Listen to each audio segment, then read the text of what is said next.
request all of you to please settle down and take your seats. We'll start the program very shortly.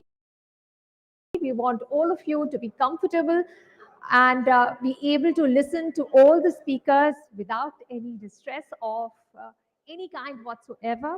I request all of you to put your phones on silent so that there are no ringers going off when our speakers are on stage and speaking.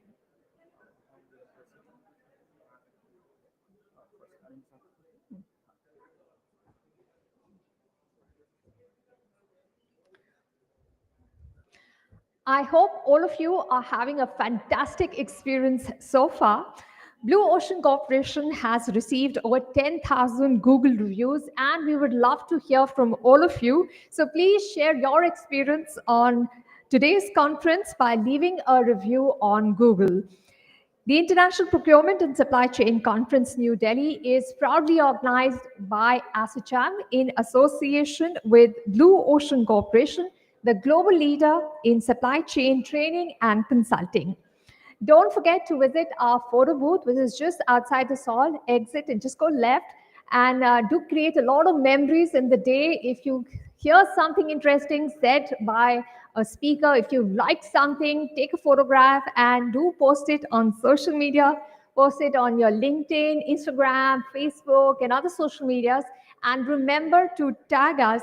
So use the hashtags IPSC 2025 Delhi, hashtag Blue Ocean Corporation, and hashtag ASSOCHAM in your posts.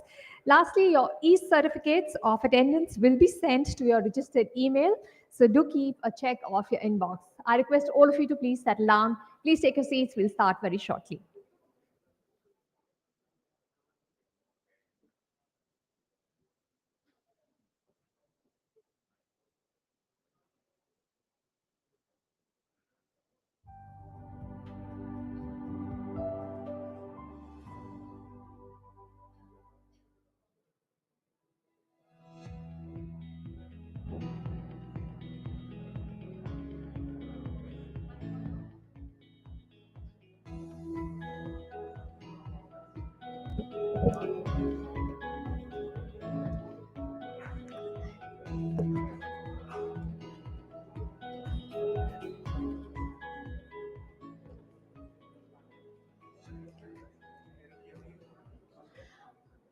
Good morning once again, and I hope all of you are geared up for what's coming in the day today. Are you all ready? No, I don't hear anything. Are we all ready? Great. We're going to start with a very insightful session that bridges the gap between policy and practice in education. The topic is Bridging Policy and Practice, Technology's Role in Implementing NEP 2020.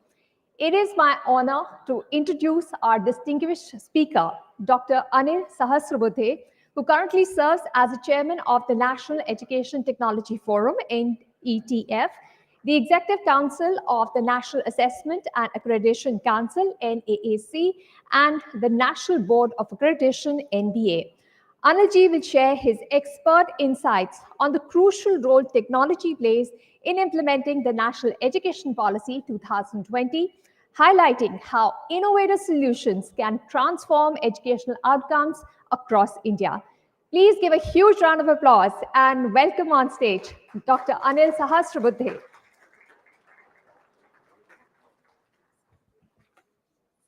Is it on? Yeah. Good morning, everyone. Namaskar. I'm indeed very pleased to be here in this very interesting program of Blue Ocean and ASSOCHAM together. And the topic given is also very exciting. It is about the gap between policy and implementation or the practice, and how national education policy, various facets of that are required to be implemented, and how do we connect them with, and that's the most important part which we are looking at. And when Blue Ocean is a leader, I was seeing Saurav Ganguly being on the board, one of the great brand ambassadors of cricket as well as of the Blue Ocean, and supply chain, logistics, and all of them are being covered in terms of training, and therefore this topic is absolutely topical. So let me just get into few important facets of national education policy, which came into being 5 years ago, 2020. Just we completed the fifth anniversary of the policy being launched. Starting from school education to higher education, this entirely gamut of education sector is taken care of. School education being changed from the present 10 plus 2 system to the new 5 plus 3 plus 3 plus 4. The first 5 years being the formative or foundational years where child should enjoy learning. Therefore, stories, games, toys, that is the spirit of learning. A language as well as some subjects like environment, science, etc. But through stories and games rather than insisting on writing by script.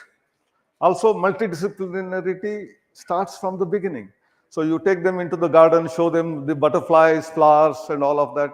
They love nature. So naturally, they get excited about science. And similarly, a lot of stories of scientists, of great people, and that will again excite in history, geography, and all of that. That is one part of the story. The second part is there is a interesting tool kit, a box almost like a trunk created, which is called Jadui Pitara. So magical box. When you open it, there are hundreds of gadgets, small things, which child will get excited about, and they will start opening it, and then maybe some of them will damage it. Doesn't matter. There is a great learning that happens in a classroom in a different type of an environment is what is envisaged in the first 5 years. The following 3 years, of course, you have to write, read, script, multilingualism, and three language formula. You have a mother tongue education. Then along with that, maybe English, maybe Hindi, maybe Tamil, Telugu. You learn multiple languages, even foreign languages like German, French, etc. is all possible through the three language formula. You go ahead. Most important thing which your organization, Blue Ocean, is doing is about skilling, vocational education, which starts from the sixth grade itself. So students are required to earn at least a couple of skills when they are coming into the ninth grade. And ninth to 12th is an absolute flexible system where you can take courses which are completely different. Physics with philosophy, chemistry with computer science, maths with music, and biology with maybe some other psychology. Anything combination is permitted, but still no restriction on joining higher studies in engineering, in medicine, in pharmacy, in architecture. But immediately some people get a conclusion that now onwards engineering can be done without maths. Please don't have that impression. If you have not taken maths in our grade 9, 10, 11, 12, you are required to do a lot of prerequisite courses of maths before you start understanding mechanical engineering or electrical engineering. Same is the case if you have not done biology and you still come into pharmacy or medicine, you have to take a lot of biology courses in order to understand the entire concept of medical science. So this is what is being taught about. The next important part is in the higher education, two important changes which have happened is multidisciplinarity at all levels. And secondly, multiple entry and exit. When we say that in the policy, you can exit at the end of 2 years of a 4-year program of engineering, or you may exit at the end of 3 years of your 5-year medical program or whatever. Then what will happen to those students when they come out? So this is one challenge which many institutions keep asking about it. And then we talk about entry into the system laterally, subsequently, sometime later. So to facilitate this is a very excellent policy because people may exit at the end of 1 year or 2 year of the program for multiple reasons. But very few will leave. It's not that a large chunk of people are going out of the system, because anyone who has taken admission in a particular program want to complete it. They don't want to exit it without a degree. But there are compulsions because of financial condition in the family. Maybe earning member of the family passes off. So a student will have to do some job in order to cater to his family requirements. And then after a couple of years, when the family stabilizes, after a student takes care of his siblings, may want to come back and continue the education. So far, such facilitation did not exist in our engineering or science or arts or any domain. Universities had a very robust, strict rule that if the program is of 3 years duration, you have to complete it in 5 years. You may take a gap of 1 year, but you have to come back and then complete it. Same with 4-year program in 6 years and so on. So students were handicapped in such cases when they go out of the system because of compulsions of family or something else, or sometimes girls, when their parents get transferred, even though they are alive, they may not like to leave behind in a hostel or in a environment where they don't feel safe, and therefore transfer from one college to the other college, one university to the other university, requires exit and re-entry into the some other system. And this was not permissible. This is a policy. Now, policy is very good in theory, then how do you practice it? And for practice, few facilitation using technology was necessary. One very interesting thing which we started is giving a unique identity to every student, every learner. We call it as APAR ID, Automated Permanent Academic Account Registry. This APAR, Automated Permanent Academic Account Registry, name has come later. First, we decided APAR as the name. APAR in almost all Indian languages. You know, there are many foreigners here may not know Indian languages, but those who are from India, they know whether it is in Hindi, whether it is in Telugu, in Marathi, Kannada, Bengali. अपार का मतलब है अनेक, innumerable. So this particular ID will have innumerable applications, and that's why the name APAR, which in Indian all languages is called multiple or useful cases which are going to come out of that, and that's why it's called unique APAR ID, which is connected, linked with academic bank of credits, ABC.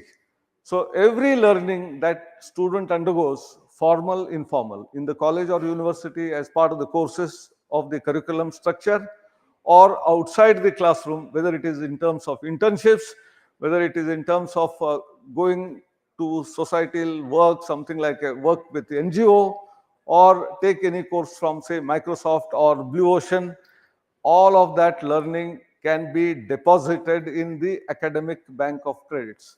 So it is an authentic record of the learning of the student which is available in the academic bank of credits. I often joke, in India, the goddesses of wealth, Lakshmi.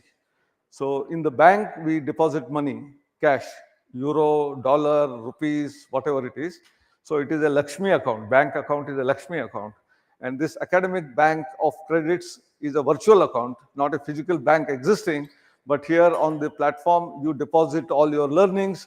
And we have goddess of learning, Saraswati. So this is a Saraswati account. So we have this account, which is very, very useful, where it is useful for transfer from one school to the other school. If a student is in the 8th grade, completes that course, but his father gets transferred from Bangalore to Kolkata, and then he has to hunt for a school, he has to give all certificates in physical form, all of that is a gone case. Now it is not required. Everything learning is available up to 8th grade. All mark sheets are available in the academic bank of credit. He goes to another school, hunts for a good school there, and deposits his ID, which is a 12-digit ID, and the new school will be able to get all the data of the student up to the 8th grade, whatever he has or she has learned there. So this is a very easy, smooth way of transfer from one school to the other school. While taking any entrance exam, we have very competitive exams in India, called as toughest exams of the world. For IIT entrance, joint entrance exam, JEE main, and then followed by that JEE advanced. For university entrance, now there is a CUET, combined university entrance test. There is a medical exam called NEET, which is again another tough exam where more than 20-25 lakh students appear, and hardly number of seats available are not even 1 lakh. So 1:25 is the number at which we work on that scale. And therefore, all of this for writing an exam, for admissions abroad later after you graduate, or for employment purposes, for anything, if you share your APAR ID, and APAR ID has the connection with ABC, anyone who wants authentic information about the candidate don't have to go hunting for variety of sources to check, verify the credentials of the student. So this is what technology enables, and this is what is being done.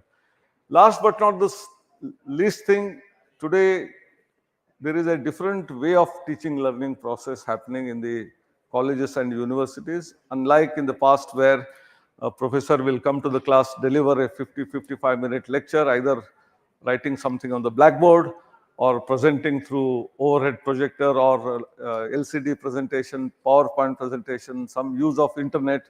Now, gone are those days because students are not interested in sitting quietly for 50-55 minutes. They get bored within 10 minutes and then start looking at their mobile phone, their Facebook profile, WhatsApp, and so on and so forth. And therefore, in order to make the classes interesting, two new concepts which have emerged is the blended classes or flipped classrooms. So in fact, whatever topic is going to be covered in the next class, faculty member will identify maybe 5-6 interesting video content and ask students to watch them and come back to the class. In the class, rather than teaching, you start interaction. Start asking which of the topics out of those videos which you have watched, you have understood, which of them you have not understood. How the students would not have watched despite the faculty member having told them to watch. Some of them would have watched, some of them would have watched half-heartedly. And when faculty ask questions on that, some of them who have watched, they will be able to answer. And then others will be exposed. And then slowly, maybe a couple of weeks down the line, everyone will become serious in watching those videos which are given as additional learning or earlier learning material for the students, and they come back to the class. And in the class, you'll create some exciting, challenging problems which the society, which the planet is facing, whether it is in terms of every discipline, whether it is arts, where you have economics or philosophy or psychology, or science, where physics, maths, chemistry, biology, or in engineering, where computer science, supply chain management, all of those courses are available or degree programs are there. You can always create a problem statement within the class and ask students to solve them within the group of 5-6, and then come back and explain how did you attack the problem? How do you divided the problem into parts? How did you try to solve that problem? And what was the contribution of each one of you in the team? And this way, you will have collaborative work, teamwork, leadership development, communication skills development, and all of which employers in the industry want. When they are interviewing, they want foundational knowledge, basic fundamentals. They want that students should be able to communicate well in whatever language they feel comfortable. They should also be team workers. They should not be in isolation. Everyone has to work in teams, and someone should have a leadership quality. All of that is tested through one single thing, that is the classroom exercise, where you make students to work together in teams and then come out. This is one part. In AICT, we started another very innovative program called Smart India Hackathon. Hackathons were not new in the world. In fact, in the Bay Area in US, it's more than about 20 years of history that hackathons were being conducted. But the novel hackathons which we started in India was entire nationwide hackathon, not for a particular industry, not for a particular university, but across the board, collecting problems of the government, different ministries, different departments, collecting problems from industry, maybe small and big, large and small scales also problems from startups, problems of NGOs, about 400, 500 problems annually, and then throw them as challenge for students, come out with ideas to solve that problem. A team of 6 students, diversity is important. Every team must have one woman member, otherwise team is not accepted. All 6 girl students is accepted, all 6 boys team is rejected. Simple logic that we should involve women folk in the problem solving, because many times a problem is seen from different angles by different people. Women see it from a different angle, which men cannot see many times, and that's why that diversity helps actually. And then you have people from maybe architecture, pharmacy background, engineering background, science background. If they come together, that diverse team will create a solution which is very, very easily implementable. When we are talking about theory and practice and theory and implementation, I think this Smart India Hackathon has been running now for 8-9 years, and I'm very happy right from first year, our Prime Minister Modi comes on the platform on the first day evening after the 12 hours are over, That means this is a 36-hour hackathon, starts on 8 o'clock in the morning of Saturday, ends at 8 p.m. on Sunday. On 8 p.m. on Saturday, the first day after 12 hours, he interacts with students online and then asks, what are you solving? Any new ideas are coming up, and so on and so forth. So I think this is a phenomenal exercise where using technology to solve the problems of the planet. We have augmented reality, virtual reality, metaverse, extended reality, animation, visual effects, comics, gamification. These are all technologies which are going to be very useful, exciting for learning.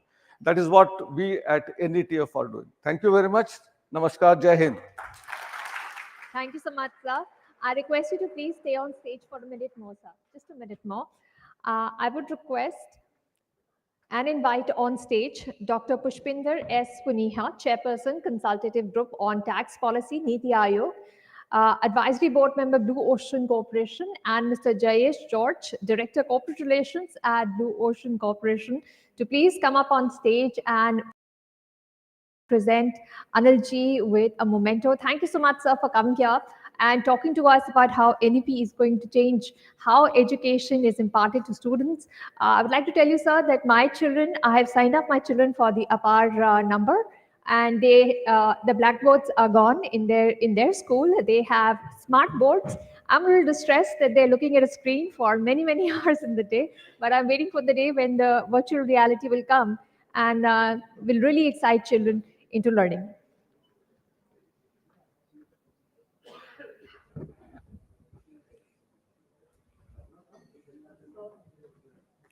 Please give a huge round of applause.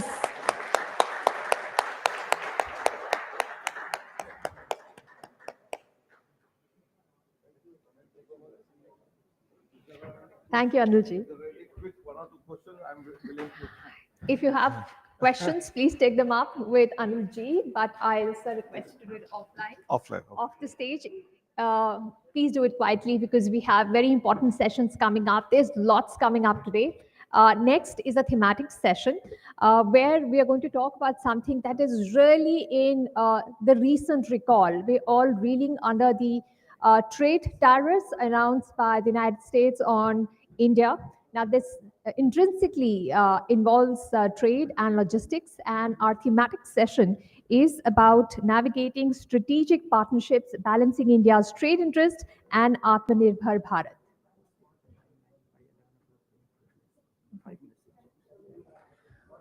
And we are on a tight schedule. By 11, we have to wrap up this thematic session. In this session, we have distinguished experts who will explore how India can strategically foster global partnerships while advancing its vision of self-reliance at a time when there is a lot of trade undercurrents underway. We have seen some breakthroughs when it comes to FTAs, and we are hopeful that we will see a forward way which will be in the best interest of both nations. I would like to invite on stage our dignitaries for this thematic session. Please put your hands together and welcome on stage Mr. Vinod Pandey, Mr. Avinash Gupta, Dr. Pushpinder S. Puniha, Mr. Siddharth Prasad, Mr. Devinder Bhagia. Yes, these are our speakers. Please give them a round of applause as they make their way up on the stage. And I hope all of you have taken something away from our first session and will start posting it on the social media with the hashtags we've mentioned already.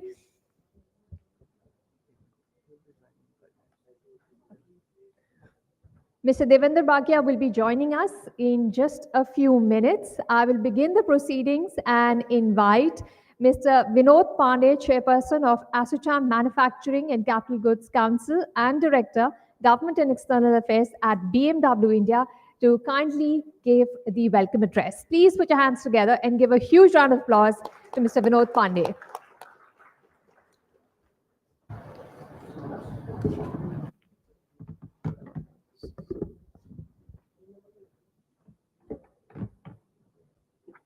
Good morning, ladies and gentlemen. On behalf of ASSOCHAM and the National Council on Manufacturing, I extend my warm welcome and greetings to all. The theme, Navigating Strategic Partnerships, Balancing India's Trade Interest and Atmanirbhar Bharat, lies at the very heart of India's economic vision. This is not just about policy debate, but about wider stakeholder consultation to shape the strategic blueprint for India's deeper integration into the global economy while safeguarding our own trade interest, strengthening domestic capabilities, and fostering sustainable growth. India is the fifth largest economy, aspiring to become the third largest within the next decade. However, as the global trade dynamics marked by geopolitical tensions, supply chain disruptions, rising protectionism, and tariff turmoil evolve, it becomes even more critical to reassess trade dependencies and reorient economic policies to ensure self reliance without compromising on global competitiveness. India must maintain a fine balance and tread cautiously, nurturing both strategic international partnerships while also strengthening the pillars of self reliance and indigenous capabilities. India today stands at a transformative juncture in manufacturing with strong tailwinds from PLI schemes, Make in India program, and infrastructure led growth. It is in this context that the Atmanirbhar Bharat Abhiyan, launched in 2020, becomes even more critical and pivotal. Our ambitions for Atmanirbhar Bharat are bold, but it is important to highlight and emphasize that self reliance does not mean an inward looking or a protectionist model. It is about a radical shift in mindset and execution that focuses on quantum economic growth, building world class physical and digital infrastructure, introducing modern governance and transparent policy frameworks, leveraging the huge demographic dividend that the country offers, and creating demand led growth by strengthening domestic consumption. The clear objective is to make India a reliable, globally integrated manufacturing hub. When we talk about balancing trade interests with Atmanirbhar Bharat, we must recognize and also appreciate the dual nature of the challenge. On one hand, we need robust trade relations, export growth, foreign investments to accelerate economic development in India.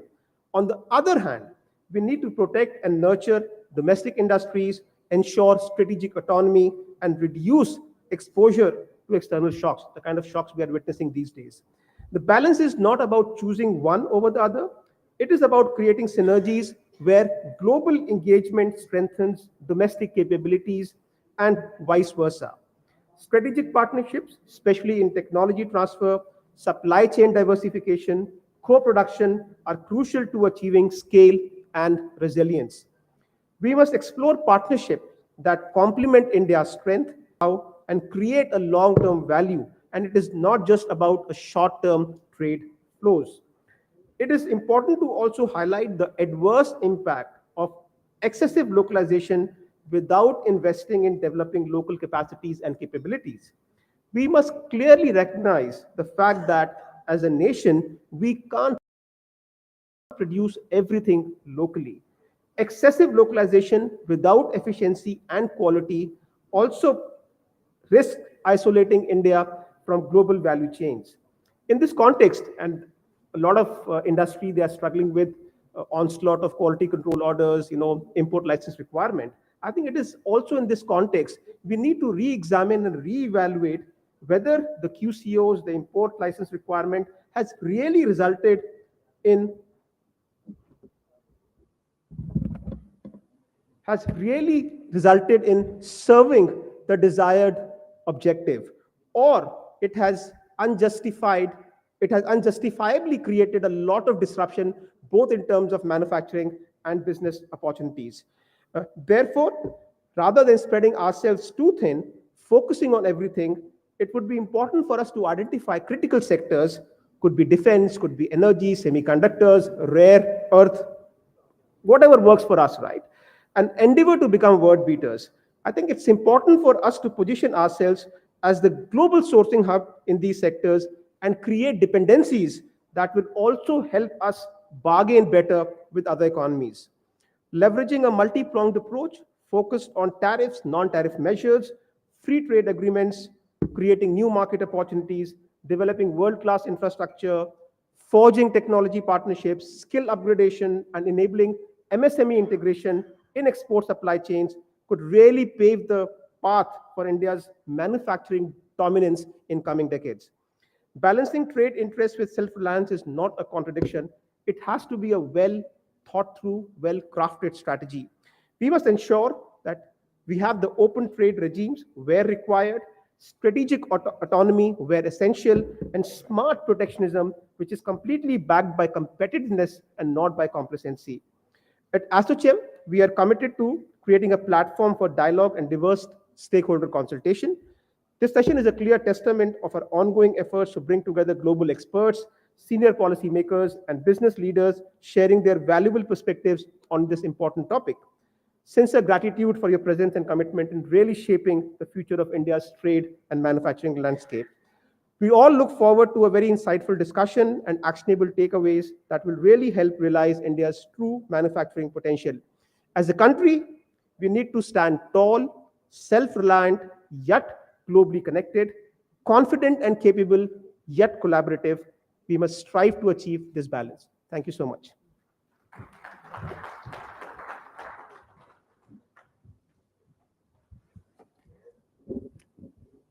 Thank you, Mr. Pandey, for your comments. Definitely, we must have a strategy in place for self-reliance and connectedness with the world. May I now invite Mr. Avinash Gupta, Managing Director and CEO, Dun & Bradstreet, to please share his views on navigating strategic partnerships, balancing India's trade interests, and Atmanirbhar Bharat. Please give a round of applause.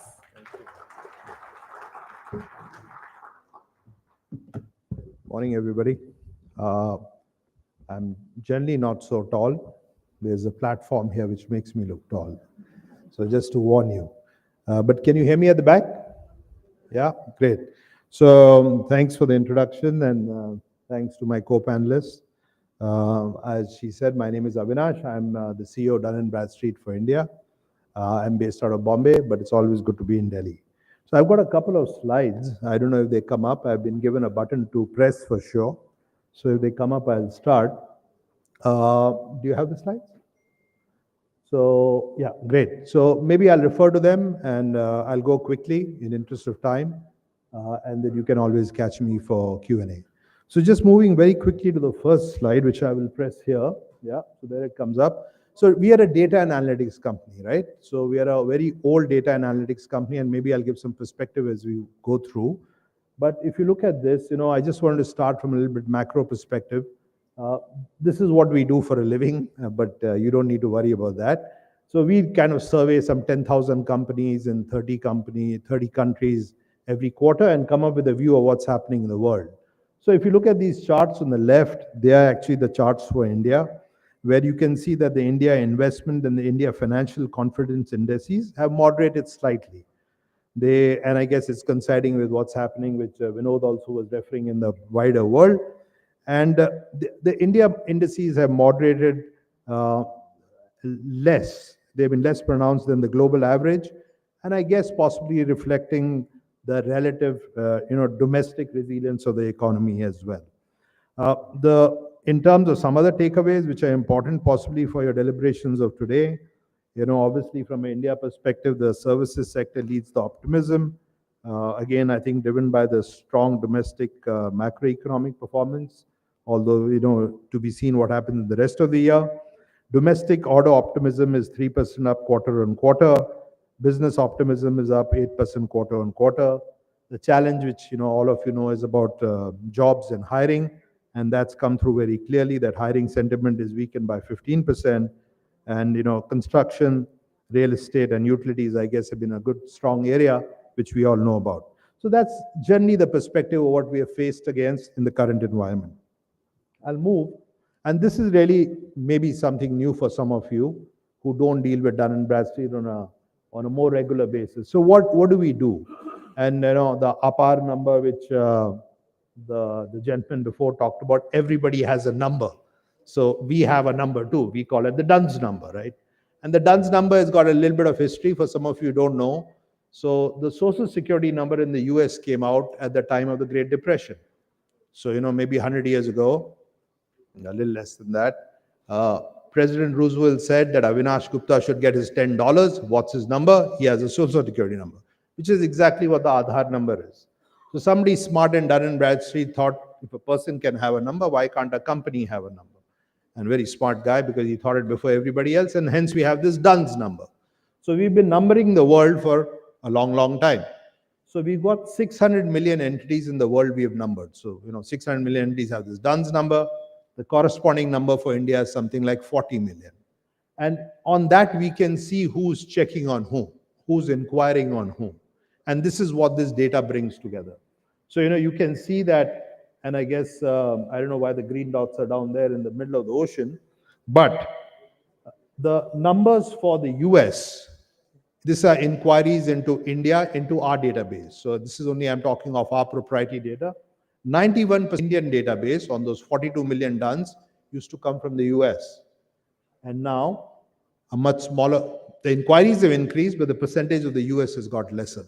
I guess just given what's happening in the world, that everybody is trying to figure out that if the US is not there as a market or is not there as a reliable possible trade partner, we are a US company ourselves, do I look elsewhere? So you can see in the YTD numbers for this year, Europe is a very large percentage of the global inquiries into India. So these are good things you can make out using data, and that's what kind of helps us pull things together. In terms of as I said, the US is obviously the biggest economy in the world and still a very big inquirer. The UK, Switzerland, Denmark, and whenever we have FTS signed up elsewhere, we can see that the volume of inquiries goes up and the interest goes up as well. So just as trivia, because my job is also to make sure that you stay very awake, I said 600 million Duns. And maybe just before I go to my next slide, you want me to move quicker, then I'll move quicker. So in terms of the PLI, because Vinod referred to that, so obviously the PLI is very, very important from India's perspective. And again, data shows that the number of inquiries from outside into sectors which are PLI related has increased every year. So again, showing that, what the government is driving, people are looking at, people are keen to do. In interest of time, I'll move on. So this is again very interesting, which is a good thing for many of you in the room here. I mean, many of you from the supply chain business, many of you corporates. The world is interested, the big are getting bigger for sure. BMW is going to get bigger, Dun & Bradstreet, just because it's been around so long, will get bigger. But the small guy has a fair chance. So when you look at our inquiry database, the 58% of those inquiries, 97% of inquiries are on the MSME side, and 58% of them are really on the micro level, 5 crores and less. And that's very interesting because the world generally globally is very small. The 600 million, which I say is a very big number, out of which maybe, half of these are companies which have either died or got acquired or gone bankrupt. So even in the Indian database, when you look at MCA, everybody familiar with the Corporate Affairs Department, MCA, some 17,000 companies will get formed every month or so. But when you look out 10 years later, half of them are gone. That's the nature of business, right? So even in our database, out of the 600 million odd, 300 or so have been acquired, have gone bankrupt. We keep the number alive, but they really don't do any business. So maybe 300 million or so are live, who are active. We get a ping, we have some data. So the funny bit really, when you look at this data globally, it is companies who are very small. So let me ask you something, few things to keep you guys going. How many listed companies in the world? Anybody wants to take a guess? How many publicly listed companies? Everybody invests in the stock market, right? No? So how many listed companies in the world? You want to take a guess, sir? Very few. So anyway, in interest of time, we'll play the quiz later. So again, again, from a good thing from India point of view, again, data shows that inquiries are going down size in terms of geographic locations. Tier 1 cities, Tier 2 cities, Tier 3 cities, which is where you want companies to go, where you want jobs to be created. This, I guess, will get talked about a lot today, so I'll skip it. We obviously import a fair bit of stuff. We export a fair bit of stuff, fairly concentrated. And I guess that's the billion-dollar solution for us. Again, from a global trade supply chain perspective, lots of data, lots of help available on who do you deal with, who do you transact with, so you make sure you get your money on time, and all of that is available in very good shape. I think just a nice triangle to show that, there's lots of help available from people like us. There are many people like us. It doesn't have to be done in Bradstreet, in terms of insights, in terms of data, in terms of getting help in doing business. There's a question up there. So is there a question, or is that I'm done?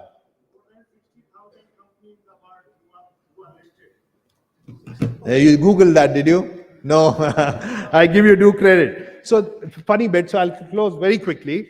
So out of that 300 million odd, around 60, 70,000. So in India, it's around 5,000, 6,000. So there's 70,000 companies or so which are listed. The world is very concentrated.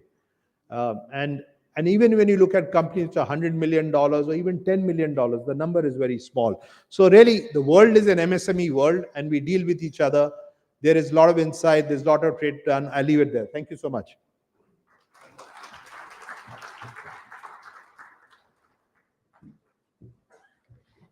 Thank you so much for your address.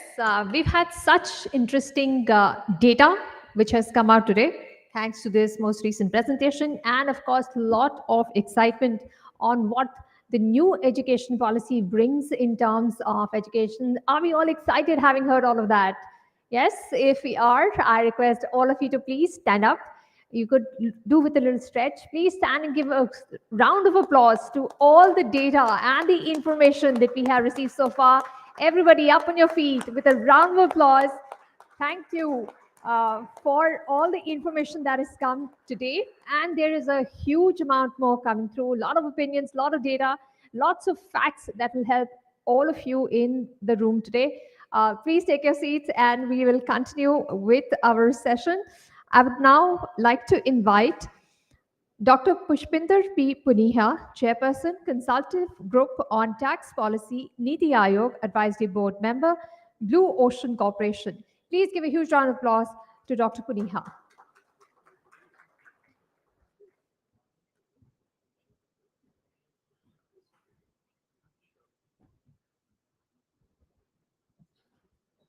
Thank you, my fellow panelists, Mr. Vinod, for laying out the perspective, and Mr. Avinash for giving all the data to you, and to me, and to all of us. So, I come from Niti Aayog and from a background, from the tax policy background. So let me kind of first try and tell you that, at the top level in our nation, we do not find any contradiction between Atmanirbhar Bharat and Viksit Bharat. For those of us who are from abroad, Atmanirbhar means self-reliant and Viksit means the developed India. You can have a lot of quotes from our Honorable Prime Minister where he says in very categorical term that Viksit Bharat will be an Atmanirbhar Bharat.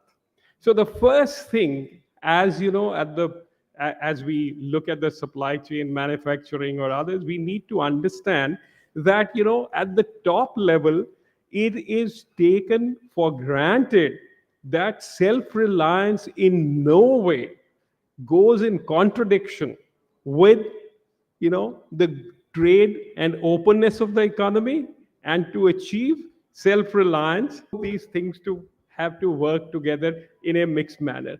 How do we go about it? And certain steps are there which I can give you an example. And then as supply chain manufacturers, we should in fact be arguing on those lines. Like from my experience as the tax and the financial advisor to BCCI, I can tell you, like, say for instance, how many players come to play in the IPL. Out of all the players who come to play cricket in India, I collected data for 180 players. We have a specific policy that if a foreigner comes and plays a game or performs in India, if he or she agrees to pay 20% of the tax on the gross receipts, then no financial obligation are placed on him. No regulatory mechanism tests him. So, what was wonderful to see in that is that out of the 180 players I checked, 176 of them paid 20% of gross tax and said, we don't want to, be looked at by the Indian regulators and then look into the, pay the cost of maintaining our books of account and all. So there is a very distinct possibility whereby we can reduce the regulatory, checkpoints on the foreign investment that we are looking at in India. And it's not that we will collect anything less to make India self-reliant, but we make it far easier to comply with those regulations. And how the world also is moving on this, we got to understand. Those of us who study international tax, for us, for persons coming from technology and industry, Steve Jobs is a wonderful man who innovated and created Apple. But if you look purely from the financial thing from across the world, and what particularly the European Court of Justice has said in the last year, we, in our specific terms, talk that Steve Jobs created $30 billion for Apple, what we call the ocean's money. The ocean money means in the tax terminology where not a penny of tax has been paid. Tax-free earning of profits and income. He created $30 billion for Apple. Now, those of you who are interested can read the judgment of the European Court of Justice, which was given in the last September, where they have imposed a $13 billion now that Apple has to pay, because what they are finding is that in creating all the income so-called from European Union, Apple paid only 0.005% of tax. So they have done a calculation that 13 billion pounds, not dollars, I stand corrected, 13 billion pounds of excessive, grant was given to Apple, which is not fair trade, which is not in the interest either of Ireland or of Europe. So we have to charge them that much. So, one has to realize that even not just in our country, even in all over the world, the obligations to pay your tax, what you owe to the state or what you owe, has to be met. The other scenario which I want to talk to you is that we got to realize that we always talk of our tax rates go so high, we are charged so much, I don't get any benefit for that. If I give you a comparison of tax to GDP ratio in the BRICS nation only, leave aside the developed countries, even among the BRICS, where we are supposedly the rising nations in the world, we are at the lowest rate of tax to GDP ratio. We are still at only about 12%, whereas Brazil is at 32%. South Africa stands at 26%. So we need to again talk about and create a discourse by which our tax base increases so that fewer people don't have to pay very high rates of tax, so the tax base can increase. And then we have to find ways and means by which the tax to GDP ratio increases so the self-reliance is also created in the country and economic progress also happens because of the trade and all. And how the foreign trade and the foreign interactions are to take place, I would invite you first to the terminology of the latest foreign trade agreement which India has done with UK.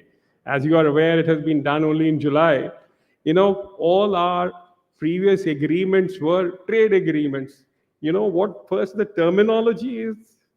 Comprehensive economic and trade agreement between UK and India.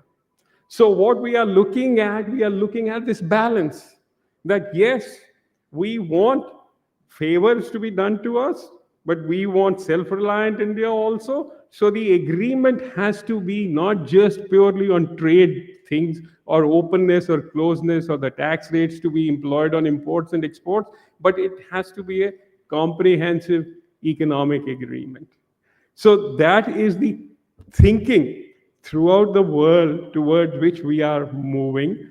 And I would, Blue Ocean is an expert with tremendous domain expertise in how to handhold the supply chain manufacturers here, how to help to generate an environment in which we can create wealth, employment in India by not closing ourselves to our interactions, but opening ourselves to the world trade and learn from them, earn from them also.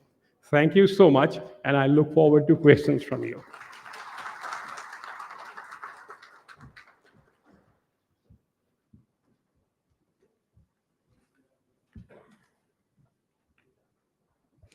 Thank you, sir, for your address and putting in perspective the tax regime, because everybody looks for tax incentives. I will now request our next speaker, Mr. Siddharth Prasad, Director, Public Affairs and CSR, Mitchell India, to please address the audience. Please give a round of applause to Mr. Siddharth Prasad.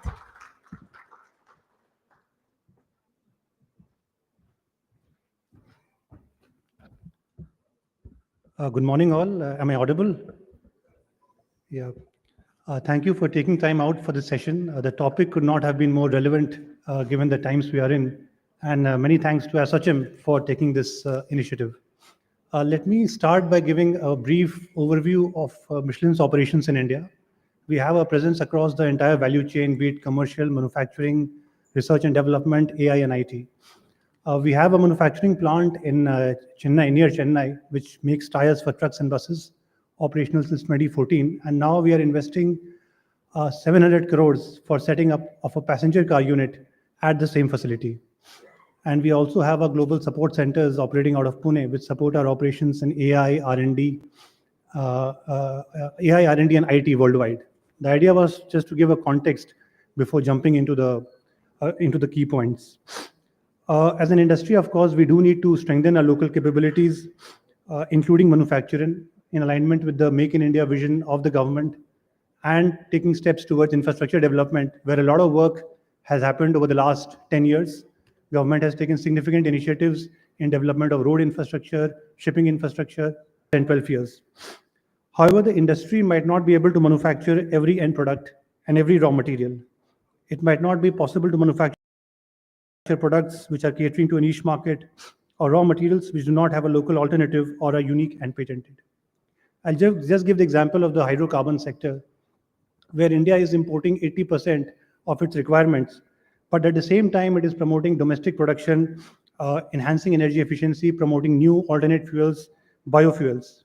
So the larger point is some degree of imports might be required for ensuring business continuity and delivering products which might not be available locally. This also becomes important today when the world is seeing turbulence in international trade, and countries are using sanctions and tariffs as a means of foreign policy to the extent of jeopardizing probably well-established trade relationships. India needs to protect its core interests and negotiate FTAs which are fair and equitable, while allowing market access for those products which might not have local alternatives and where local manufacturing might not be sustainable. Given the current dynamics, perhaps there is a case for India to diversify its trade relationship with EU and other markets. And I believe a lot of people would be looking with a lot of interest at the negotiations happening between India and EU on the free trade agreement. Strategic partnerships can also bring in foreign investment, employment, skills, and new technologies. The performance of foreign investments should be measured in terms of manufacturing setup, employment generated, GCCs established, initiatives around skilling, AI, etc. Have a comprehensive view of what they are bringing to the table. And I'll just give the example of Apple.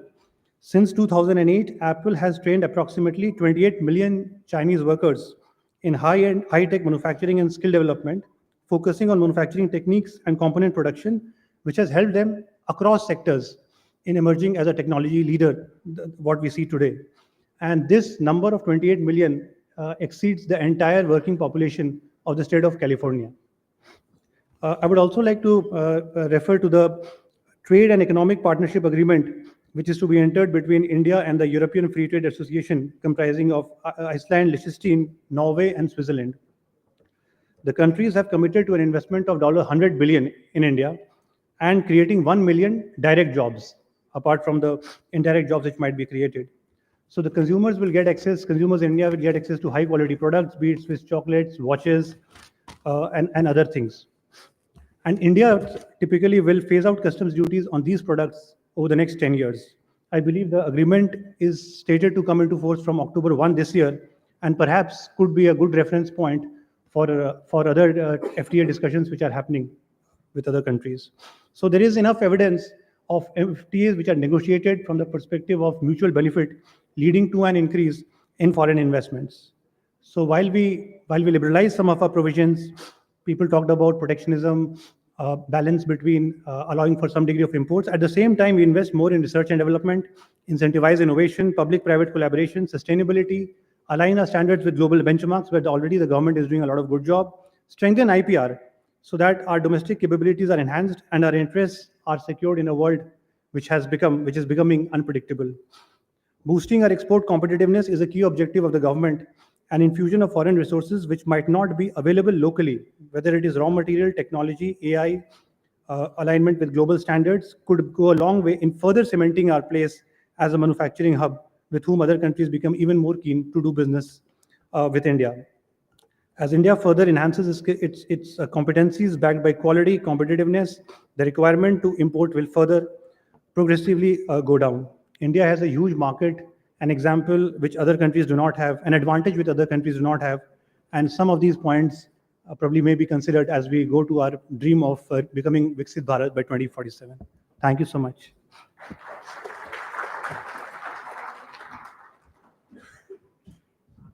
Thank you. I would now like to invite Mr. Devinder Bhagia, Executive Partner, Lakshmi Kumaran and Sridharan Attorneys to present his views. Please give a round of applause to Mr. Devinder Bhagia.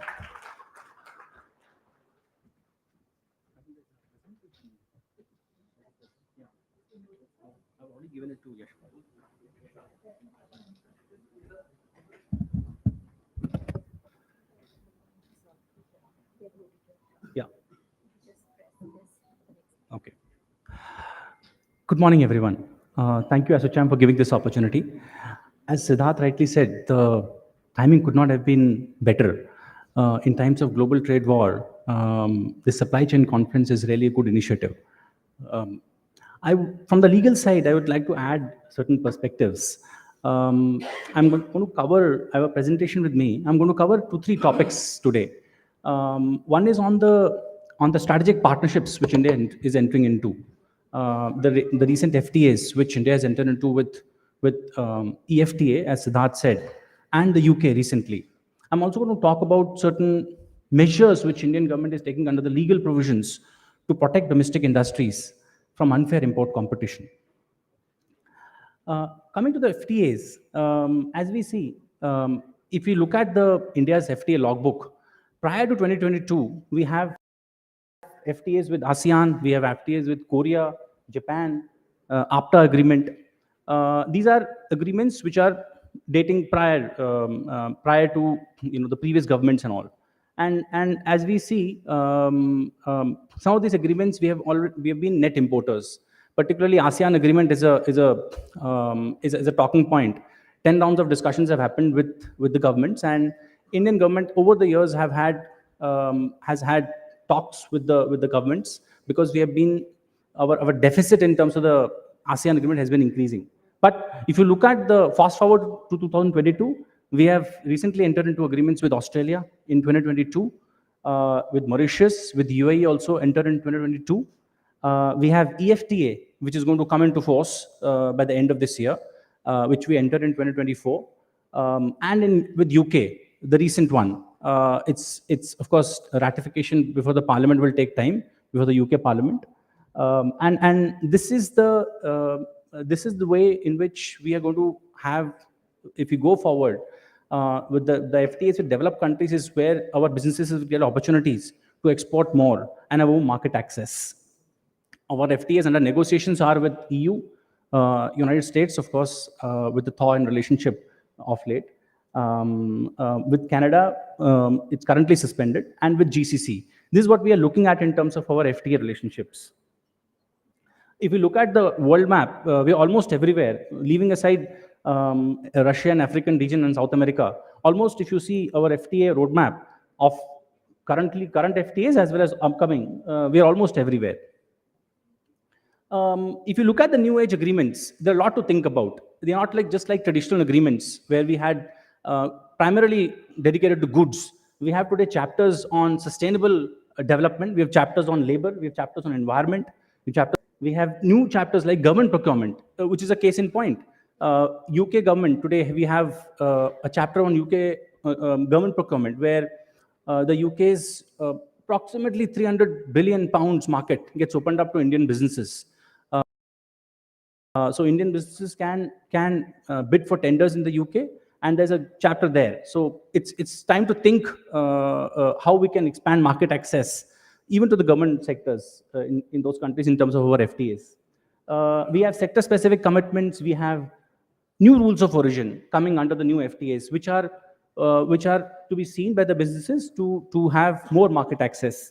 Particularly on the rules of origin, if you look at, we have different rules which we should be aware of. Of course, this is not a time to get into details, but there are tariff jump provisions, there are value addition provisions. So whenever goods go in from India to those countries, the importing country will have to check whether the goods are of origin of the exporting country. And how do you check that? In terms of the rules of origin. And there are different criteria which businesses should take note of. Whether our goods satisfy those origin criteria to be eligible for the duty benefit in those countries. For a producer company in India, let's talk about a manufacturer. How do you manage your supply chain? You could be procuring inputs, and inputs could be sourced domestically or imported. And where do you source or imported inputs from? This is where the supply chain mapping comes into the picture. With new FTAs entered into, we can think of inputs sourcing from FTA countries to get the exemption benefit. So it reduces the cost of our inputs and the cost of our manufacturing. And this is where the new FTAs come into the picture. For our export goods, we can look for countries where we have FTAs. Our goods will be more competitive as compared to those countries which do not have FTAs with those countries. And that's where Indian government is looking forward to when they enter into relationships with the developed countries. Compliances, of course, has to be managed when one manages supply chain.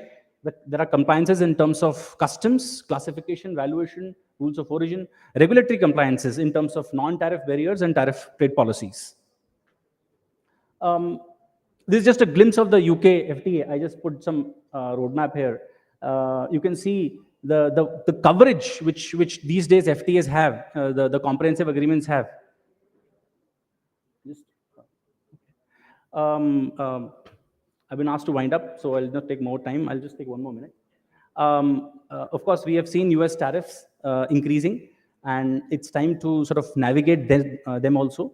There are some businesses which are thinking of how to rekindle the supply chain to overcome the tariffs. And the executive orders issued by Mr. Trump provide certain opportunities. Where do you source from to reduce the impact of those tariffs? Of course, we can have a detailed discussion on that.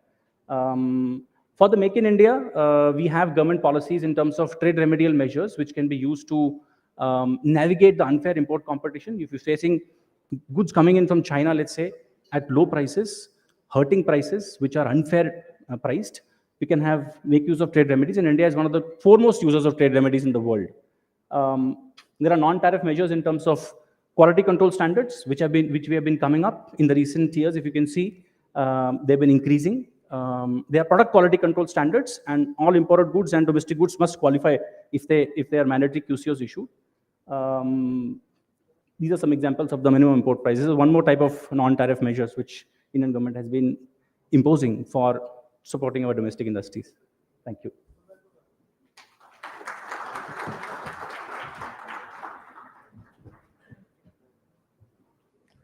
Wow, this has been such an informative session. I would now request Ms. Manal Taha, Senior Training Manager, Blue Ocean Corporation, and Mr. Basudev Mukherjee, Assistant Secretary General, Assistant, to please come up on stage and present a small token of our appreciation to our speakers on stage. Please give them a huge round of applause.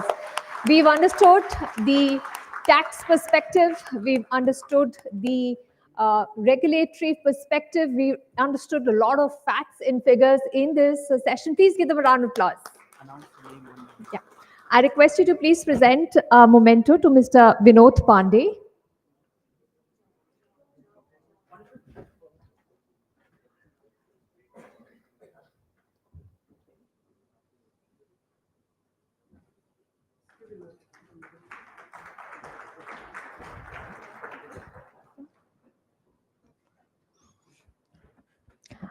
A memento for Mr. Avinash Gupta.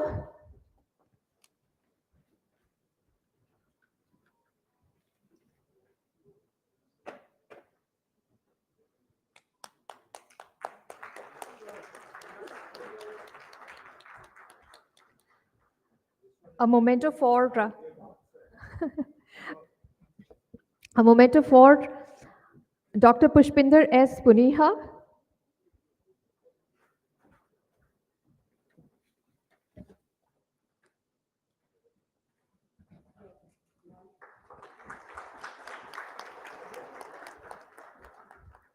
A memento for Mr. Siddharth Prasad.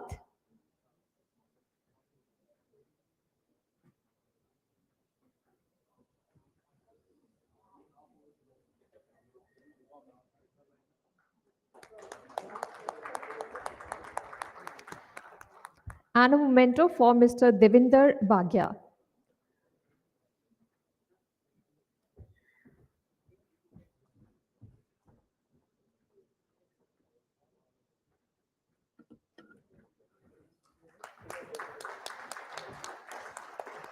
I request all of you to please gather together in front of the tables for a group photograph, please.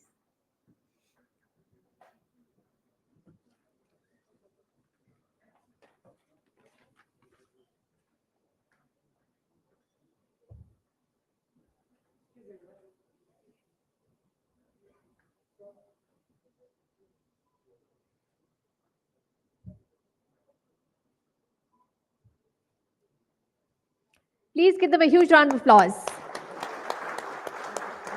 Thank you to all our speakers. Request you to please take your seats off the stage. I hope all of you are enjoying the proceedings so far. There's been so much of information and value that we have received in the thematic session, and of course, the keynote address on how NEP 2020 is changing the face of learning and education in our country. Now, Blue Ocean Corporation has received 10,000 Google reviews, and we would love to hear your feedback. So please share your experience from today's conference by leaving a review on Google. The International Procurement and Supply Chain Conference New Delhi is proudly organized by ASSOCHAM in association with Blue Ocean Corporation, the global leader in supply chain training and consulting.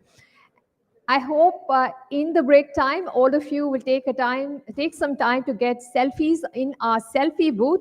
And if you pick up something very interesting, do social media, LinkedIn, Instagram, Facebook, or whichever social media platform you like. Make sure you use the hashtags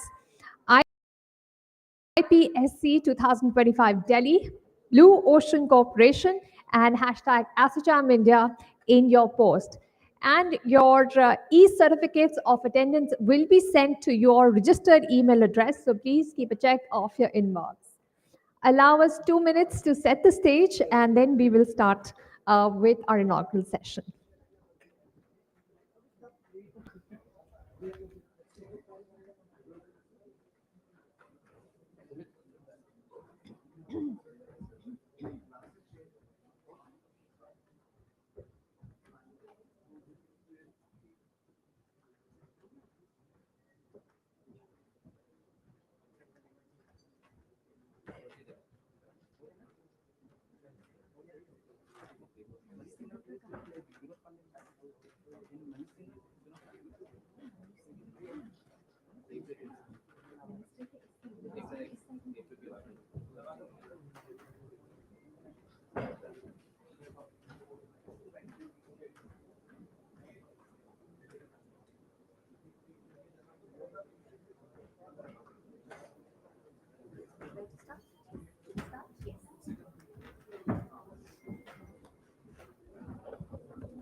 Now, to commence our inaugural session, ladies and gentlemen, I need your support. I need all of you to give a huge round of applause to our esteemed dignitaries who are joining us on the stage.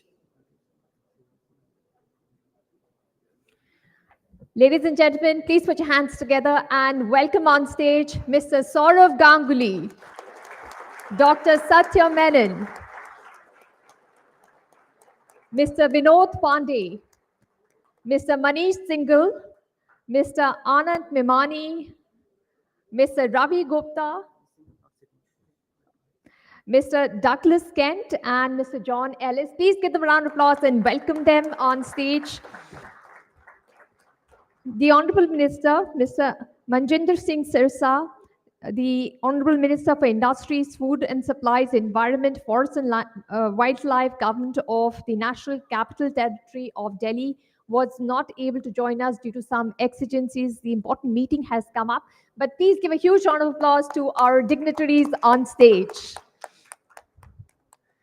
I would now request Dr. Satya Menon and Mr. Manish Singhal to extend a warm welcome to our guest of honor, Mr. Saurav Ganguly, as we officially begin this prestigious event. I request Dr. Satya Menon and Mr. Manish Singhal to please present a bouquet to Mr. Saurav Ganguly to welcome him to this event.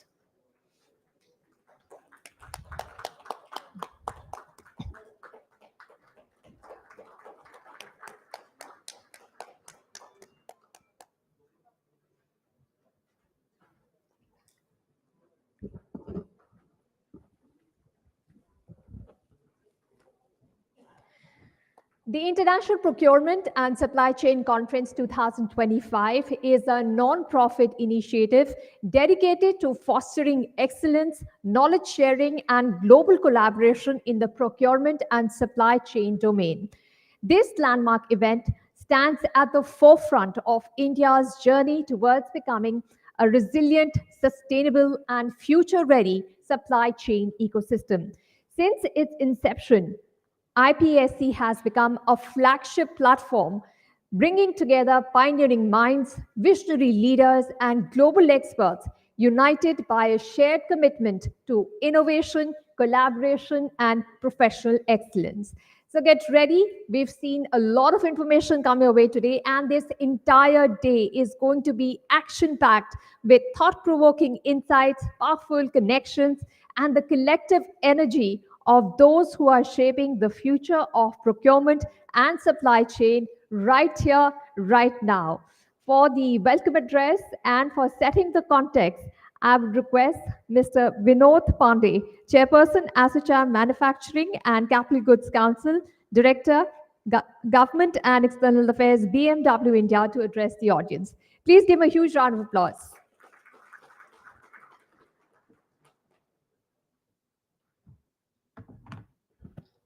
Taking a cue from what Avinash said in the previous session, I'm also not that tall.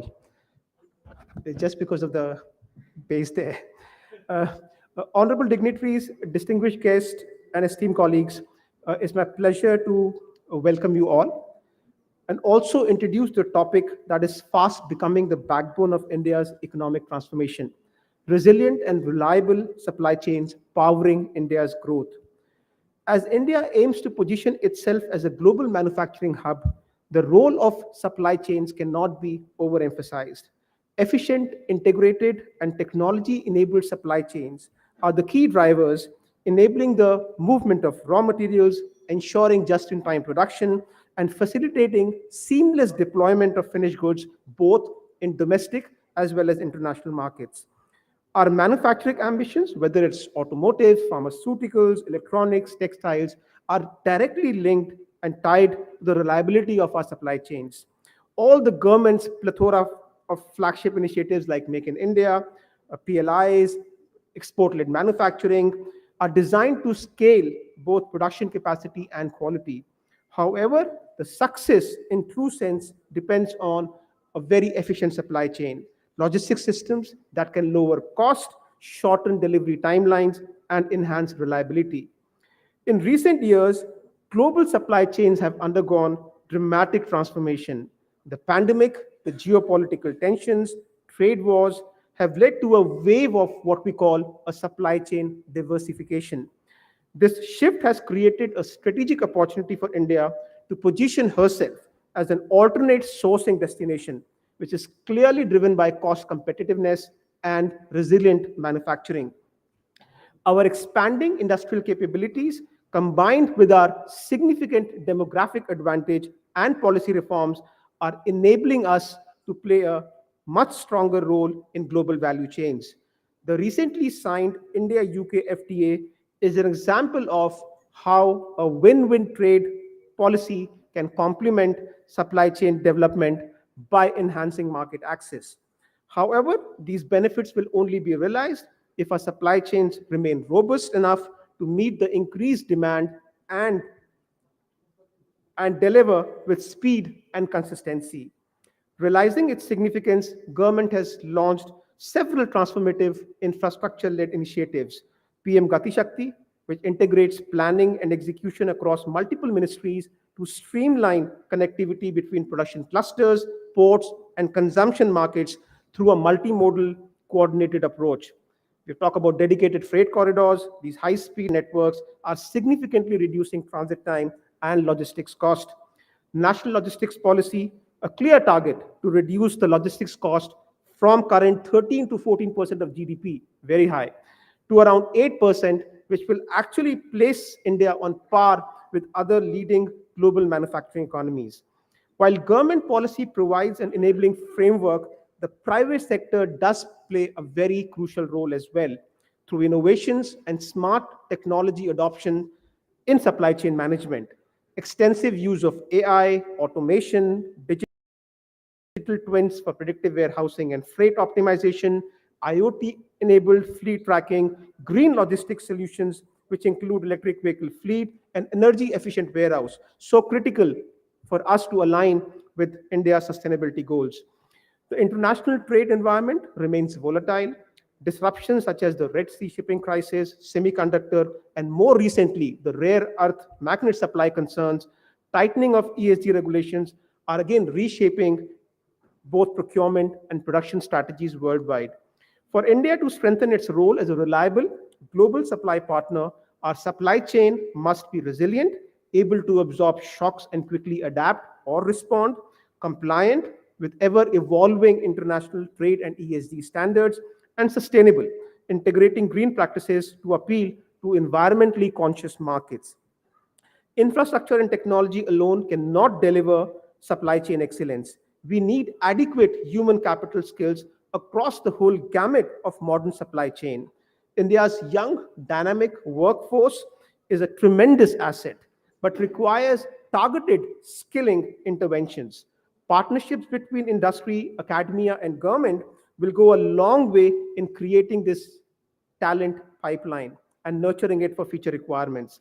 This year's conference offers excellent opportunity to extensively deliberate on these priorities with focus on policy measures to enable cost-efficient, tech-enabled supply chain, infrastructure expansion, how do we leverage free trade agreements for export-driven manufacturing, digital innovation and logistics, and above all, human capital development to build a future-ready, skilled supply chain workforce.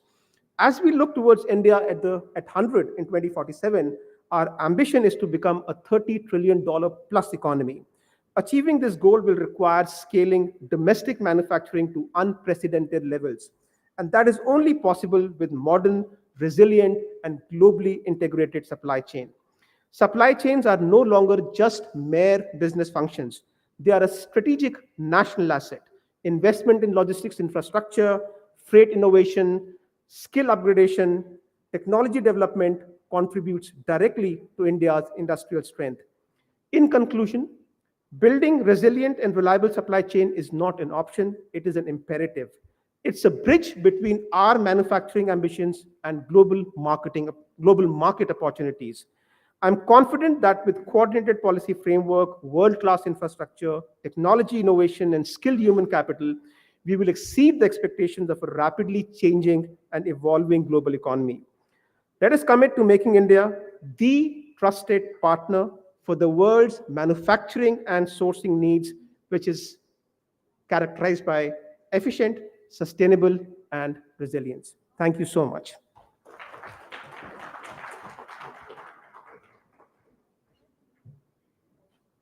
Thank you. Now let's take a moment to explore the world of Blue Ocean Corporation. This video will showcase its incredible 28 years plus journey of legacy, global impact, and commitment to excellence in consulting, training, and conferences. I request all of you to please train your eyes to the screen. Welcome to Blue Ocean Corporation. In a constantly evolving world, we excel as a premier partner for global business and career transformation. A multinational conglomerate with footprint across continents, Blue Ocean operates worldwide with headquarters in London. Our innovative approach and quality services has captured the attention of global media, showcasing our impact in English and Arabic media. At the heart of Blue Ocean lie three key verticals: consulting, training, and conferences, designed to steer your journey towards unparalleled success.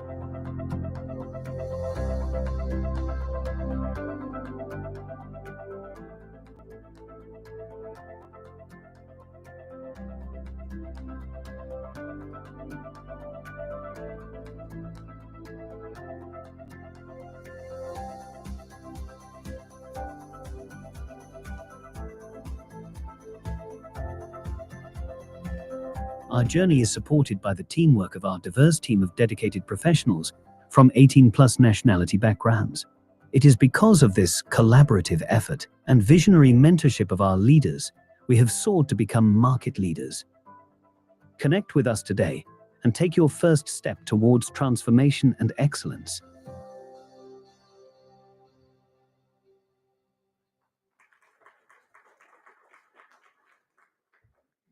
An inspiring glimpse into the values and vision that drive Blue Ocean's impactful journey across industries and borders. Building on that legacy, it's now time to hear from one of the key players in steering that vision forward. It is my privilege to invite Mr. John Ellis, Chief Operating Officer of Blue Ocean Corporation, who has come all the way from London. Please give a huge round of applause. I request him to address the gathering.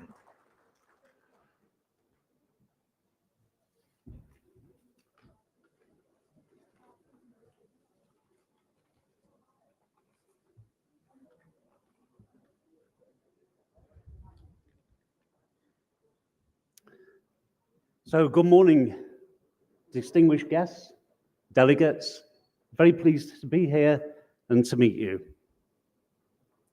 I flew in from London yesterday, not just for the conference, but to join a movement and a transformation in the supply chain industry in India that Blue Ocean are making together with you. India is not a participant in this change, but a pioneer shaping global supply chains. At Blue Ocean Corporation, as you've just seen in this video that you've just watched, we believe in driving change on the ground, in action, being ahead of the curve, in training, consultancy, and conferences for the supply chain industry. Recent global HQ to London. This was a strategic placing upon us from the being in the heart of the global policy and innovation by being in London. However, our eyes and actions are always returned here to India, the true engine of scale and impact. The UK provides strategy, India delivers impact, together unstoppable. Everywhere here, I see leaders, innovators, reformers, those who don't wait for change, but become part of the change.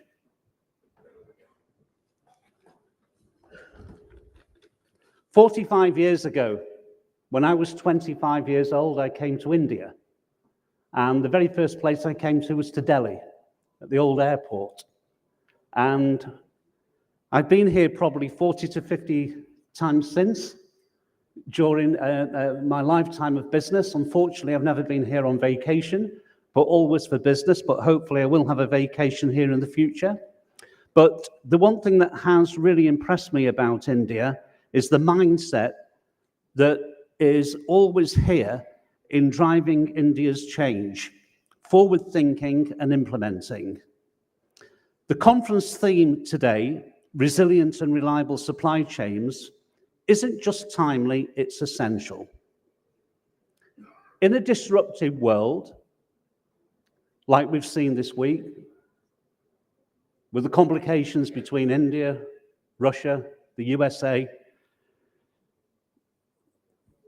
things happen, and we've got to be ready and be aware for changes in the industry. Supply chains are no longer just logistics, they're a strategic national asset. India knows this, investing heavily in infrastructure, digitalization, skills, sustainability of all essentials in a changing world. Globally, nations struggle with complexities, but here in India, we embrace them with readiness and resolve. Today, let's have honest, impactful conversations, industry, governments, tech, share truths, challenges, and successes. Today isn't about polished speeches. It's about looking to build our future together. I didn't travel thousands of kilometers merely to be here to speak to you, but to join you in this transformation.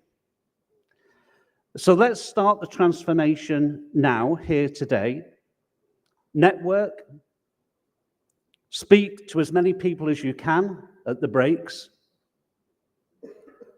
change business cards, and truly benefit from today's conference for long-lasting and profitable relationships. I and the rest of the Blue Ocean team look forward to talking to you during the breaks and looking forward to a successful business future together from Blue Ocean. Thank you very much.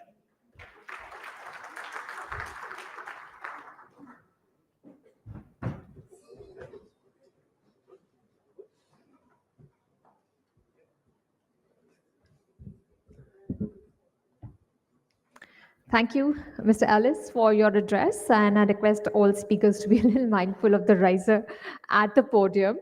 As we continue our journey today through today's program, it's my pleasure to invite our next distinguished speaker. Please welcome Mr. Anand Memani, Co-Chairman of the Logistics and Warehousing Council, ASSOCHAM, and the CEO of Green Line Mobility Solutions to deliver the special address. Please give a huge round of applause.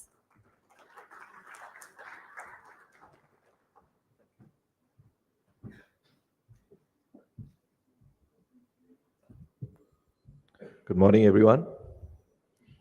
Well, it's been a nice morning and we've been hearing some quite eminent speakers. So I thank you, ASSOCHAM and Blue Oceans, for a lovely day and all the sessions today.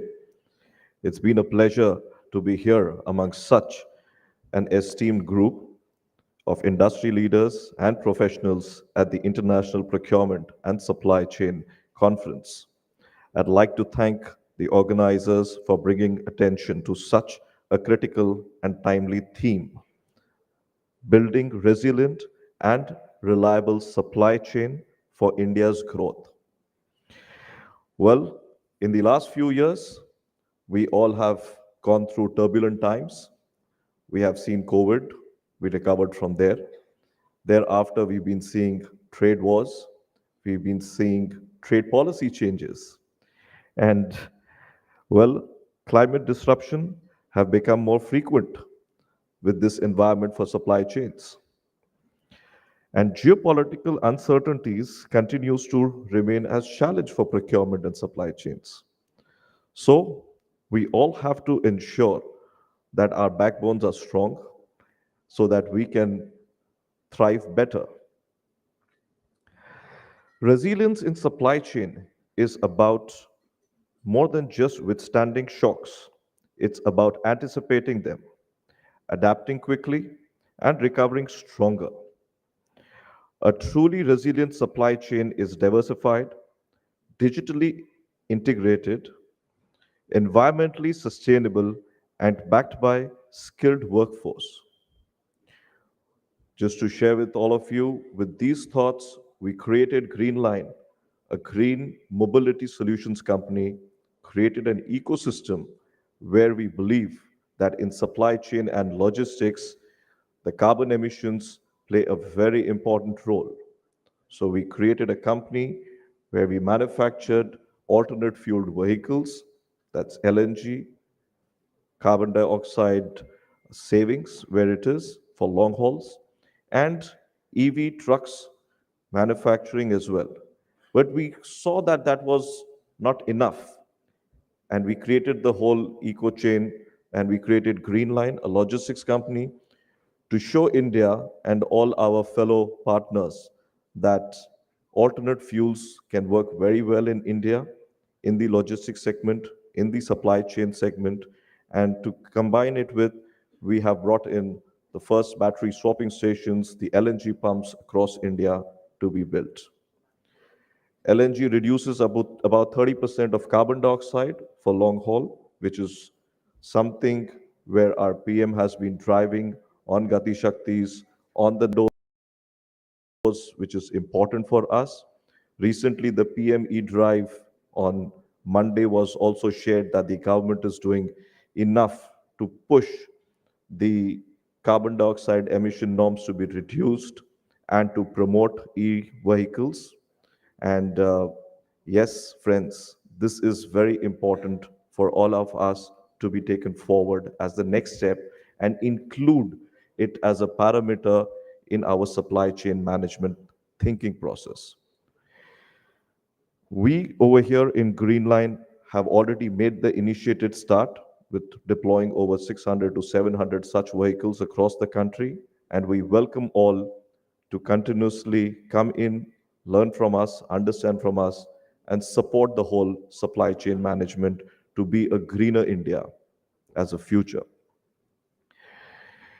Beyond cleaner vehicles and fuel infrastructures, we've also integrated advanced telematics into the systems. We've put up a digital fleet management system. Today's date, we are living in the world of Swiggy, Zomato, Amazon, where you want to know everything in a very timely manner. We've created not just a carbon dioxide digital clock and a tree saving clock, but the whole ADAS level systems have also been brought on 100% of the vehicle. So every captain who's driving your trucks is well monitored. He is kept uh, in a good, safer atmosphere because these ADAS systems tells them, as well as our own control towers, that if he's looking onto his cell phones or if he's yawning, and we do not want postmortems to happen, but we always wish that our supply chain management is accurate, is safe. So we create over here in logistics an ESG program where not just we are benefiting the environment, but also the sustainability agenda for the supply chain, for the driver missions, for their safeties, and also a good, strong governance mechanism which can train them to be better people, to be driving in a much better atmosphere. Today, the government has already helped and supported in creating great roads, great infrastructures of our country, and it's our duty to give it back in whatever manner we can, whether we train people, whether we bring in the right supply chain team managements, and how do we take the digital India forward in the AI manners that we can use. So let us work together in industry, in policy making, in technology providing to build a logistics ecosystem that is resilient, reliable, and responsible. This is our opportunity to lead by example, not just for India, but for the world. Thank you very much.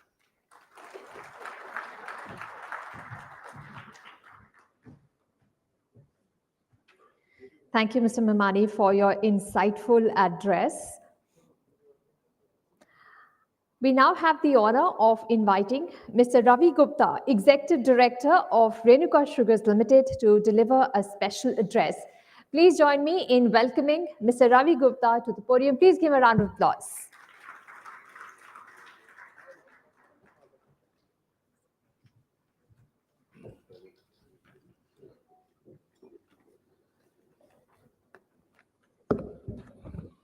Good morning, everyone.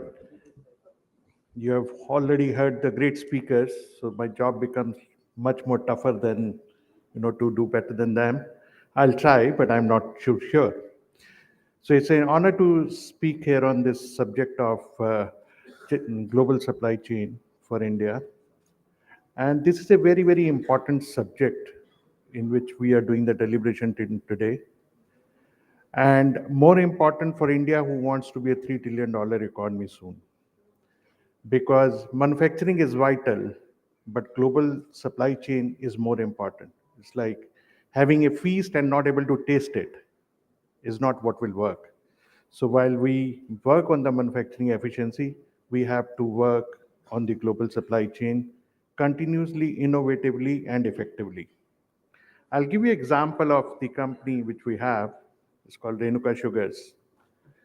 Today, we are one of its kind and perhaps the only one who brought the manufacturing base from elsewhere, including Middle East and Europe, to India, and entirely on our base of strength of our global supply chain. We import raw sugar from Brazil, process it in India, and then sell the refined sugar, high-valued refined sugar, to Middle East and Africa. Imagine a corporate which is importing sugar from South America, bringing it to Asia, and selling it back to Middle East and Africa.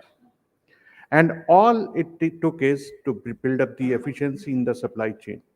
We import sugar in 80,000 tons vessels. We export sugar in 27 metric ton containers. We have the cheapest manufacturing cost.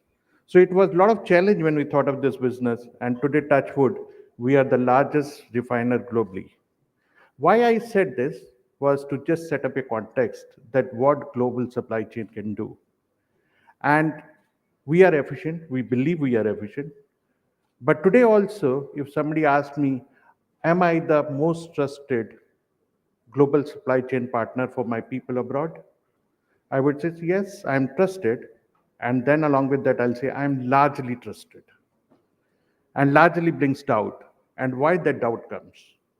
The doubt comes because we are not sure of our global supply infrastructure. We can produce well, but to ship that, there are a lot of challenges. Smaller challenges at the port infrastructure and very small challenges. For example, during the monsoon, at the container depots and the port will get flooded. And nobody can go and even supervise the container, leave alone lifting it. Small aspects.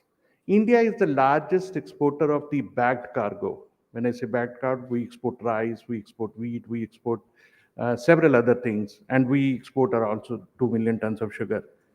But India has not done a great innovation so far on how do we fasten the process of loading our bagged cargo from the ports. Bagged cargo, because of the low load rate, are not something which ports want because it reduces the revenue. But at the same time, this is very important to gain the value addition which we can do in the country. So not only we have to think how to streamline the existing logistic, we have to also think innovatively that how do we increase the better throughput of the ports. And these things are real. We don't have to be complacent. We have to really work on it. How do we increase our logistic infrastructure? How do we bring technology into it? How we, not only in words, but in real sense. And that's which will take us to become one of the largest exporters of the hub in the India. Second important point which I am seeing for us and for everybody it's going to come is that your global partners today is talking about sustainability. We export sugar. One of the conditions from the large players come that how sustainable is sugar. They don't want just you to manufacture, they also want you to save good carbon footprints. And they also want that your sugar should be made sustainability. And global supply chain can play a big role. Like my colleague just said, that he is into green mobility. One of the big ideas is that from the warehouse to the port distances are 100 kilometers. Instead of running the diesel and petrol vehicles, why can't we run electric vehicles to fly from one warehouse to the another? This is something which is a low-hanging fruit, and we will have to go through it because our partners want sustainable infrastructure. Third most thing which India should drive, we have so far looked at warehousing distribution within the country, but your customers are becoming more demanding.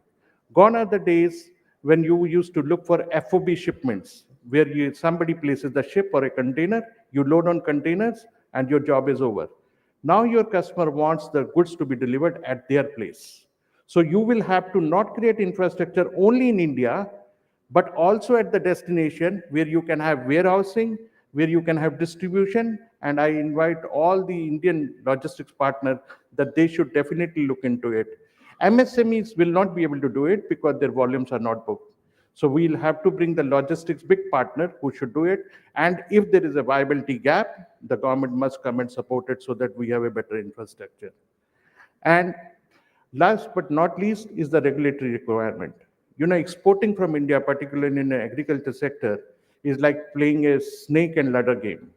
You are moving smoothly up to the top, but when the snake will strike in, you will come back to zero, you do not know. Because the policy on export and import changes very, very frequently and very abruptly. We have to have constant and regular policy, more consistent, more long-term policy, so that our exports continues to take place. With that, I will also be positive here. A lot of work has already been done in this sector. I think in 2014, we were at 54 or 58 in the World Bank Logistics Performance Index. Today, we are 38. So a lot of road infrastructure and schemes like Gati Shakti has been developed and we have come on the top. But let's not be complacent. Even at 38, we might be better than Vietnam and Bangladesh, but today our major competitor China is at 19. So let us continue to work closely and in a specific target-oriented vision so that we continue to build a global supply chain more efficiently because as I said, that having a feast is one thing, but able to taste it is what the global supply chain would be. With that note, thank you very much for having me.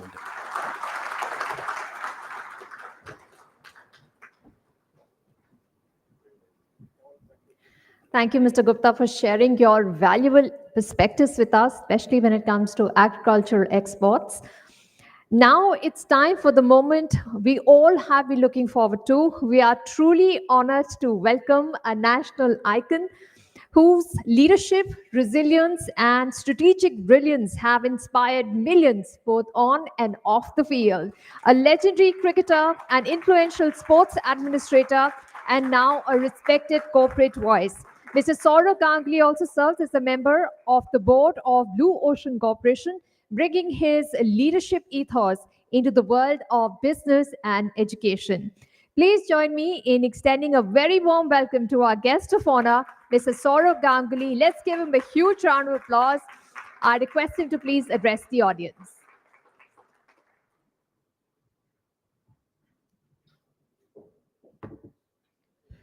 Thank you so much.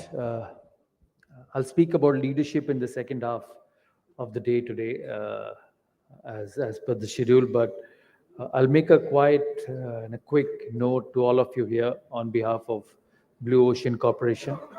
I take this opportunity to thank Dr. Satya Menon, the CEO of the company. He calls himself as the CEO of the company, but he's the backbone of Blue Ocean Corporation. Our friend from England, John from England, from Brighton, important dignitaries on the dais. Jayesh is here, who's part of the Blue Ocean board and members. As I said, I take this opportunity to thank Dr. Satya for inviting me here. This is my third Blue Ocean conference, which I've attended, one in Bombay, one in Dubai. And it's always an honor to speak for me about the brand, which is not just redefining logistics, as you've been hearing from all, but reshaping the very idea of what a modern supply chain can be. At its core, Blue Ocean isn't just a supply chain company, it's a movement built on philosophy of clarity, reliability, and limitless possibility. As it's named an ocean, it's vast, deep, and never moving. Blue Ocean delivers end-to-end solutions with seamless precision and scale.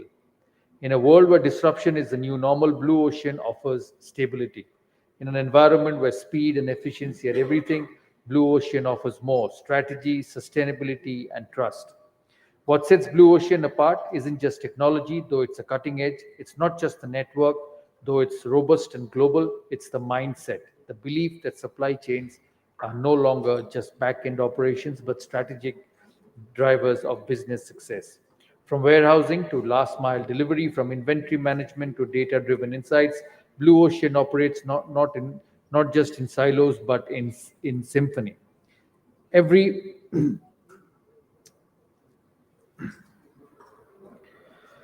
Every product delivered, every deadline met, every challenge overcome speaks to a culture of excellence, innovation, and accountability. But perhaps what's more inspiring is the brand's vision for future, a future where supply chains are greener, more ethical, more human, but technology empowers people instead of replacing them. Where businesses of all sizes, from startups to global giants, can plug into a system that works smarter, faster, and better. Blue Ocean is not just keeping up with the future, it's helping build it. So, to all at Blue Ocean who's taking this brand forward for the years to come and in the future, my good wishes, led by Dr. Satya Menon. I have a small part in this progress.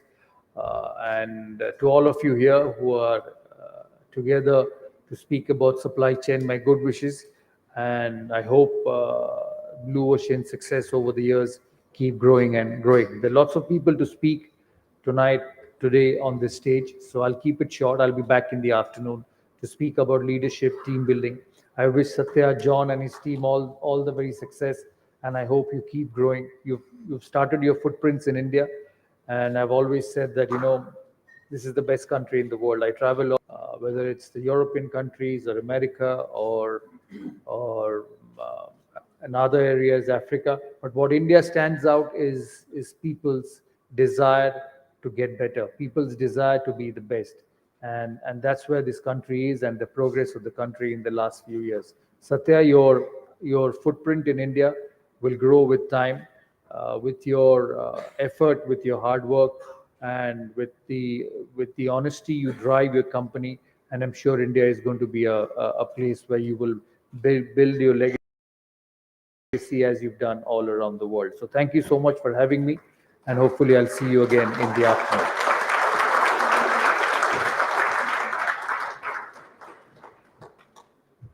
Thank you for such an inspiring address, and we need an inspiring ovation for Mr. Saurav Ganguly's address. Everybody on your feet, a standing ovation for Mr. Saurav Ganguly. Please give a round of applause. Everybody on your feet. Request a standing ovation for Mr. Saurav Ganguly.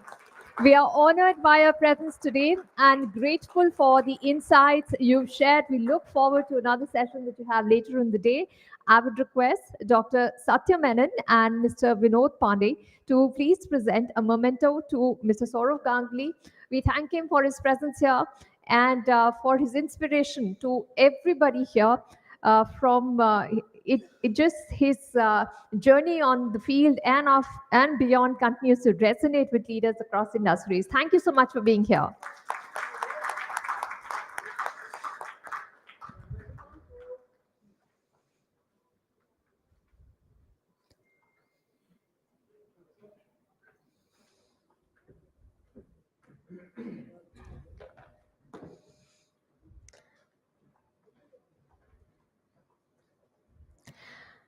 We now have the honor of hearing from a visionary leader who has played a pivotal role in driving Blue Ocean Corporation's global success and innovation. Please join me in welcoming Dr. Satya Menon, Group CEO of Blue Ocean Corporation and the Vice Chairman of CILT UAE chapter to deliver his special address. Please give him a warm round of applause.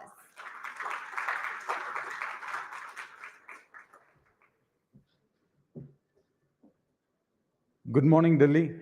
Good morning, India.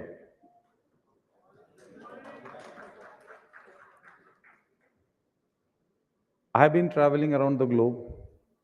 I've visited many countries. One common riding factor when we speak about India is the next growth story. Last week, in our office in Dubai, we had a British investor and entrepreneur. So they build ships, they invest in real estate, they have a lot of assets all around the world.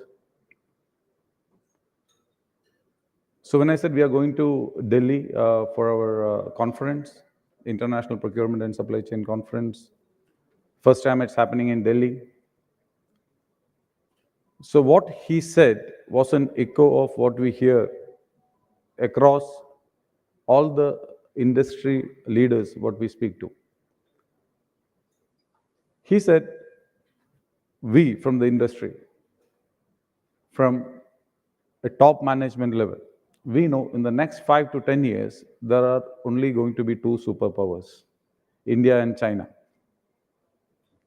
Rest of the people might fizzle out or will go to the bottom of the table.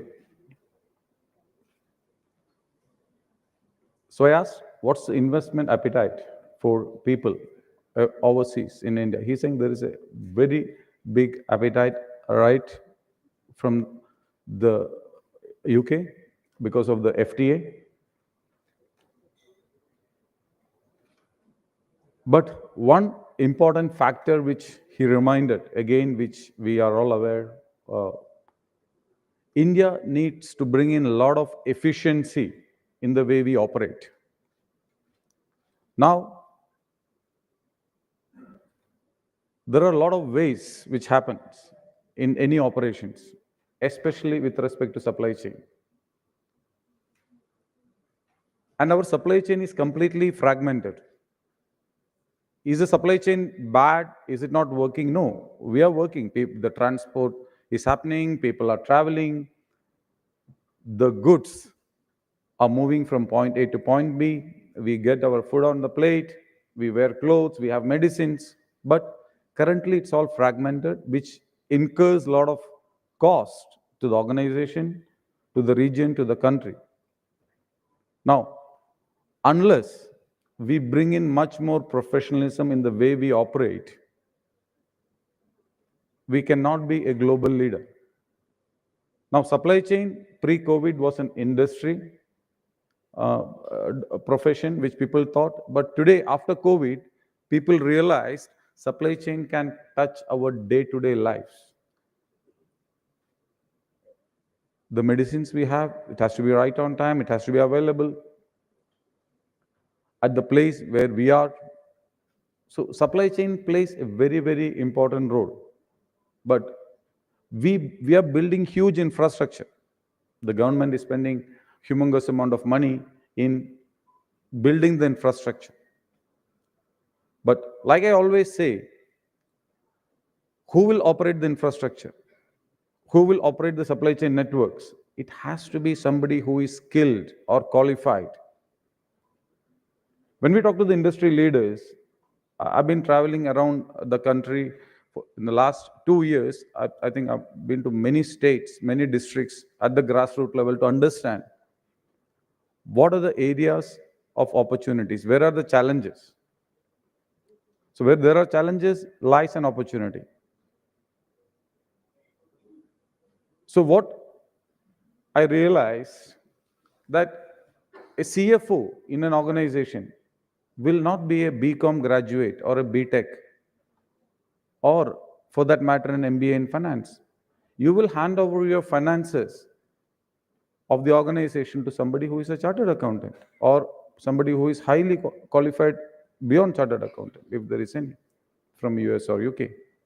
But The person who is spending the money, who is responsible for 60% of the company spent in operations, in procurement, is somebody who doesn't have right skill set. I cannot say the right skill set. Yeah, he is working, things are moving, but not. See, there is a difference between doing things right and doing the right thing. So we are doing things right, but are we doing the right thing? So that will come only from the knowledge. That will only come from somebody like, for example, a BCom guy will know definitely a profit and loss. He will know how to manage a cash flow. But is he doing the right things? Similarly, supply chain is a new domain which has come. In the last 30, 35 years, there are universities, certification bodies who has come up with qualifications, who are structured the education into a proper skill development program, and they are imparting the knowledge. So in India, with for surety I can say 99.99% of the people who are handling procurement or supply chain functions will not have a formal education, formal qualification in this domain. So this has to change compared to the other parts we have seen in people in Middle East, in the Western world. Somebody, okay, a chartered accountant has to be a CFO has to be a chartered accountant. Similarly, a supply chain person has to be a certified person. A procurement person has to be a qualified person in procurement. They reach the top. So they impart or instill the same set of knowledge in the people below. And this helps the organizations. So today I'm glad that after a lot of efforts, we are able to bring in the skill development program to the university students. So what we realized, see, we are targeting the top pyramid, top level of the pyramid. Okay, we can have transformational leadership in supply chain. We can build in strategic management processes. But what about the middle management? We have all the certification programs, educational qualifications. But what about the bottom of the pyramid? Where the majority of the people who are working are there. So one, people who are working. Second, who are entering into the job from university or a college. So somebody who is studied a BA or a BTech or a BSc today, they will not have a particular career goal that, okay, I want to be here. There are few people, small percentage of the people will definitely have that. But majority takes up the first job which comes in their way. A BTech guy, you can go and see, he must be selling an automobile. But that is what we are trying to focus, or he might get into a supply chain. So when we impart the supply chain skill set into these people, right from the starting point of their career, they are knowledgeable, they are skilled, and they can really contribute to the efficiency of the organization and bring in a lot of savings in the cost, and they can progress up the ladder in their life. So this is what we are focusing, and I'm so happy to say that today we are signing an MOU with AICTE. I think we have some AICTE officials are here.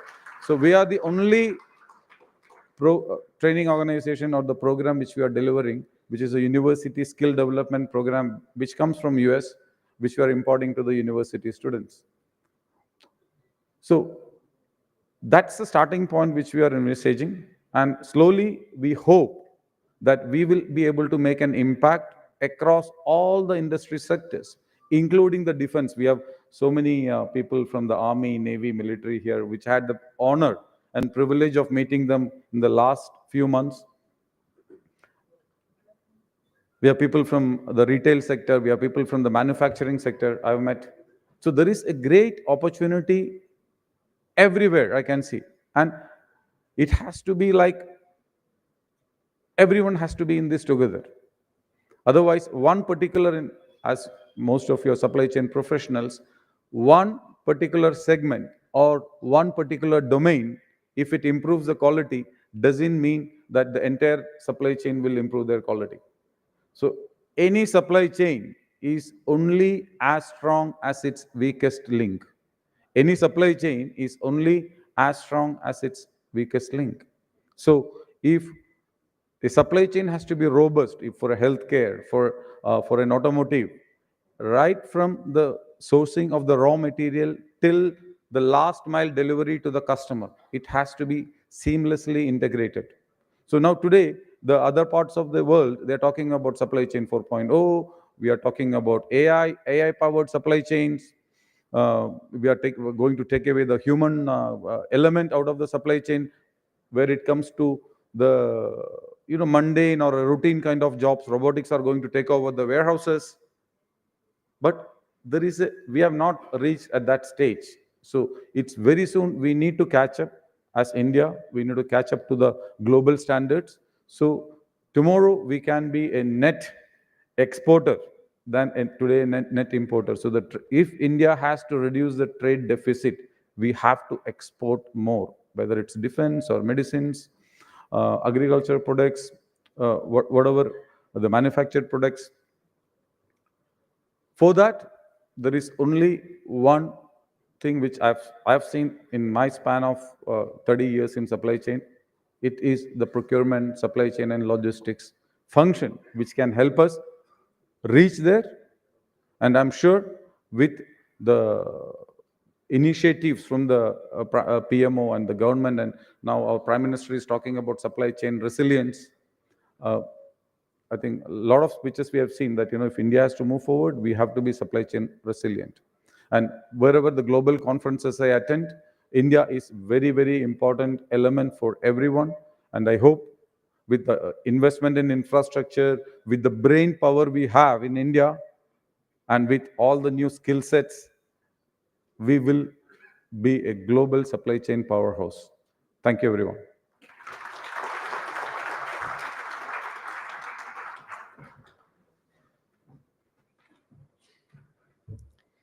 Thank you, sir, for sharing your insights and your strategic vision. Your leadership continues to shape the future of the supply chain and procurement excellence across the globe. As we approach the conclusion of this session, it is my honor to invite Mr. Abdulaziz, Group Chairman of Blue Ocean Corporation, to deliver the vote of thanks. Please give a round of applause to Mr. Abdulaziz.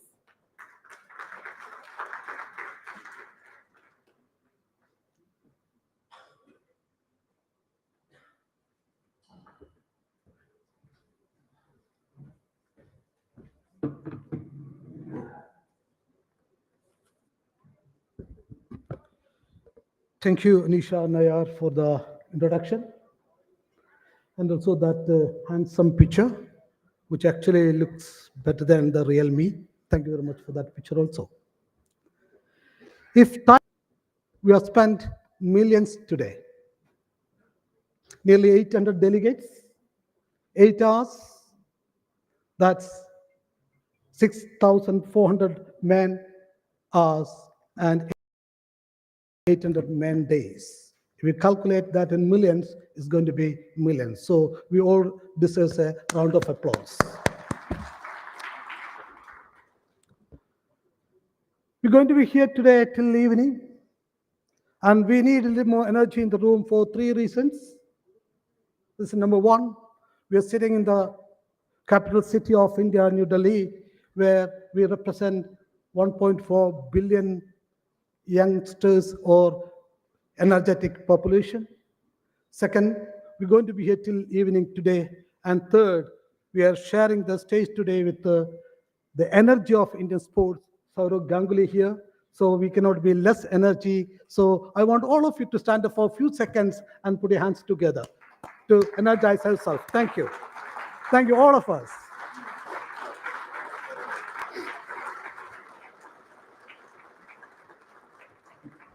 Thank you. Have a seat, please. Thank you. Good morning, everyone. It's a matter of immense pride and gratitude to be here in the capital city of India, New Delhi,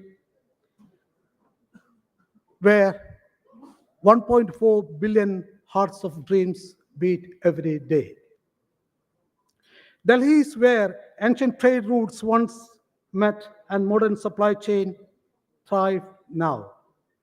A city where tradition meets innovation and where logistics is not just a business, it's a legacy. From the buzzing wholesale market of Chandni Chowk to the world-class logistics hub across NCR.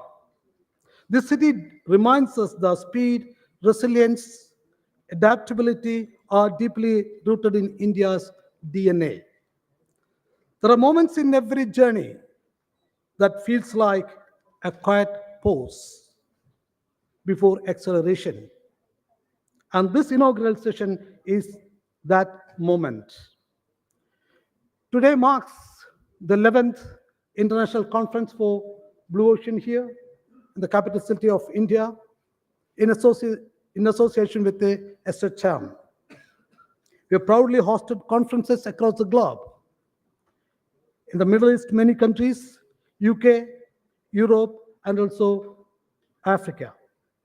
Our last supply chain conference in India was in Mumbai, where we had more than 800 professionals attended and 30 plus speakers flown in different parts of the world. Our next chapter of our conference is in Saudi Arabia, November 4th, and then in December, we have it in Egypt, December 14th.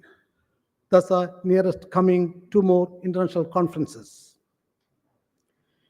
We extend our deepest gratitude to Manjinder Singh Sinha, Honorable Minister of Industry, who was supposed to be here with us. Hope he will join maybe afternoon. For some emergency, he was not able to make it today in the morning. Our heartfelt thanks to Sarur Ganguly, or Dada, as we all lovingly call him, for joining us. This is, as he said, that the 3rd conference he is with us. One was in Mumbai, 2nd in Dubai, and 3rd in Delhi today.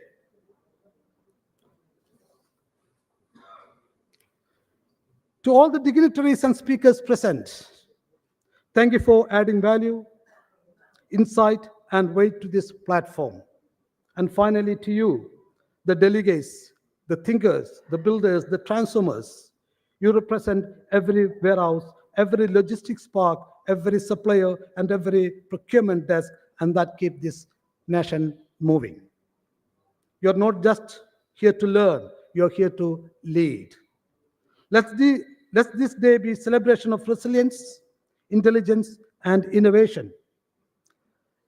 Let bold questions be asked, real stories shared, and long-term partnership begin. And our team Blue Ocean, to organize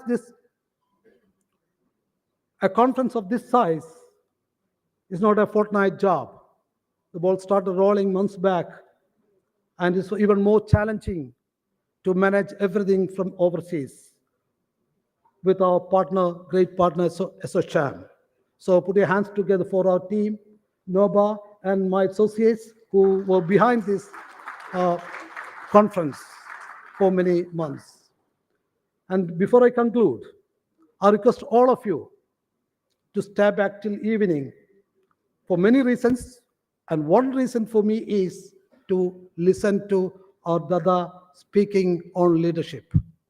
This is the 3rd conference for me with him, Mumbai, Dubai, and here.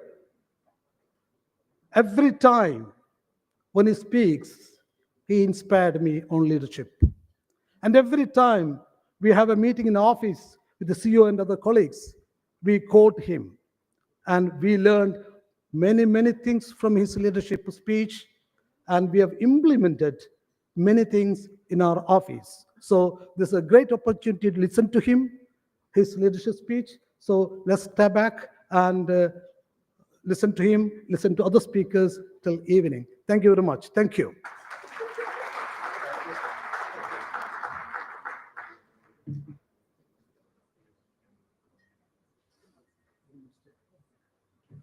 Thank you so much, Mr. Aziz, for your heartfelt comments and your gracious remarks.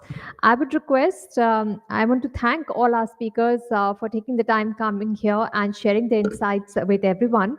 I would request Dr. Satya Menon to please present a memento to Mr. Vinod Pandey, Chairperson, Association Manufacturing and Capital Goods Council. I request you to please present a memento to Mr. Vinod Pandey.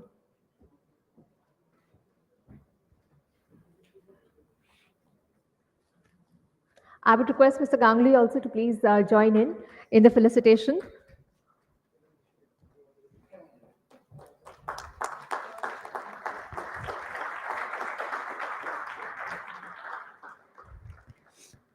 I request Dr. Menon to present a memento to Mr. Anand Memani, Co-Chairperson, ASSOCHAM Logistics and Warehousing Council.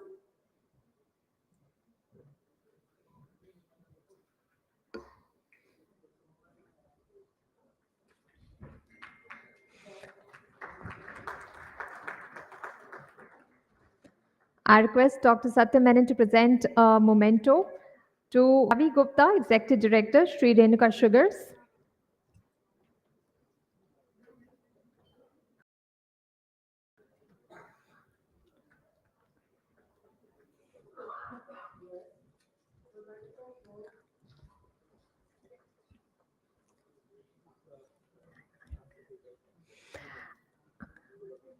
I would request Mr. Ravi Gupta to present a memento to Dr. Satya Menon.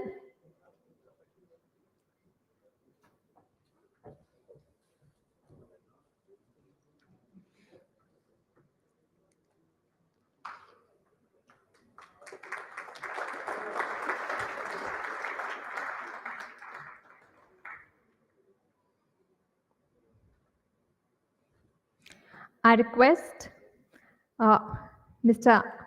Anand Memani to please present a memento to Mr. Abdul Aziz.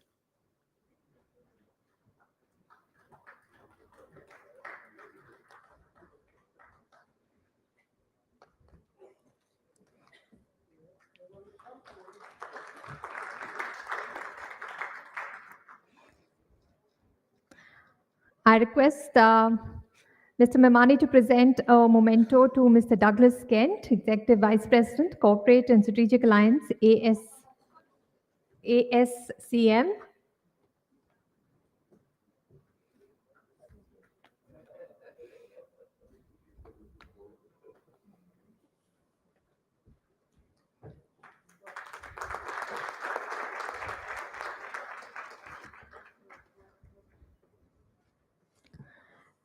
And I request Mr. Vinod Pandey to present a memento to Mr. John Ellis.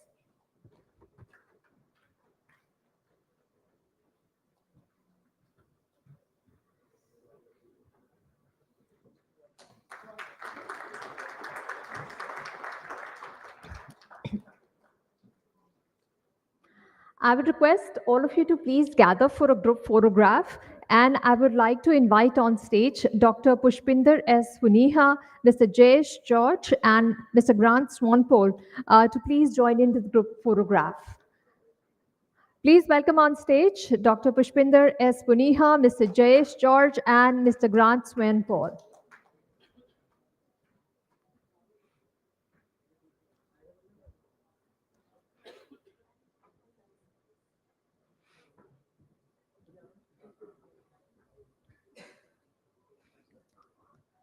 Please give everyone a round of applause.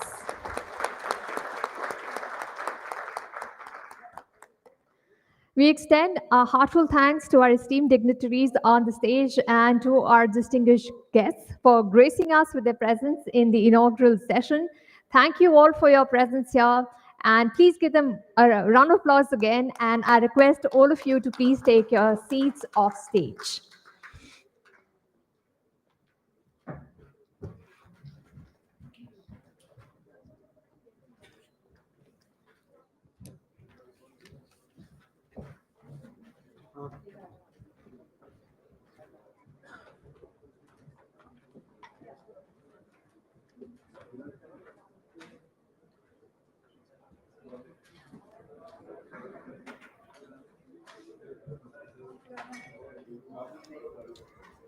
I request everybody to remain seated. We are not having a break. We will continue with our sessions, and we have a very interesting panel discussion coming up.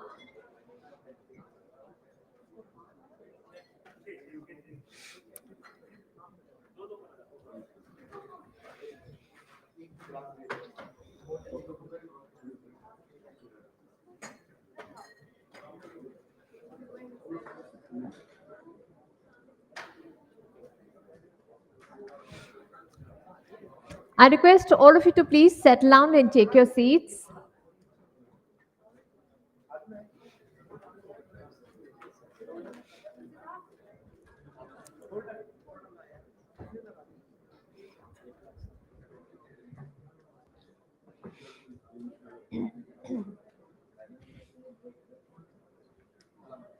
All done?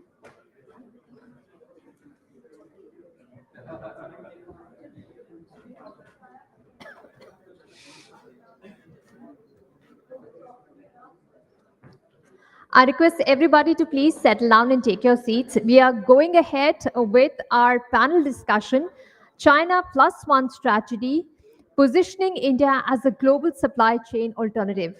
I request everybody to please take your seats. We are not having a break and we're continuing with our discussion. All of you will have the opportunity to catch up with each other during lunch. I request all of you to please settle down. This session will delve into India's strategic potential to serve as a reliable and competitive supply chain partner in the evolving global market. Please join me in welcoming on stage our distinguished panelists. Please welcome Ms. Rashmi Chawla, Chief Procurement and Supply Chain Officer, Ujala Cygnus. Please welcome Mr. Saurav Agarwal, who is the moderator for this session. He is India Private Mid-Market Leader, EY. Please welcome Mr. Shesh Kulkarni, Managing Director, Novatum Logistics. Mr. Sanjeev Arora, Chief Financial Officer, Moglix. Mr. Vikas Arora, President and Business Head, Shriram Finance Limited. And Mr. Ajay Singh, Chief Supply Chain Officer, Hindustan Platinum.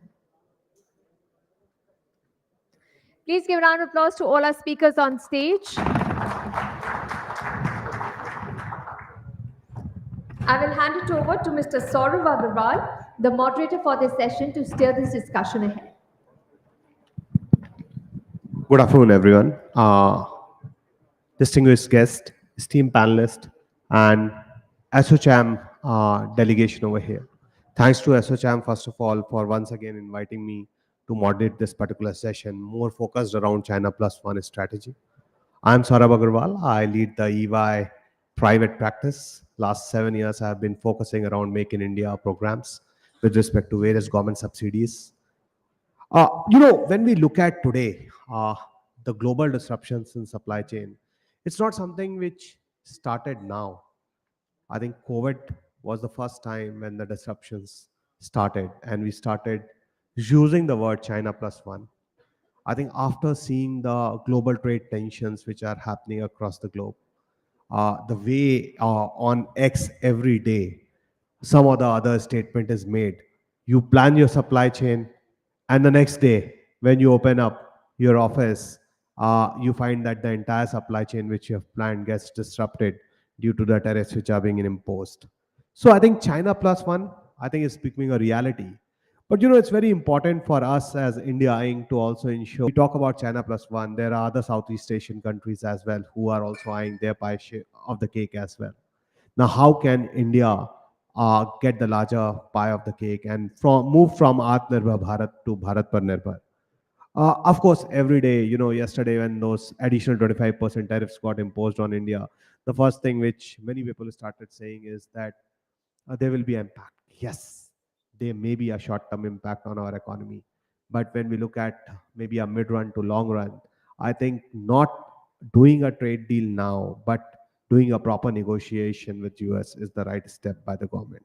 Today, when we say, see, Indian government is negotiating a lot of bilateral agreements with multiple countries. It started with India, Australia, followed by we look at India, UAE, and then when we look at India, UK, India, Switzerland is in the talks. India, Europe is in the talks. So I think there are alternate markets which India is exploring, and not just the west part of the world, but also the other developing economies.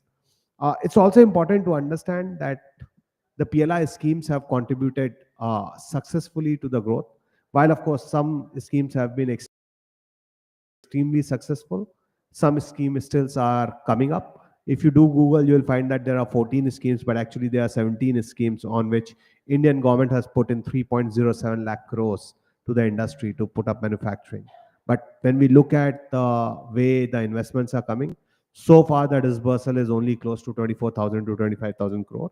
So while it has led to production getting, you can say, accelerated in some of the sectors like mobile phone, telecom, etc., but still there's a lot of way to go. From a logistics standpoint, India still continues to be costly destination, but the logistics costs have gone down significantly. But when we compare to ASEAN, I think still a lot of action has to be done. From a government perspective, when we look at Gati Shakti, we look at dedicated freight corridors, multi-modal parks, Bharatmala, Sagarmala. I think all these programs are helping quite a lot. But these are all mid-run to long-run programs. So therefore, when I was asked to come and moderate this session, I really accepted. I was like really eager to come and moderate this one because of the fact that this is a topic which is something very close to my heart. And when we look at the panel today, which we are joined by Shesh ji from so we have Shesh ji, we have Rashmi ji, we have Vikas ji, Sanjeev ji, and Ajay Singh ji. They are coming from various parts of the sectors. Someone from Hindustan Platinum, someone from finance, someone from Moglix, someone from Ujala, Cygnus, and someone from logistics. So when we look at, we have a varied panel today with us who can provide more details around it. But end of the day, what we expect from this panel is to discuss the alternative supply chains, how it can come across, but at the same time, what the policy level changes, which we can expect from the government in this particular regard, and ASSOCHAM can recommend over a period of time so that our supply chains doesn't get disrupted and our economy remains resilient. With this, I think I'll start this particular session. Maybe Ajay ji, I'll first come to you. You are coming from Hindustan Platinum. You're a chief supply chain officer over there. Exports to the US is likely to face some headwinds, retaliatory tariffs, trade friction. Every day, government is trying their best to close a deal. But there's $86.51 billion of exports which were there to US from India in financial year 24. How do you foresee that India can mitigate the impact of such tariffs and retain their export share? At the same time, there can be a potential loss. If there's a potential loss, how do you foresee that some of the other nations with whom we are partnering, we can get that part of the share of the loss addressed from those nations? Thanks. Thanks. So my take on this is very simple. I think the way the policies are being made, I think in the current crisis, if you see when we came out of COVID, a lot of changes happened. Already started talking about nearshoring, offshoring, the things. And with this, the tariff changes, what is coming into effect. I think one strategy which always be there that if you see around the world, I think no world is self-sufficient. No country is self-sufficient. For every or small alternative of raw materials or any other material, you need to be dependent on the other part of the world.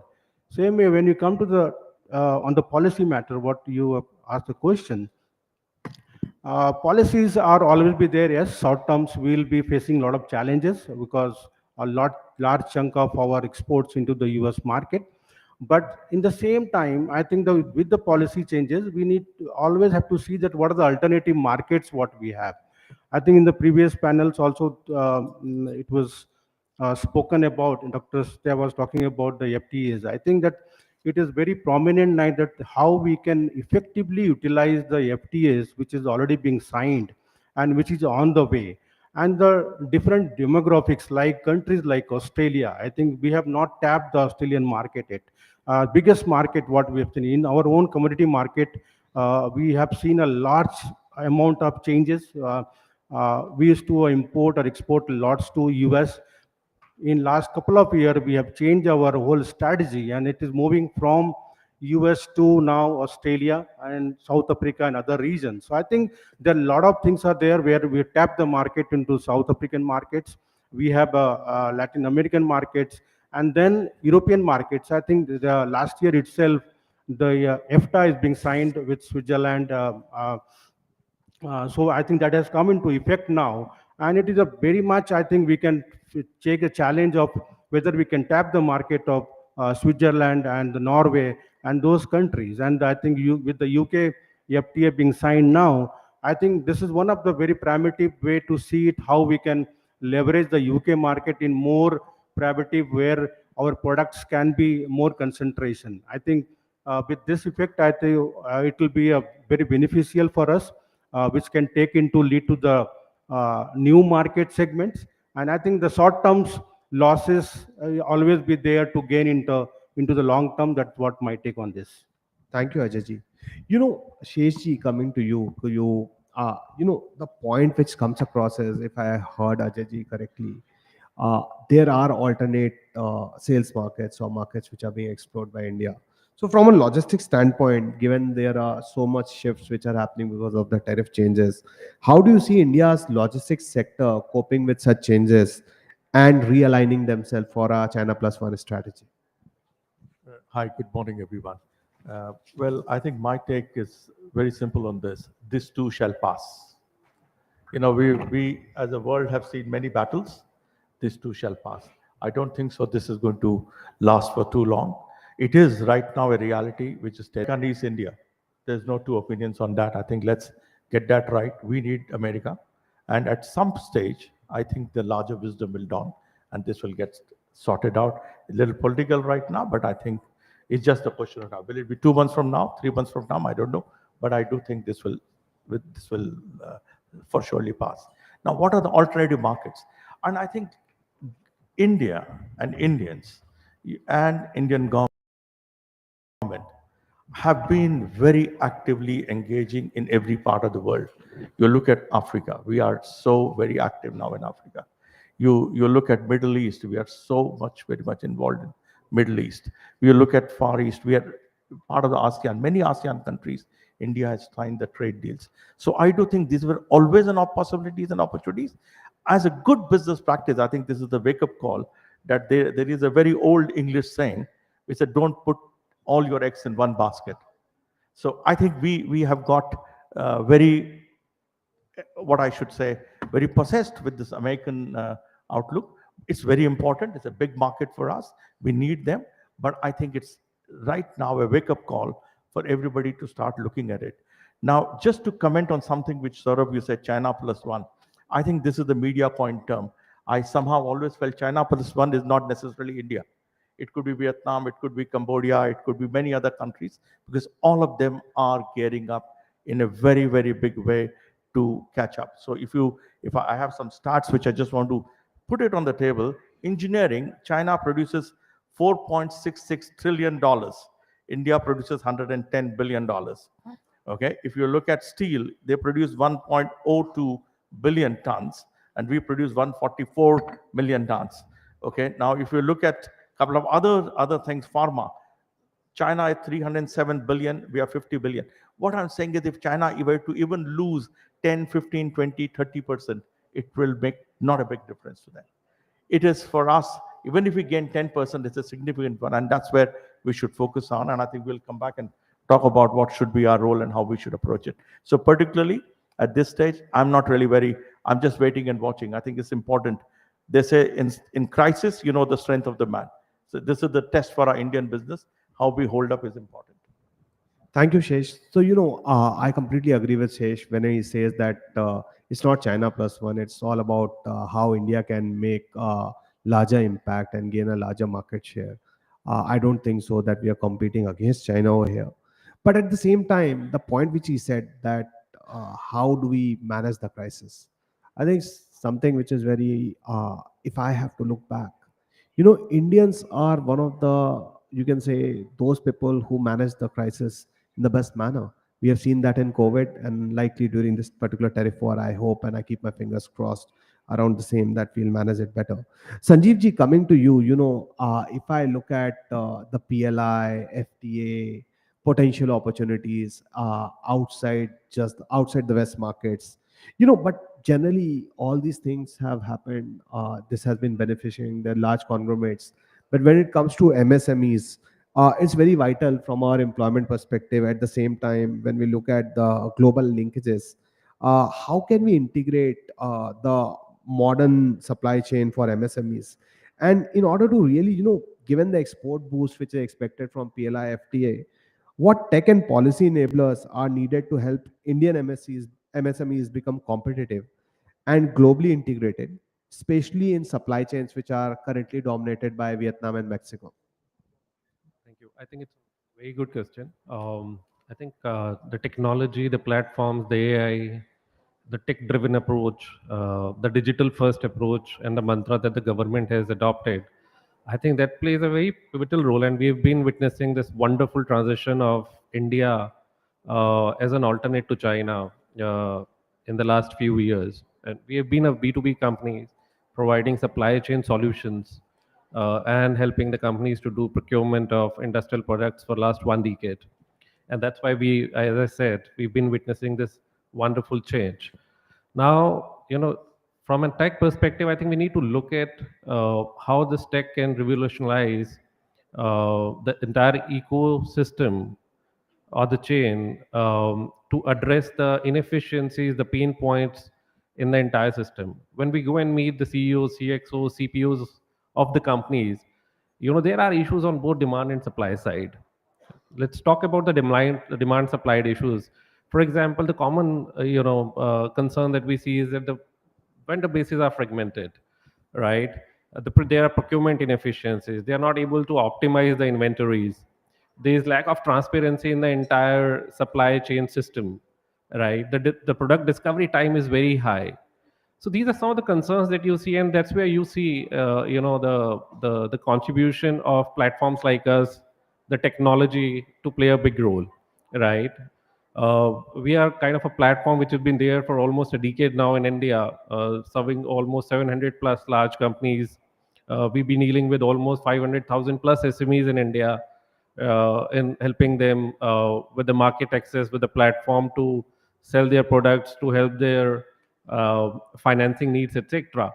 So those platforms, tech innovations help companies to cut down the production cycles, the procurement cycles. We've been talking to various companies. We have seen the results coming. Almost 30 to 40% of the product discovery times have gone down. We have seen the procurement cost being optimized by almost about 10%. We are talking about the literacy rate. The digital literacy has been going up significantly. That is helping the SMEs to become more digital savvy on the compliances part. There are more, there are initiatives on invoicing coming on e-platforms for financing activities, for compliance network related issues. So I think tech has been, driving this initiative of making these SMEs and the entire manufacturing ecosystems quite strong and healthy to be able to take India to the next level. Thank you, Sanjeev. So, we have talked about the way the other markets are being explored by the Indians. But, if we look at the foundation for any such activity, it is finance.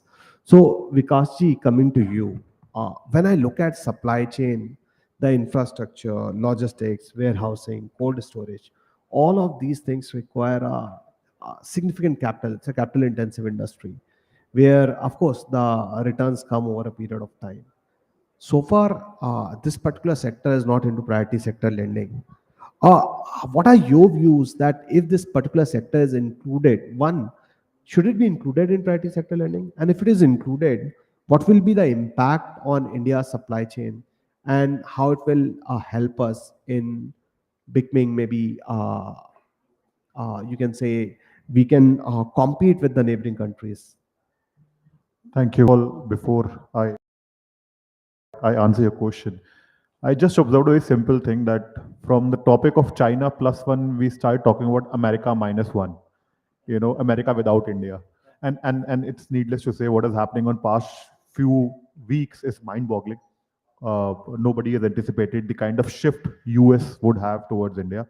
But also go back, why China +1 happened in first place was again the same vision or view or the policies of America towards China, where they did not want to procure from China. They wanted to put restrictions around it. And all the manufacturers based out of China started looking for alternate markets, alternate manufacturing hubs or supply chains.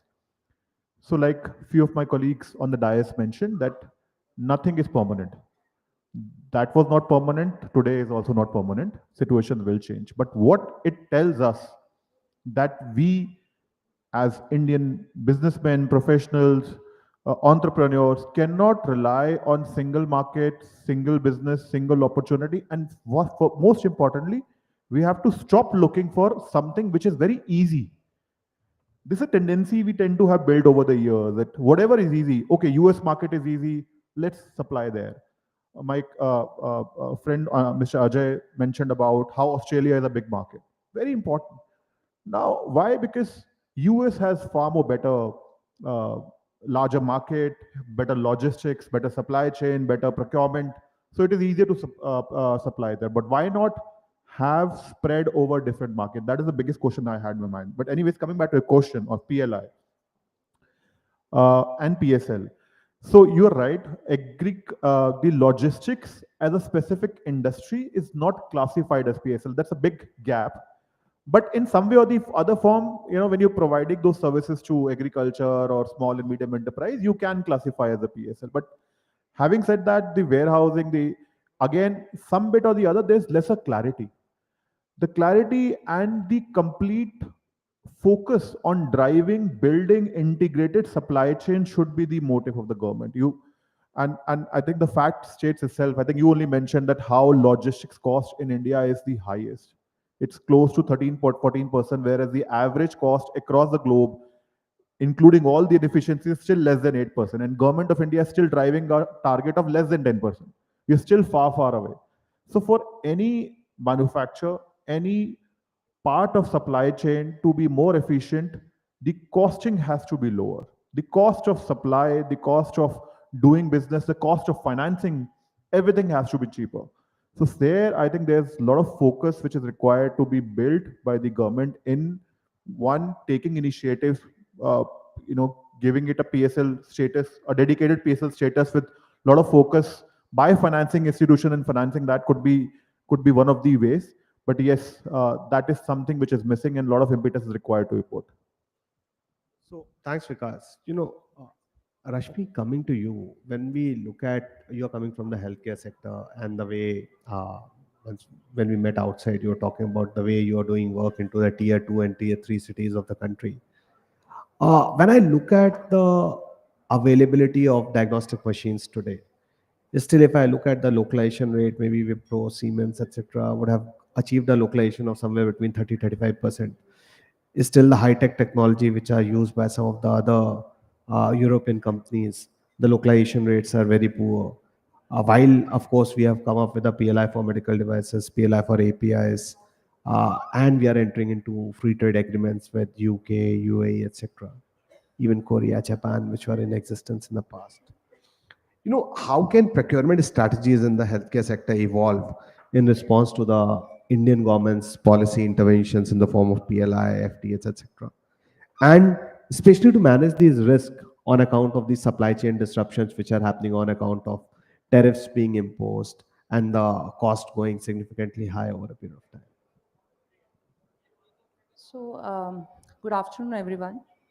Thank you, Saurabh. This is a very interesting question, and in fact, you have asked the entire healthcare supply chain related challenges in one question. So I appreciate that. And I would like to kind of segregate the problem into parts and talk about healthcare, and it is little different from other industries.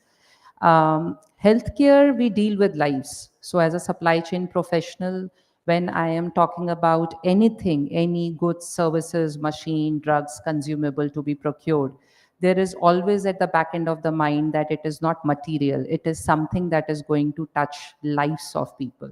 A single decision can go haywire and it can impact the outcomes of clinical procedures going on. Said that, India has come a far way if I compare in last even 15 years when I am into healthcare working with different organizations. When we started, our dependency for drugs, consumables, machinery was broadly on brands which were imported.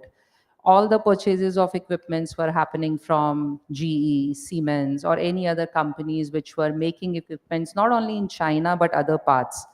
However, now if I talk about, and I was gathering some numbers along to share, in terms of drugs and consumables, India constitutes 20% of the world's largest in terms of the generics. So generic is one component where India has come a long way.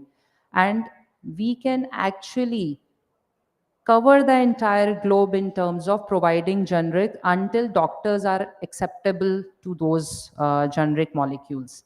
In terms of vaccine supply, 60% of vaccines and APIs sit in India, and there is a lot of good works that are happening in manufacturing plants when it comes to drugs and consumables. If I go by WHO pre-qualified list, India holds around 57% of APIs, but again for generic. Now the problem here is, if I talk about India and if I talk about different healthcare brands, many hospitals which are good brands, or I will say will operate in category or a category A and B cities, are not yet very open to generic molecules. You must have come across quite a guidelines which are coming from government stating that when a doctor is prescribing a medicine, it should be talked about generic and not brands in specific. As soon as we become specific to brands, our dependencies on other countries increases. It can be China, it can be US or any other country. However, now considering the overall pressure of cost that is coming on the hospitals in terms of delivering the end product or end care to the patients, doctors are now opening up to generic, ensuring that the quality is maintained. So here comes the role of supply chain people. It is about partnering with the clinicians in a manner that we ensure a balance between the quality and the cost. And working in so many brands like Mag, CK Birla, and now with Ujala Cygnus, the one approach that is successful and helping us as a country is that we are partnering with going to the level where drugs are being manufactured, doing the necessary testings and certifications, and then saying, look, hey, this product is good and drugs and consumables can be used. However, in terms of equipment, there is a long way to go. In terms of manufacturing equipments in India, there is a lot of work that needs to be done. We are not yet ready. When I say we are not yet ready, there is a lot of trade policies that we know are being made. The purpose is today also broadly 70% of purchase in terms of brands and in terms of the clinical preferences sits with the equipment brands which are manufacturing outside India, be it China. China obviously is the biggest because they offer very less cost. It goes to US as well, but doctors are comfortable with the brand tagged to the equipment. If I talk about one of the most expensive equipment today, which is robo, we all know about robotic surgeries. For so many years, it was only one brand which was actually leading the globe, which was Da Vinci, which is a US brand. Only 2 years ago, when they have opened up their patents, it has now been started manufacturing in India. And the cost difference is almost 4 times. Yeah, that's the cost difference. So if we, and now because there is a pressure on the cost overall, so now we are open to getting to the manufacturers who are producing in India, but ensuring that there is a balance between quality and cost. When we try to do that, there is a challenge in terms of compliances. Because when I talk about compliances, the value that is supposedly given to any such certifications right now sits with US FDA. That is what everyone talks about. It is not easy for Indian manufacturer to go to US FDA and get approvals. That's the challenge, and that's what we need to solve. I will go by what Vikas said. It has to be an integrated approach. So if I talk about our government norms, our government policies, right now we are coming up with a lot of norms and policies around that the cost to patient should be reduced under Ayushman or other panels. However, we are not thinking that what is the pressure on the cost of serving the patient. We have to bring along those guidelines more strongly where generics are being pushed and it is being tracked. So that is one area which will help us as a country. However, there is a lot of good work that is happening. The numbers are saying so. Clinicians are getting open to collaborate with Indian manufacturers, but there are challenges and we are moving towards achieving them. Hey, Rashmi, I have a question, another question for you. Of course, Yeah. the pharma tariffs are Sure. yet to be announced, but he has started talking about 250%, 100% of the tariffs. And, we are one of the largest exporters in pharma as far as US is concerned as a market. And more so, generally, whenever. It's generic, Yeah, not the generic. entire farm. Yeah, I'm talking about generic. Generally, what has always been said is that part of the profits which come from the exports are absorbed in the domestic prices, and that way I think the medicines are cheaper for the Indian consumers. With all this happening, how do you foresee from a supply chain disruption happening as far as the customer is concerned, more on the generic drugs?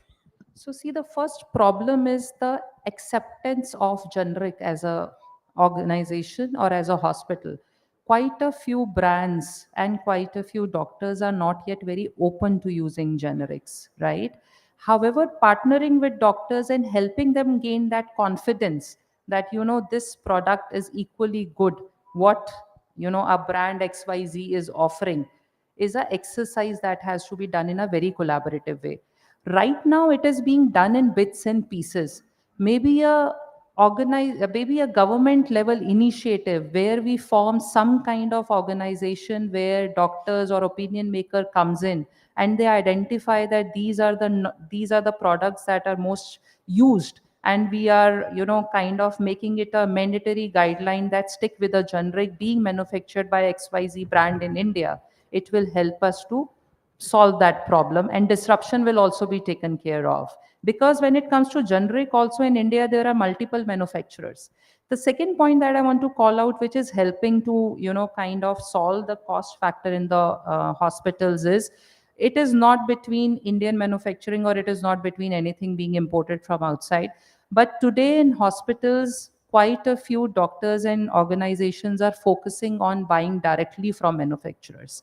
So the brand, which is the layer in between doctors and organizations, are trying to remove that and go directly to manufacturers, right? So that is also helping to strike a balance, that if I say that, okay, I need to use a brand Cipla only, but Cipla also gets manufactured by a manufacturer in India. So now hospitals are reaching directly to the manufacturers, consolidating their buying, and then picking up the stock of the same batch. So that ensures the quality is maintained. Yeah, maybe in the interest of time, I'll come to my last question. That is for everyone, and maybe 30 seconds for each one of you. Given the overall supply chain disruptions which we can foresee, and China plus one, or maybe you can call as the future of Indian manufacturing, what are the one or two policy level changes which you would want to recommend, which maybe ASSOCHAM can take it to the government? And maybe we can start with Shesh from you, and then we can just follow to understand that what are the policy level recommendations which you want to make. I think, Saurav, I've always felt that the success of any country's industry largely hinges on SMEs. If you go across to China, you'll see the big companies, but the number of SMEs you see there thriving is very, very large. And we need to see that happen here. Now, what is the challenge? Why SMEs are not able to do it, or they can only go to a certain extent, is purely the capital. The availability of the capital, the cost of raising capital in India is prohibitively high, and government needs to pitch in and facilitate that. Number one. Number two, they need to have a policy which allows SMEs to thrive and which protects them. It has to be a little protection policy, because till a certain level, they need handholding. If that is not happening, it's going to constantly keep coming to bite us. Now, so we can go on. There So are many Shesh, things. maybe I'll go to Vikas, because you raised the point on cost of capital for MSMEs. I think Just one point I want to make. We keep talking about cost of logistics, and which is very high in India. I must tell you, cost is directly related to the volume and the quantity which you make it. Our volumes are not big, hence the costs are high. You get your volumes right, and that's where the role of SME comes in. Thanks, Shesh. Vikas. So very, very pertinent question. 6.3 small and medium enterprises in India, and yet only 20% having access to formal credit. That speaks the huge gap. The problem is not just the cost of capital, the excess of capital also. Because I want you to Okay, put cost the of recommendation. capital. Sorry. I think it is important that there has to be a suggestion perspective. There has to be an integrated platform where the get access to the capital in a way that it kind of gives clarity to everybody, even a financier like me, that what is the orders they have in hand. There are platforms like Trade where you can give it an invoice discounting, but again the problem is acceptance by the large corporates. They on paper they are on the platform, but they're not allowing their invoices to get discounted. Sanjeev, yeah. Another point here, the problem is invoice discounting is post shipment, but they need money to manufacture, to procure. Hardly any financing arrangement for MSME which gives them pre-shipment where they can actually get financing against PO. We at Shriram, we have launched that product last year, but again, that's not a very, very prevalent product in the market. So make that kind of capital also accessible. Third is the equity. SME IPOs are coming, but we know there is a gray element around it. I think there is a capital need to be accessed because not debt is not the only sort of financing which can help them. Equity for the small and medium enterprises also required. Sanjeev, I'll go to you because it was a platform part. So that's why I want some recommendations from you on this. No, absolutely. Fintech-based lending, of course, we talked about post-shipment lending, but there are platforms like ours who have been giving credits and financing facilities even on the PO-based, kind of transactions. So I think these platforms like us has been playing a super important role in terms of facilitating the capital to the SMEs. I mean, as I said earlier, we've been dealing with 500,000 plus SMEs. And one of the challenge definitely is to have quick access to the capital. But more importantly, also there are certifications which are very important when you look at market outside.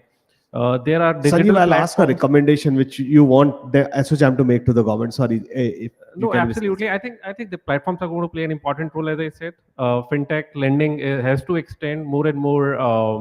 MSMEs have to be brought on platforms for e-invoicing, e-logistic, e-compliances, which sometimes becomes a bottleneck for getting the financing facilities for them. Yeah, Rashmi, coming to you, the same question. I would say in healthcare, the consolidation of buying across the hospitals and standardization of the clinical protocols will help us to improve as a country. So standardized protocol mapped with the procedures, consolidated buying allocated to the Indian manufacturers through a common body, and that will help. Thanks. Ajay ji. I think we had a lot of schemes going around, like maybe PLI schemes are there, the ROTEP schemes were there.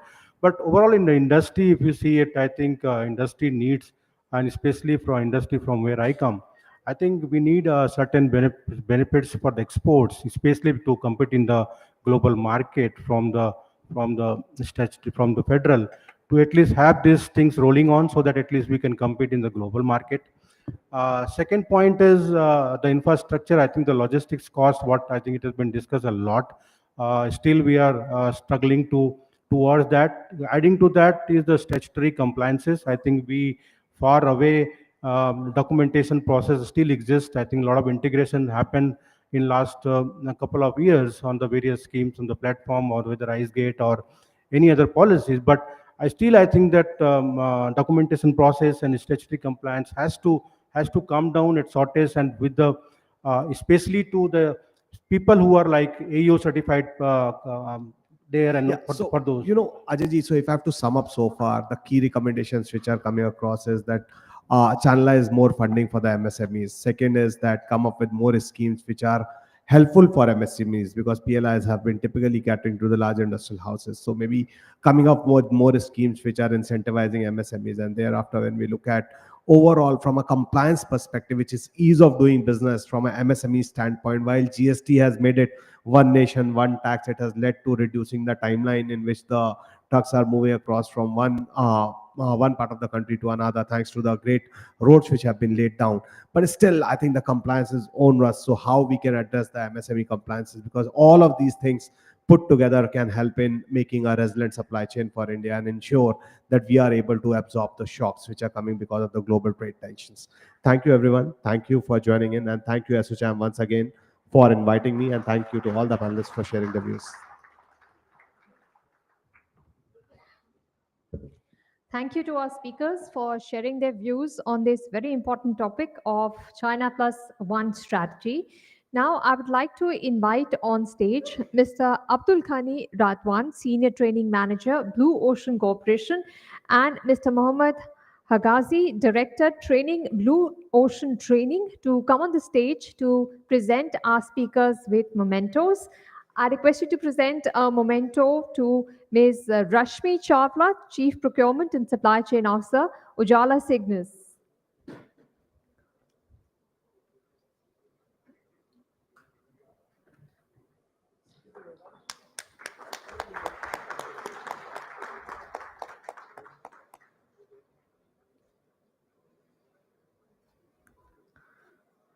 I request both of you to present a memento to Mr. Shesh Kulkarni, Managing Director, India Operations, Novatum Logistics.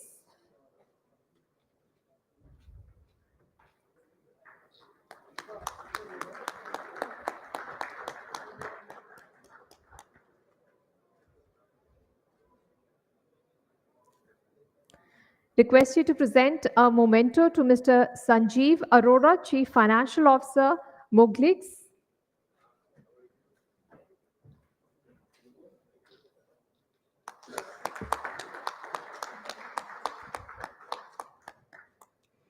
A memento for Mr. Vikas Arora, President and Business Head, Shriram Finance Limited.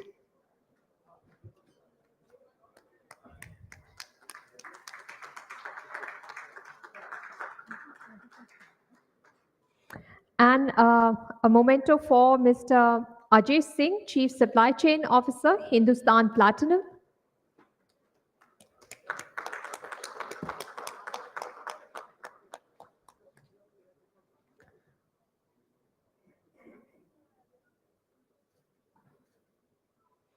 And a memento for our moderator, Mr. Saurabh Agarwal, India Private Mid-Market Leader, EY.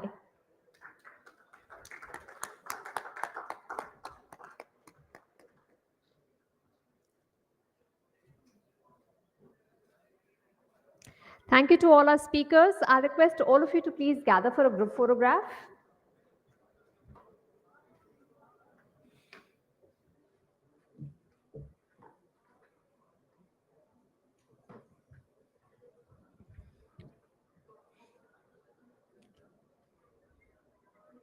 Thank you all for sharing the wealth of your knowledge with the audience here. Please give a round of applause. We will now take a lunch break, and this is a good chance for you stalls to take a selfie. Do connect, share ideas, and build some valuable relationships. I request all of you to be back in your seats by 1:55 p.m. for our next session. And do give feedback on Google for Blue Ocean Corporation, which has already received 10,000 Google reviews. The International Procurement and Supply Chain Conference, New Delhi, is proudly organized by ASSOCHAM in association with Blue Ocean Corporation, the global leader in supply chain training and consulting. Your e-certificates of attendance will be sent to you at your registered email address, so please check your inboxes and do take this chance to take a selfie at the photo booth, and please post it on social media platforms like LinkedIn and Instagram, Facebook, Twitter, whichever one you like. Do remember to use the hashtags IPSC 2025 Delhi, hashtag Blue Ocean Corporation, and hashtag ASSOCHAM India in your post.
Hello, everyone. My name is Antonio Trullo. I'm a senior manager procurement in Etihad Airways. I'm looking after all the ground handling agreements. I'm here in the conference definitely for learn more from my fellows to understand the standard practice in the markets. And definitely through this journey today, I've learned a lot. I've got a lot of valuable information that definitely I will going to apply on my day-to-day basis. Good afternoon. My name is Shekhar Ramchandran. I'm from McDermott, Middle East. I'm the senior supply chain manager for oil and gas projects for the Middle East. Been here 20 plus years and 35 years experience, but wanted to share this is one of the really good seminars being packaged so far. It's very difficult to get such a wide spectrum of industry specialists. Pleasant and it's adding value, and we came to know the best practice of the procurement and supply chain. I would like to thank Blue Ocean for this successful event, and it was impressive, and all stuff is well done. So thank you very much. And nobody is coming out from this conference without getting something with him. So it's a value adding, and it's a lot of knowledge and networking and knowing the best practice. Thank you very much. Hello, my name is Hein Dievenhaker. I am the supply director for Pernod Ricard Middle East, and it's an absolute privilege to be here and part of the IPC conference presented by the corporation. Yeah, really insightful to just see and learn a bit more about procurement and supply vision and innovations that's happening within the Middle East, and how we are the driving force. Really fun just to see everyone's basically vision, understanding, and cooperation, and how they really want to drive the business forward within the Middle East. So yeah, thank you for having us, and really enjoying the conference. I'm very happy to participate to this great event on just procurement and supply chain from Blue Ocean, where I had the opportunity to attend the courses in logistic and supply chain professional, logistic and supply chain management. It was great, and thanks to those skills acquired and all the training received, that today I can manage well our company, shipping, and so it's great. I invite you to participate and you to come and learn. And if you have any issue related to consulting, I think the team is made of different experts. They will really going to help. Thank you so much.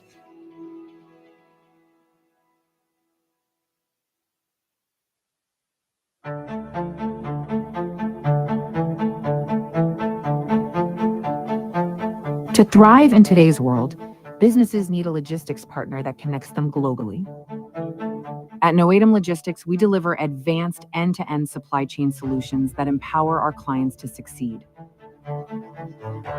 Our combined network of own offices and trusted agents support all major international markets and trade lanes.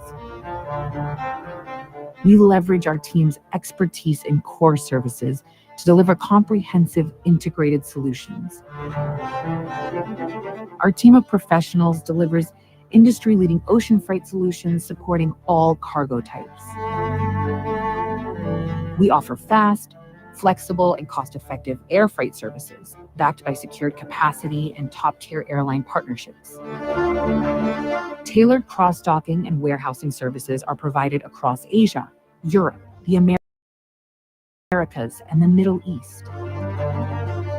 We bring a proven track record in managing highly specialized logistics solutions for industrial clients.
Healthcare is about precision, speed, and resilience.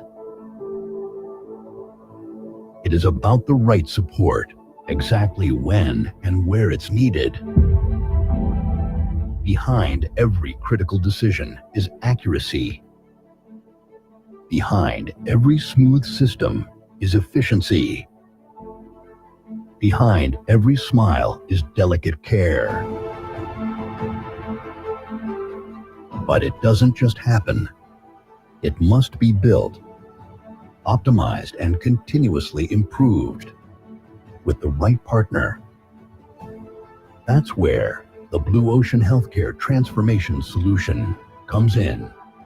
We transform your processes to make the system flawless, and we stay by your side until you succeed.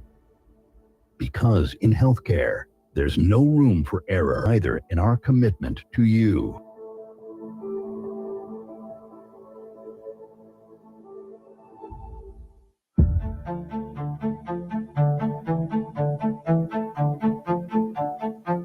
To thrive in today's world, businesses need a logistics partner that connects them globally. At Noatum Logistics, we deliver advanced end-to-end supply chain solutions that empower our clients to succeed. Our combined network of own offices and trusted agents supports clients across all major international markets and trade lanes. We leverage our team's expertise in core services to deliver comprehensive integrated solutions. Our team of professionals delivers industry-leading ocean freight solutions supporting all cargo types. We offer fast, flexible, and cost-effective air freight services backed by secured capacity and top-tier airline partnerships. Tailored cross-docking and warehousing services are provided across Asia, Europe, the Americas, and the Middle East. We bring a proven track record in managing highly specialized logistics solutions for industrial clients. We help you navigate the complexities of global trade so you can stay focused on your business. Timely and secure deliveries are ensured through integrated air, ocean, and inland freight services. We leverage 80 Ports Group's ecosystem to support your trade and logistics needs at every step of the way.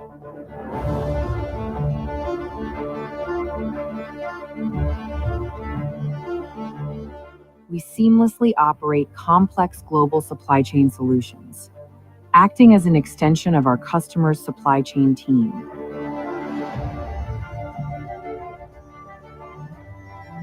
With in-depth knowledge and experience, we respond to the needs of various key industries.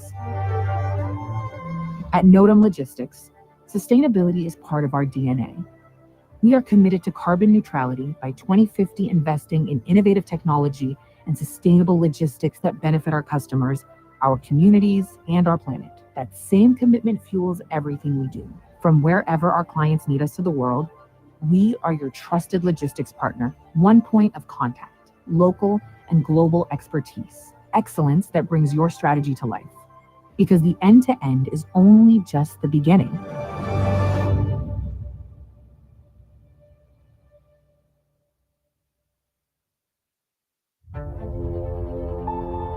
Every second the world is moving. Behind every meal you eat, every device you hold, and every product you use, there is an invisible force. It's the people, the technology, and the process that makes it possible. Logistics and supply chain management, the backbone of every industry, the key driver of progress, and the lifeline of global economy. Supply chain is not just about moving goods, it is more about moving the world forward. Wherever you are, opportunity follows, a career that connects the world. But only skilled professionals drive efficiency, resilience, and innovation. Your journey starts here. Introducing Blue Ocean Corporation's Logistics and Supply Chain Skill Development Program, For university students, stand out in a competitive world with a globally accepted certification offering an additional 80% chance of getting hired. Are you ready to lead the industry? Build your future today.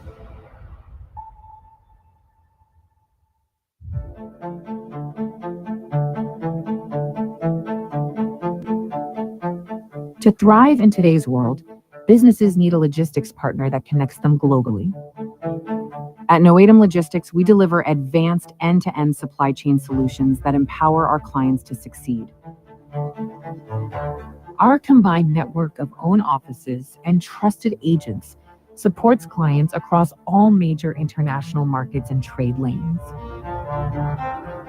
We leverage our team's expertise in core services to deliver comprehensive integrated solutions. Our team of professionals delivers industry-leading ocean freight solutions supporting all cargo types. We offer fast, flexible, and cost-effective air freight services backed by secured capacity and top-tier airline partnerships. Tailored cross-docking and warehousing services are provided across Asia, Europe, the Americas, and the Middle East. We bring a proven track record in managing highly specialized logistics solutions for industrial clients. We help you navigate the complexities of global trade so you can stay focused on your business. Timely and secure deliveries are ensured through integrated air, ocean, and inland freight services. We leverage 80 Ports Group's ecosystem to support your trade and logistics needs at every step of the way.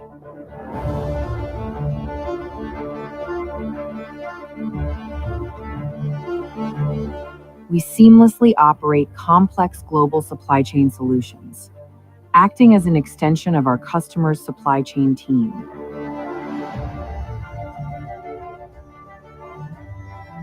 With in-depth knowledge and experience, we respond to the needs of various key industries. At Noatum Logistics, sustainability is part of our DNA. We are committed to carbon neutrality by 2050, investing in innovative technology and sustainable logistics that benefit our customers, our communities, and our planet. That same commitment fuels everything we do. From wherever our clients need us to the world, we are your trusted logistics partner, one point of contact, local and global expertise, excellence that brings your strategy to life. Because the end-to-end is only just the beginning.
Hello everyone, my name is Antonio Trullo.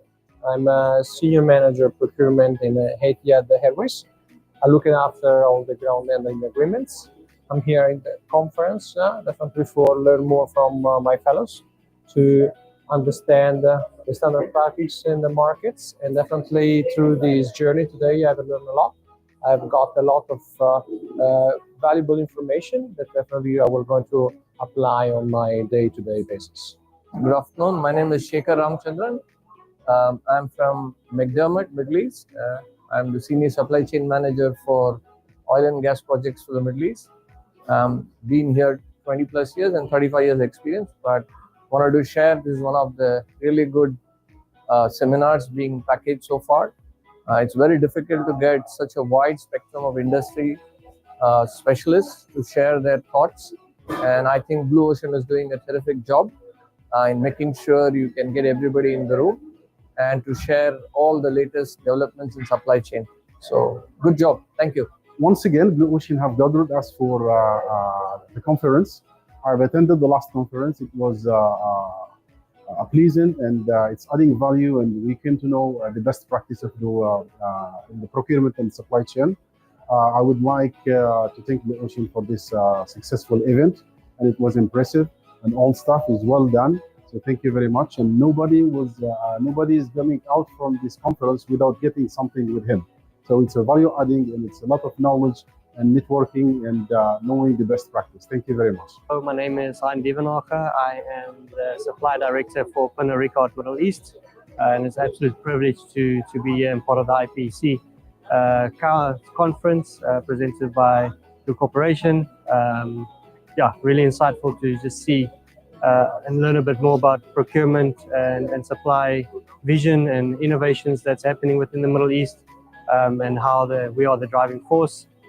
Really fun just to see everyone's basically vision, understanding, and cooperation, and how they really want to drive the business forward within the Middle East. So yeah, thank you for having us, and love and really enjoying the conference. I'm very happy to participate to this great event on procurement and supply chain from Blue Ocean, where I had the opportunity to attend the courses in logistics and supply chain professional, logistics and supply chain management. It was great, and thanks to those skills acquired and all the training received, that today I can manage well our company, shipping, and so it's great. I invite you to participate and you to come and learn. And if you have any issue related to consulting, I think the team is made of different experts. They will really going to help. Thank you so much.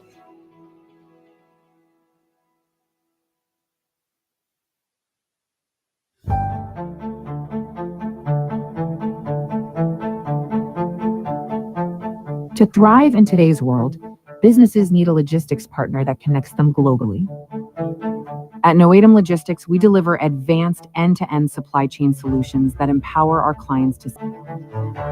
Our combined network of own offices and trusted agents supports clients across all major international markets and trade lanes. We leverage our team's expertise in core services to deliver comprehensive integrated solutions. Our team of professionals delivers industry-leading ocean freight solutions supporting all cargo types. We offer fast, flexible, and cost-effective air freight services backed by secured capacity and top-tier airline partnerships. Tailored cross-docking and warehousing services are provided across Asia, Europe, the Americas, and the Middle East. We bring a proven track record in managing highly specialized logistics solutions for industrial clients. We help you navigate the complexities of global trade so you can stay focused on your business. Timely and secure deliveries are ensured through integrated air, ocean, and inland freight services. We leverage 80 Ports Group's ecosystem to support your trade and logistics needs at every step of the way.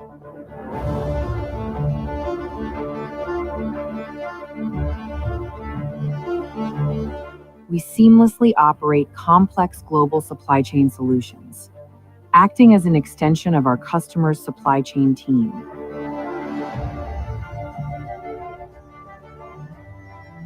With in-depth knowledge and experience, we respond to the needs of various key industries.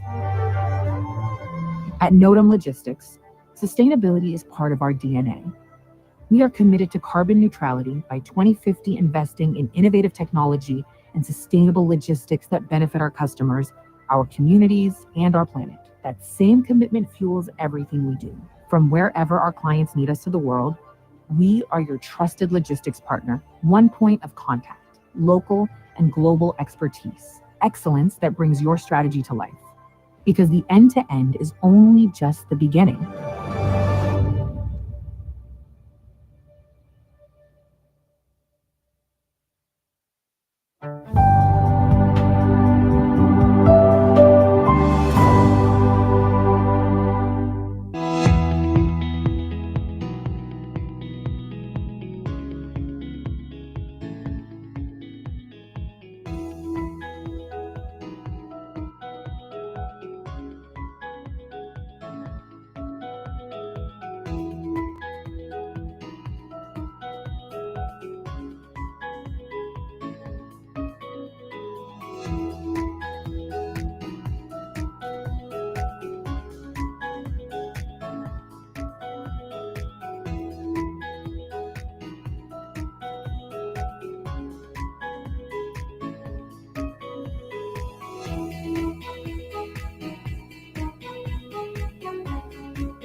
Healthcare is about precision, speed, and resilience. It is about the right support, exactly when and where it's needed. Behind every critical decision is accuracy. Behind every smooth system is efficiency. Behind every smile is delicate care. But it doesn't just happen. It must be built, optimized, and continuously improved with the right partner. That's where the Blue Ocean Healthcare Transformation Solution comes in. We transform your processes to make the system flawless, and we stay by your side until you succeed. Because in healthcare, there's no room for error, and neither in our commitment to you.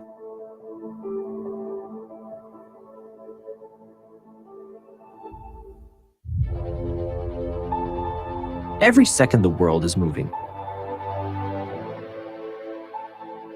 Behind every meal you eat, every device you hold, and every product you use, there is an invisible force. It's the people, the technology, and the process that makes it possible. Logistics and supply chain management, the backbone of every industry, the key driver of progress, and the lifeline of global economy. Supply chain is not just about moving goods, it is more about moving the world forward. Wherever you are, opportunity follows, a career that connects the world. But only skilled professionals drive efficiency, resilience, and innovation. Starts here. Introducing Blue Ocean Corporation's Logistics and Supply Chain Skill Development Program for university students. Stand out in a competitive world with a globally accepted certification offering an additional 80% chance of getting hired. Are you ready to lead the industry? Build your future today.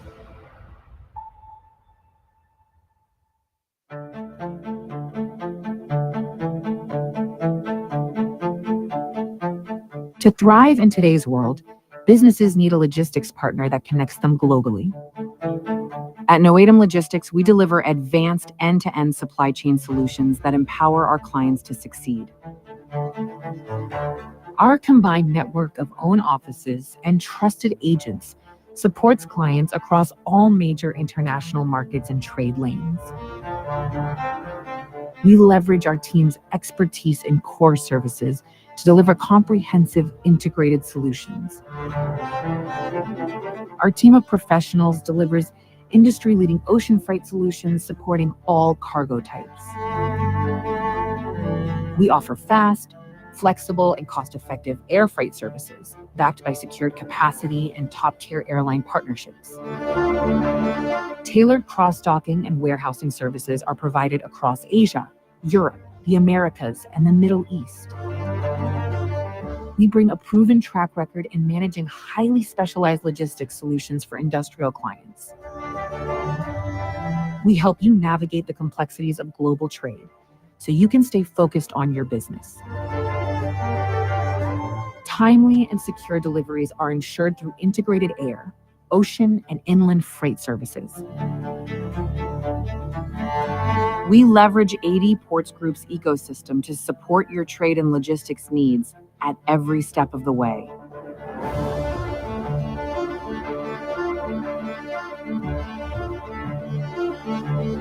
We seamlessly operate complex global supply chain solutions, acting as an extension of our customers' supply chain team.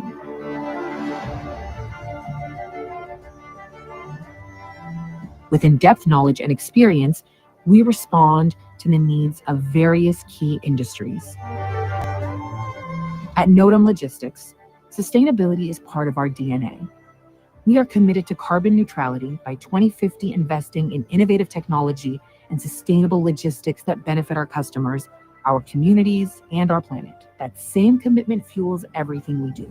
From wherever our clients need us to the world, we are your trusted logistics partner, one point of contact, local and global expertise, excellence that brings your strategy to life. Because the end-to-end is only just the beginning.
with all the latest developments in supply chain.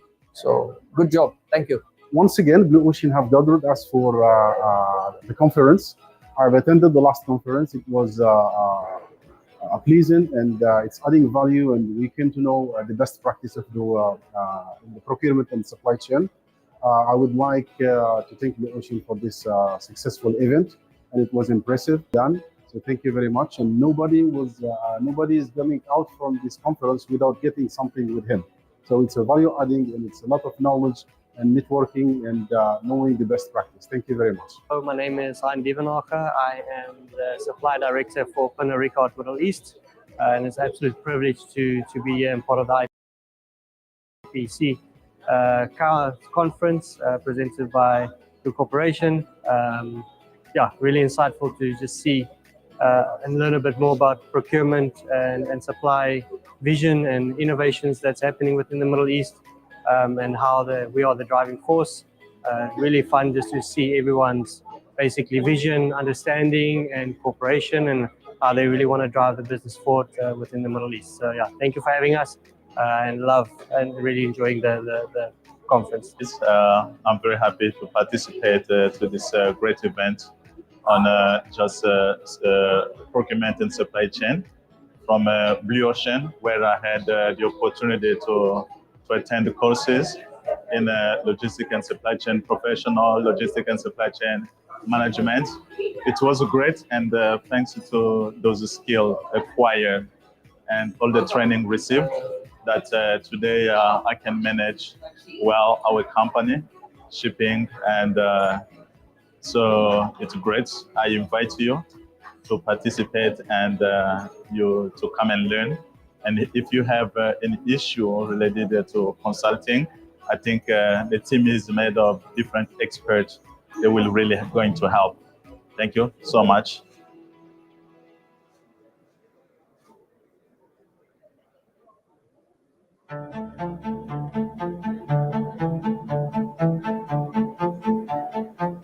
To thrive in today's world, businesses need a logistics partner that connects them globally. At Noatum Logistics, we deliver advanced end-to-end supply chain solutions that empower our clients to succeed. Our combined network of own offices and trusted agents supports clients across all major international markets and trade lanes. We leverage our team's expertise in core services to deliver comprehensive integrated solutions. Our team of professionals delivers industry-leading ocean freight solutions supporting all cargo types. We offer fast, flexible, and cost-effective air freight services backed by secured capacity and top-tier airline partnerships. Tailored cross-docking and warehousing services are provided across Asia, Europe, the Americas, and the Middle East. We bring a proven track record in managing highly specialized logistics solutions for industrial clients. We help you navigate the complexities of global trade so you can stay focused on your business. Timely and secure deliveries are ensured through integrated air, ocean, and inland freight services. We leverage 80 Ports Group's ecosystem to support your trade and logistics needs at every step of the way.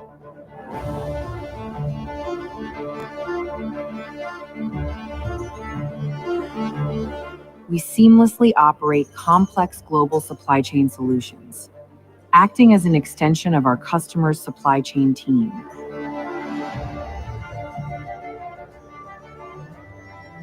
With in-depth knowledge and experience, we respond to the needs of various key industries. At Noatum Logistics, sustainability is part of our DNA. We are committed to carbon neutrality by 2050, investing in innovative technology and sustainable logistics that benefit our customers, our communities, and our planet. That same commitment fuels everything we do. From wherever our clients need us to the world, we are your trusted logistics partner, one point of contact, local and global expertise, excellence that brings your strategy to life. Because the end-to-end is only just the beginning.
Healthcare is about precision, speed, and resilience. It is about the right support, exactly when and where it's needed. Behind every critical decision is accuracy. Behind every smooth system is efficiency. Behind every smile is delicate care. But it doesn't just happen. It must be built, optimized, and continuously improved with the right partner. That's where the Blue Ocean Healthcare Transformation Solution comes in. We transform your processes to make the system flawless, and we stay by your side until you succeed. Because in healthcare, there's no room for error, and neither in our commitment to you.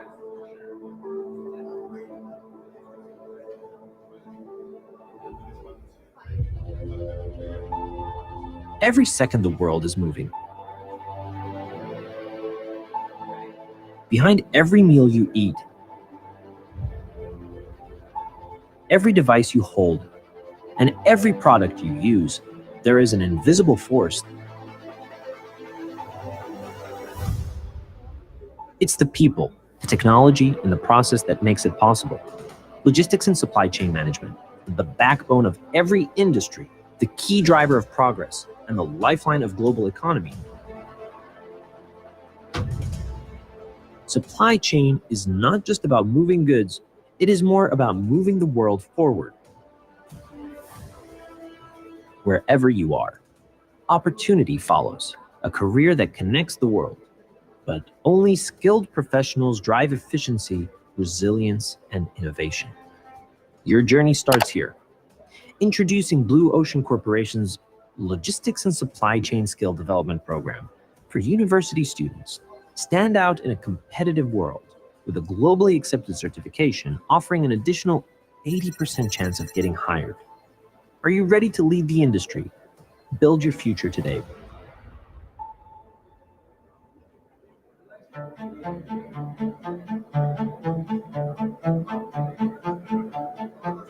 To thrive in today's world, businesses need to connect them globally. At Noatum Logistics, we deliver advanced end-to-end supply chain solutions that empower our clients to succeed. Our combined network of own offices and trusted agents supports clients across all major international markets and trade lanes. We leverage our team's expertise in core services to deliver comprehensive integrated solutions. Our team of professionals delivers industry-leading ocean freight solutions supporting all cargo types.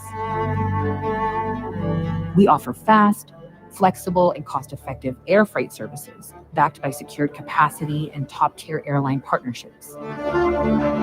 Tailored cross-docking and warehousing services are provided across Asia, Europe, the Americas, and the Middle East.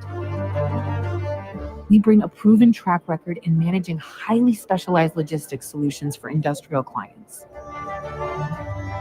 We help you navigate the complexities of global trade so you can stay focused on your business. Timely and secure deliveries are ensured through integrated air, ocean, and inland freight services. We leverage 80 Ports Group's ecosystem to support your trade and logistics needs at every step of the way.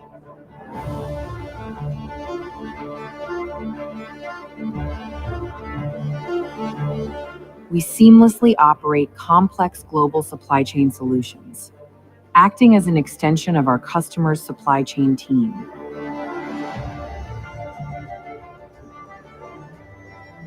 With in-depth knowledge and experience, we respond.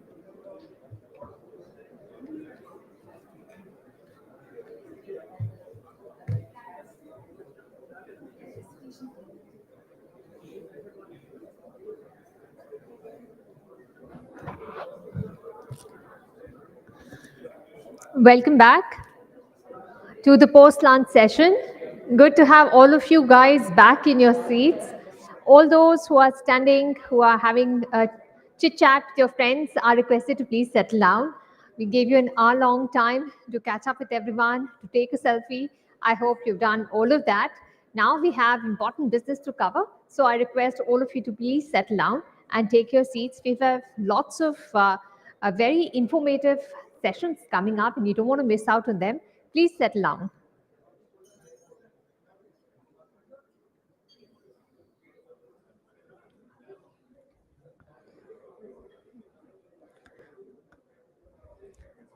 I would request you to please give a review on Google on the conference today. Blue Ocean Corporation has already received 10,000 Google reviews, and we would love to hear your feedback. The International Procurement and Supply Chain Conference, New Delhi, is proudly organized by ASSOCHAM in association with Blue Ocean Corporation, the global leader in supply chain training and consulting. I hope all of you have had a chance to take a picture in the photo booth. If you're sharing it on social media, do remember to tag us. Hashtag IPSC 2025 Delhi, hashtag Blue Ocean Corporation, and hashtag ASSOCHAM India. Your e-certificates of attendance will be mailed to you, so keep a check of your inbox. At this moment, we would like to acknowledge the invaluable contributions of IPSC volunteers who have worked tirelessly behind the scenes to ensure the smooth success of the conference. To honor their dedication and commitment, may I now invite Mr. Abdul Aziz, Group Chairman of Blue Ocean Corporation, to please come up on stage to felicitate our volunteers. Please give a round of applause and welcome on stage Mr. Abdul Aziz. I'll be calling out the names of the volunteers, and I request them to come up on stage. Please put your hands together and welcome on stage Sushmita Nanda. Keep up the good work, Sushmita.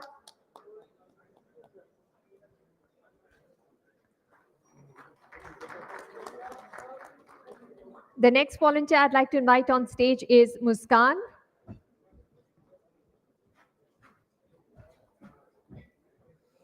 Please clap for Muskan.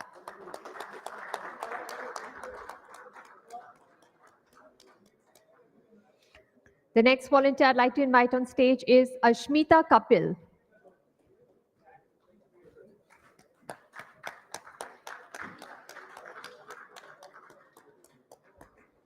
Please welcome Simran Bhatia.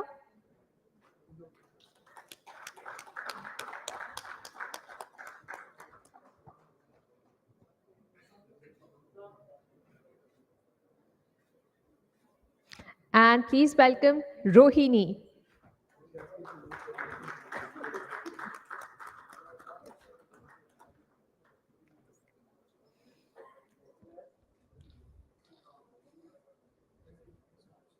Thank you, Abdulji, for encouraging all the volunteers. Please give a round of applause to all our volunteers for the good job they are doing and appreciate their outstanding efforts. The strategic role of supply chains and skill development is vital for building resilient and competitive businesses. We now move on to our next session. It is my pleasure to introduce Mr. Douglas Kent, Executive Vice President, Corporate and Strategic Alliances at the Association for Supply Chain Management. Mr. Kent will be speaking on shaping a smarter future, the strategic role of supply chain, and skill development. Please give a huge round of applause and welcome on stage Mr. Douglas Kent.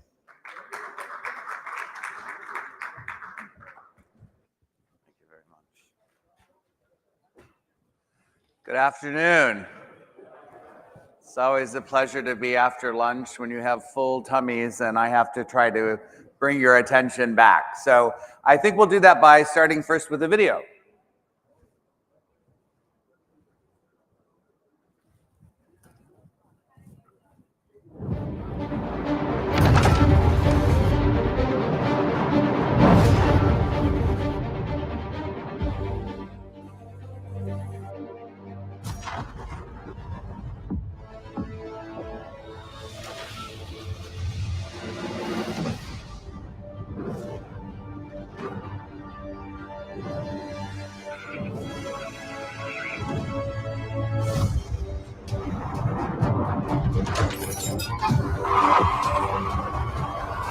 We're in the burger competition. We have a French triple onion burger. Oh, there she is! There she is!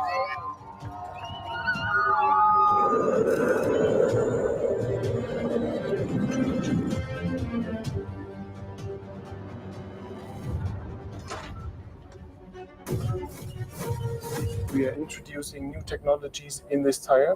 We are right now with this specification at 43% sustainable recycled materials. At the end of 2 years, we will cut it up into individual sections, roll that up and remove it.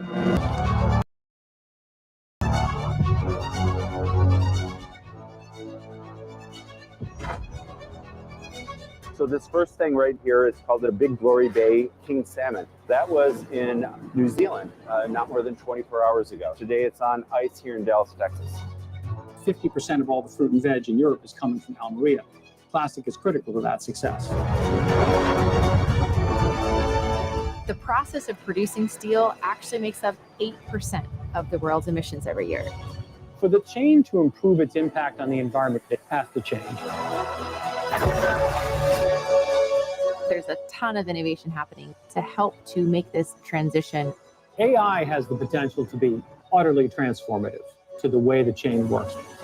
One of the challenges and opportunities is figuring out a way to efficiently reuse fuel cells, batteries at the end of their life, so that we don't have to keep extracting virgin materials to keep making more fuel cells. Consumers don't know how many hands it has touched, how far it has traveled. We expect full shelves of a wide range of products. The supply chain is really the story of where everything comes from. It's the trip from the mine, the farm, the forest, the ocean, all the way through every factory and every truck to your house, your refrigerator.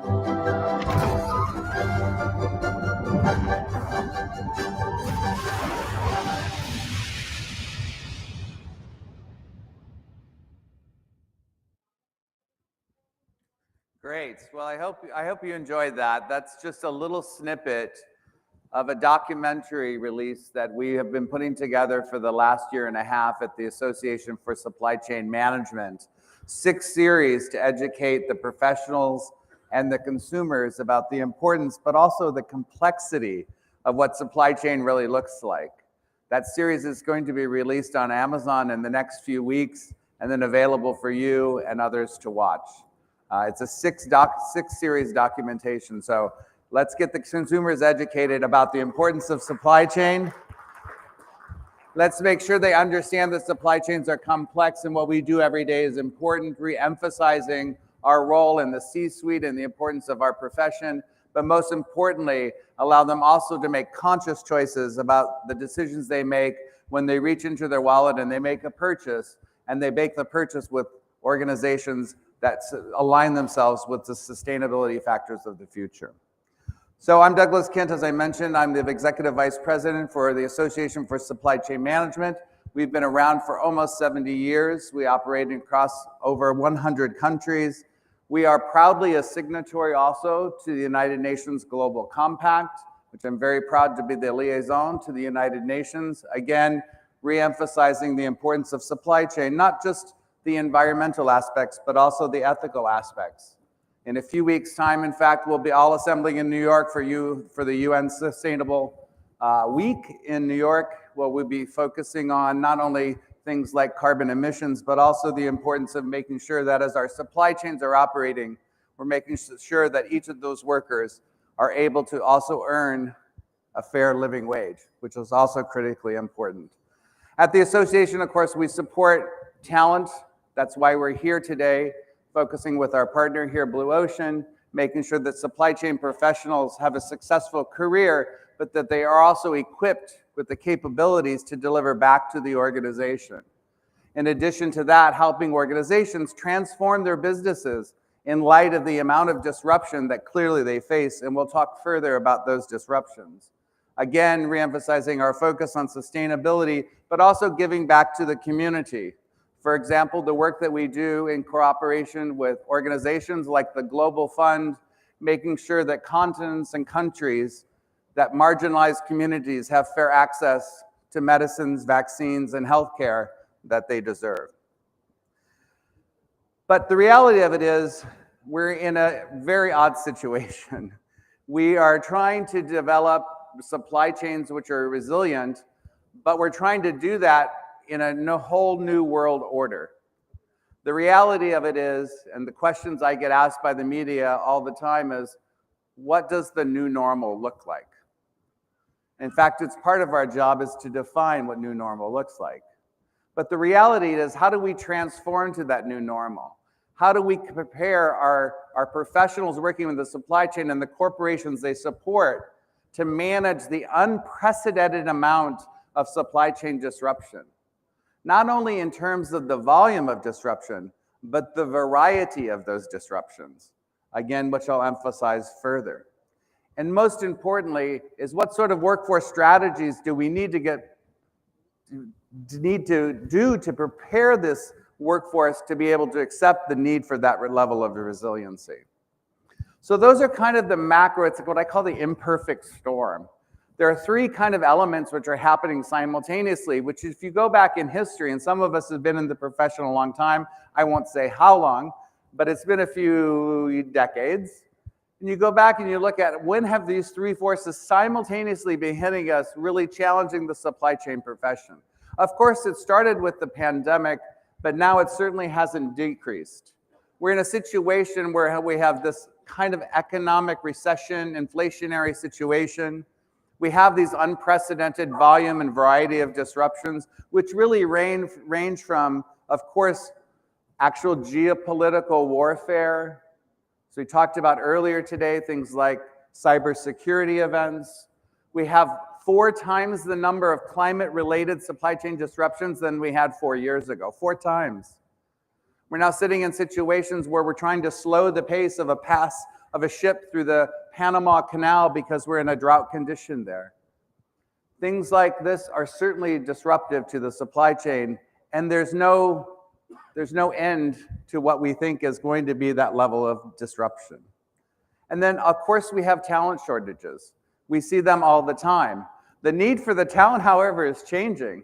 In some instances, we have white-collar talent shortages and we have blue-collar talent shortages. I was reading an article this morning about the ongoing battle to try to get people who can drive trucks.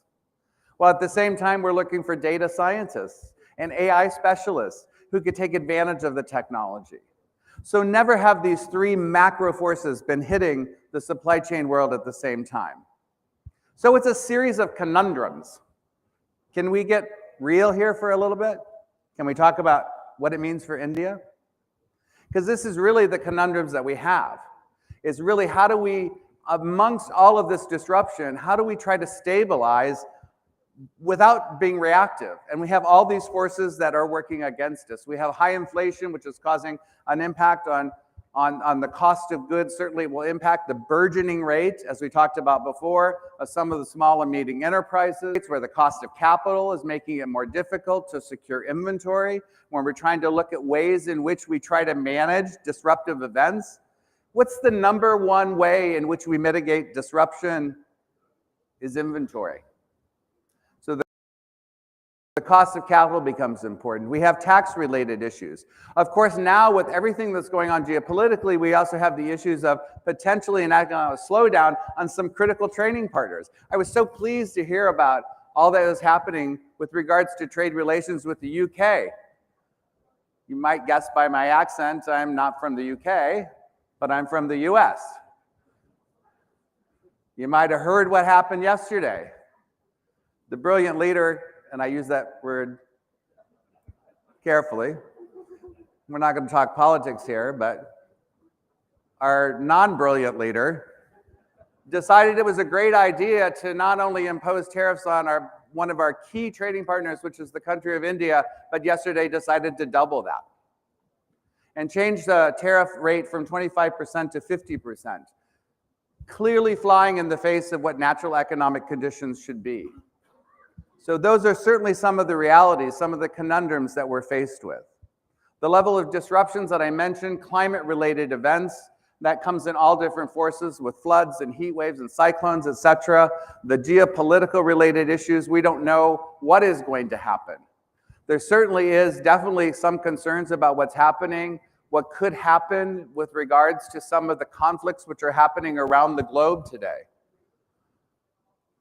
What happens in the unfortunate event that Russia becomes successful in its non-correct way that they're trying to overtake the Ukraine? Does that give China the right to be more forceful in its takeover of Taiwan? And what does that mean for our business? When Taiwan is the biggest producer of semiconductor wafers that are being used in almost everything that sits in your home, but also, importantly, some of the products that go into military and defense. We heard also today the struggles about building the correct infrastructure in the country to make the flow of goods easier. This is critical for efficiencies. And of course, we have a degree of high demand and supply volatility, even post-COVID. And then lastly, on that third thing is that it's keeping pace. We talked about this before, but the reality of it is technology is not our problem. Talent keeping pace with technology is where our problem exists, right? We had some great sessions talking about AI earlier, as I'm looking at the doctor here, looking at the advancement of what AI could mean to our new world. What are the practical aspects of it? I'm not fearful that it's going to take away jobs. I'm fearful that we don't have the people that have the skills to utilize the technology in an effective enough fashion, such that we invest in technology. And this is, by the way, a repeat of history. Yeah, we have an impressive, in the supply chain profession, we had an impressive amount of forgetting what the past. We have amnesia, right? 20 years ago when ERP became a thing, right? And everybody looked at it 10 years, the decades, billions of dollars investment, and said, we haven't effectively used the technology. Why? Because we didn't have the talent that kept pace with the technology as well. And making those changes are difficult. People have to get their head around how technology may change workforce strategies going forward. And then also, what is the utilization and the policy and the regulatory and compliance aspects of that? Now, most of these are not unique to this country, right? We hear these types of things all across the board. But doing some media interviews earlier today, we talked about the fact that the uniqueness here is you're sitting on the precipice of so much opportunity. I mean, not only the fact that we have an educated and the largest workforce in the world and the largest population, but you're also a country which is the biggest recipient of one of the biggest movements in supply chain ever. And that's part of the China Plus One strategy, if you're familiar with what I'm talking about there, where countries are really trying to de-risk the dependency on China in light of everything that's going on there. And as a result of that, India is the biggest recipient of the China Plus One strategy, followed only by the collection of Southeast Asia countries, and then thirdly by the country of Mexico, primarily to satisfy North American demand. So in conclusion, really, it's to talk about how do we get over this? We have to align in the first instance. We have to make sure that we are making the right decisions policy-wise and investment-wise. If you're going to rebuild out infrastructure, if you're going to make it, and I was so pleased at the numbers given today talking about really taking a look at taxes versus GDP comparatives. I mean, it's astounding, right? We need to make sure that you remain competitive, and the macro policies, particularly the macroeconomic policies, are supporting the supply chain, not working against it.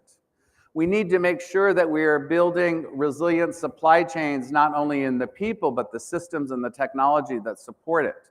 We need to make sure that you're making the right digital infrastructure investments. When I talk about digital going forward in the future, this is not about doing the same things faster or the wrong things faster. It's about rethinking what it is that you do. And then underpinning all of this, of course, is the reform of education and skilling that is necessary to support the others. So this is really what the focus should be as we work through these conundrums, as we work through these three macro factors that are creating this imperfect storm. At ASCM, it is also our responsibility to assist you in doing that. So please do take advantage of the work that we've done to try to give you some realistic assessment tools that will help you be honest with yourself about what your current state of maturity are. We have these three assessment tools that are available, and we assist Blue Ocean and the team here to assist you with being able to truly assess what does your supply chain maturity truly look like on an end-to-end basis. How mature is your planning processes versus your sourcing processes versus transformation versus fulfillment versus return? Taking an end-to-end view of supply chain maturity, matching that up and comparing that to what are the skills gaps that you have organizationally. Where are we strong and where is the opportunity? Making sure that your investments in human capital, both in terms of education or even hiring practices, are fulfilling the gaps of that. And the third, of course, is on sustainability. Making sure that you're taking care of the triple bottom line and that you're taking a look at not only economically supporting back to your shareholders, et cetera, but you're taking care of the environment and the ethical aspects of supply chain as well. These three assessments are available to you free of charge. It's a tool set that we give to you as a community and to our partners to help you truly assess the current state of your supply chain maturity, to try to make sure that we're assisting and fulfilling our mission, which is to make the world better through supply chain. So thank you and enjoy the rest of the conference.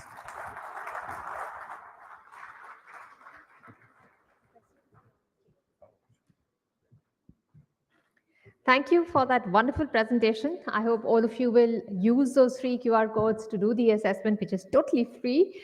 I now invite on stage Mr. Abdul Salam, General Manager, Blue Ocean Corporation India, and Mr. Nahid Alam, Additional Director, ASSOCHAM, on the stage to please present Mr. Douglas Kent with a memento for his valuable contribution to IPS 2025.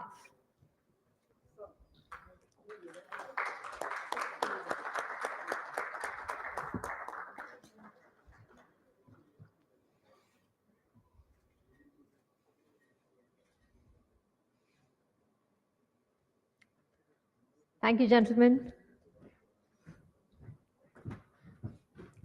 Next, we have a panel discussion on education that works, designing a curriculum around industry demand. Now, this is quite a crucial topic, bridging the gap between education and industry needs. We have a powerful panel discussion titled Education That Works, Designing a Curriculum Around Industry Demand. On this panel, we have distinguished experts from academia, government, and the armed forces. Ladies and gentlemen, please put your hands together and welcome on stage our esteemed speakers for this session. Please welcome Dr. Buddha Chandrasekhar, Chief Coordinating Officer, AICTE, Government of India, and CEO, Anuvadini AI, Ministry of Education. Please welcome Lieutenant General Dr. Anil Kapoor, AVSM, VSM. He retired as Director General of Electronics and Mechanical Engineering Corps. Please welcome Major General Ajay Singh Chauhan, SC, SM, retired. He's Managing Director, Army Welfare Placement Organization. Please welcome Professor Vivekanand, Dean, Sponsored Research and Industrial Consultancy, Indian Institute of Management, Mumbai. And moderating this session is Mr. Grant Swanpool, Regional Lead, Global Channels and Alliances, Europe, Middle East, and Africa at ASCM. Please give a huge round of applause to all our speakers as we welcome them on stage. And I'll hand it over to Grant to steer this conversation ahead. Well, thank you so much. On the stage with me is a high status stage because I have 2 professors, 2 generals, and 1 doctor. One of them is both a professor and a general. So I have a lot of work to do, clearly.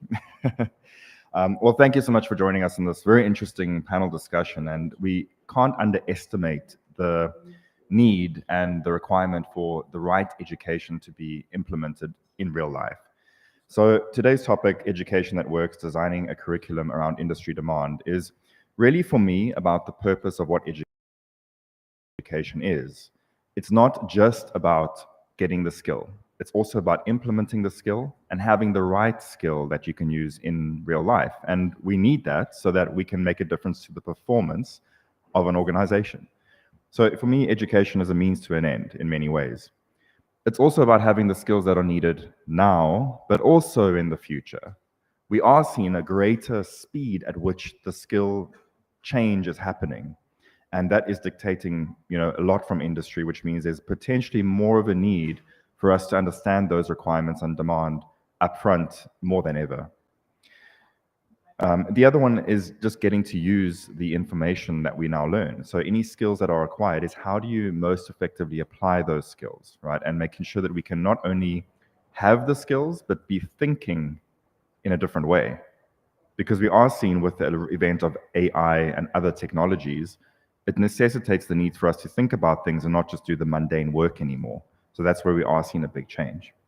So let me start with you, Dr. Buddha. The first question is related to the Ministry of Education and how you are reimagining how education should look in the future to really keep pace with the future demands out there in the industry. Namaste to all. On behalf of Minister of Education, I welcome all of you. As you know, our country is moving from a developing nation to a developed nation. It's very important to have a better infrastructure. So the supply chain management is going to play a major role. As from a Ministry of Education point of view, our target is to provide a skill, employable, future-ready, technology-driven resources, not only to our country supply chain management companies, but to the entire world. So as you know, if you want to become a global powerhouse, right? So the supply chain management and logistics plays a major role.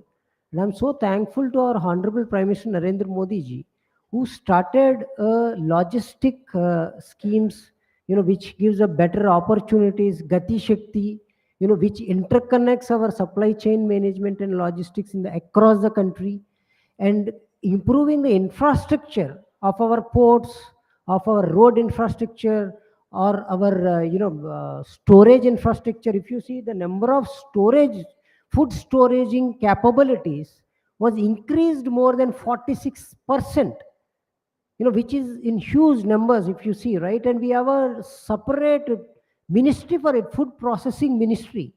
I think, the India is going in the right direction, but at the same time, it is very important to create resources who can manage this supply chain management system. So keeping that in mind, we from a Ministry of Education, we started including the emerging technologies as well as future ready technologies like supply chain management. And we started teaching them the technology and how technology can help supply chain management and how they can work in across the globe. Like example, if Japan needs a resource, so along with the supply chain management and artificial intelligence, we are teaching them Japanese language. So we are creating a global resource, which is much more important. And at the same time, as you know, we have ONDC, so that's again another very beautiful framework was driven, so that the supply chain management points, if you see, right, the cost will get reduced drastically if you compare with any other developing and developed nations. Because if you take any courier system example in our country, right? Our sir was a few minutes back talking about the shortage of the drivers.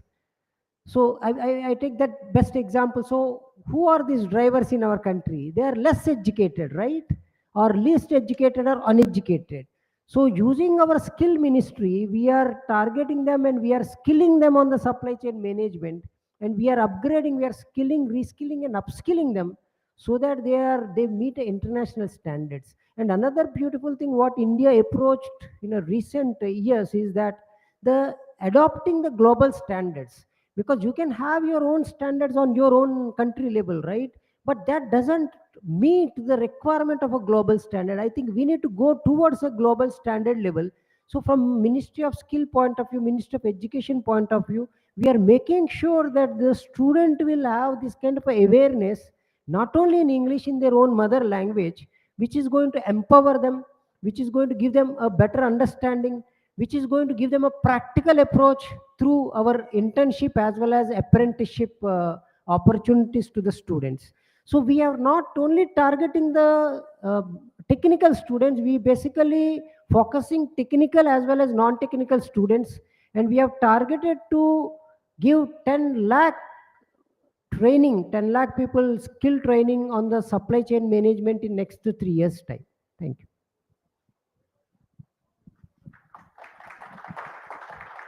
Yeah, thank you for mentioning the distinction between the technical and the non-technical students. And actually, I do have a question that relates to that for General Kapoor, which is related to the engineering and vocational programs. What skills do you believe are important to be embedded within these kinds of programs? Let me begin by saying that today, technology is on the gallop. But when we look at engineering, management, and vocational training, it still follows the traditional pedagogy. And therefore, there's a huge gap which is developing between what the industry needs and what the academic institutions bring forward. And I think the challenge lies in bridging this gap. Now, recently I was in Cambridge in the US, and I happened to visit the Cambridge Public Library. And why I want to share this example with this august audience is to tell you how development happened. The first ground floor of the public library is identical to any good library where you got all the value-added services. But when you go to the first floor, it's industry-driven. And what you have there is a room for 3D printing, a room for laser cutting, a room for AR/VR, a room for called the AI factory, and a number of other value-added services.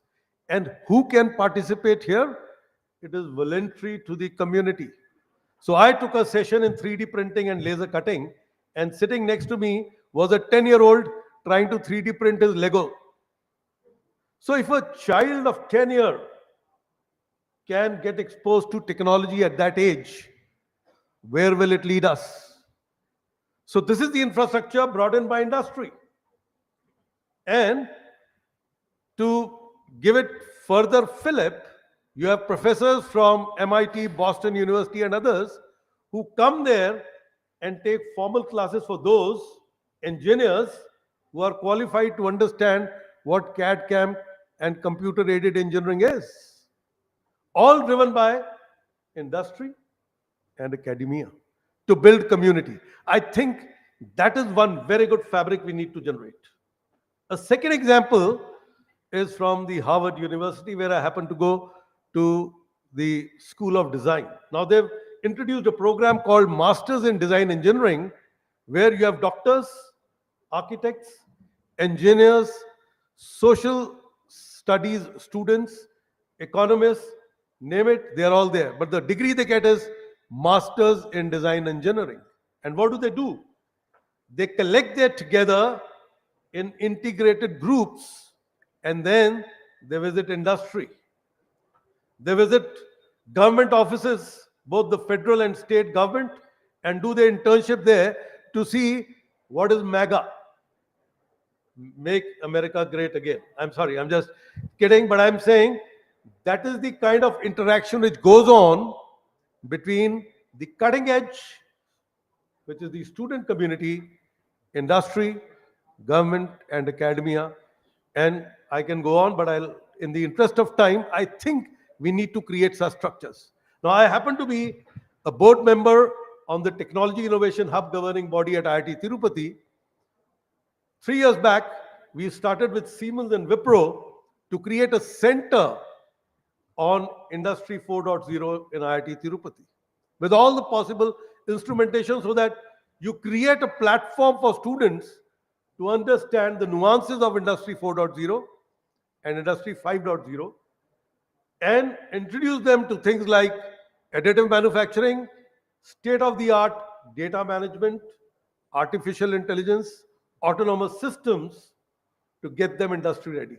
But this is an island of excellence. So if really you ask me, we need industry to go the extra mile, I think they have a huge CSR program. I reckon that almost half of it, which is 1%, should go towards adopting schools. Out of the 2%, 1% should be adopting schools and colleges. Let there be a formal adoption through the offices of AICTE, sitting to my right. And I think if we did that and we created the kind of Cambridge public libraries across India, I think Viksit Bharat will happen much before 2047.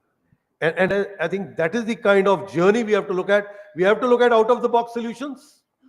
We cannot be very, very regimented and sequential about it. It has to be community engagement with industry, academia, and government. And I think we have enough instruments available, but what we need is policy initiatives and will to execute. And I think this whole of nation approach will make the difference. Amazing. Thank you so much. And I want to, yes. I want to dive in a little bit more, if we can, with Professor Kanapuri here, is when we think of the curriculum and the changes that are needed, how do we ensure that a curriculum is better suited and more adaptable to the potential changes out there, things like sustainability, supply chain analytics, and all these topics that are becoming much more important? How do you design a supply chain that is inherently affected by so many changes out there in the real world? Super, very good question. And again, that was for actually Kanapuri. You're welcome to give your input. I had the privilege of doing my engineering after joining the army in one of the army institutions called the Military College of Electronics and Mechanical Engineers and College of Military Engineering. And our engineering used to be very different what used to happen in the CV street in the engineering institutions. So we are taught everything that you must know as a future ready professional. So we are taught leadership, we are taught supply chain, we are taught international relations in addition to engineering. It's like Tata Steel say, we also make steel. So I think we need to have our curriculums now laid out, and AICT is sitting next to me, wherein you give a broad syllabus, a document, and leave it to the student and the faculty to decide how he wants to charter his BTech program.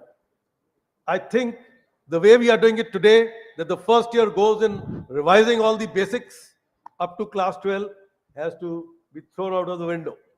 There is no time to waste. There's huge gallop of technology. There's a huge gallop of technology linkages with everything else, whether it is public policy, whether it is supply chain, whether it is life cycle management, asset management, name it, technology is the centerpiece. And therefore, I think we need to get a curriculum which is like open innovation. Let each student innovate his own, and create the adequate credits Yes. to be able to meet the real world challenges responsibly tomorrow. Amazing. Thank you. I'd like to, Kanapuri, if you could weigh in on that. Yeah, I think part of it he has already answered. But let me just give my perspective at my institute, what we are trying to do in terms of bringing in those concepts.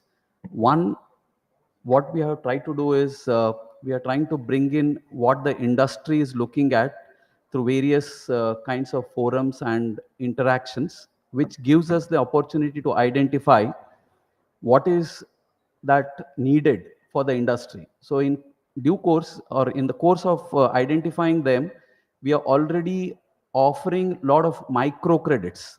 For example, like when you're talking of technology, we got one of the companies, I suppose you're aware of it, Micron. We got them to align with our requirements, students' requirements, and the industry requirements. And then we jointly offered a microcredit course, so which makes them industry ready with what is currently required. Similarly, in terms of the areas of analytics or probably even in terms of sustainability, what we are trying to do is we are trying to bring in a lot of industry practitioners and the faculty collaborated courses which are most relevant and updated for the current era. And that's how we are able to align with the requirements of the industry. That's how it works, offering a lot of micro credits. And second thing is, with the NEP getting introduced and the national credit framework coming in, we are allowing them to put those credits in the form of the course program requires certain number of credits. We allow them to add up to their total requirements, so which helps them to build on getting all those necessary inputs, which can be very useful for them as they go along in the industry. That's how we are working on that. That's fantastic. I mean, I like the microcredits idea, because we actually do that at ASCM as well. We provide micro learnings, which we call, and it's really a great way to get those interim knowledge components as an individual goes through their journey. So thank you so much for that. That's really interesting. I'd like to move on to General Chauhan now. We have had a conversation this week already, and it was very interesting to get your perspective on how veterans going into real life after their army service, the components that impact them. And I think specifically the question for you is, what kind of gaps have you seen between veterans leaving the service and the needs requirements in their civilian life? And thank you very much, thank you very much, IPSC, for inviting me on this forum. Right, very important. First, I'll talk of supply chain and come on to veterans later, since I head this organization of the Indian Army, and that is Army Welfare Placement Organization. In short, you can call it the Naukri.com of the Indian Army. Whosoever is looking for people, veterans who are trained and skilled, this is one stop shop where you can look at any level of this, whether it is senior leadership, whether it is middle, or it is junior, or at the lower level as well. So this is a huge canvas, and I would not only look at the veterans per se, also to the widows or the martyrs and the dependents. So that is my answer. It's a pan-India organization under the Indian Army. So now coming on to the veterans, you see, I talk of supply chain first. Here, there is in the defense forces, we call it, unless you have a sound logistic plan, no operational plan is going to make a success, right? So right in the beginning, we start with that we got to have this kind of a skill set and ensure that we have a very, very sound logistic chain supply. That is one.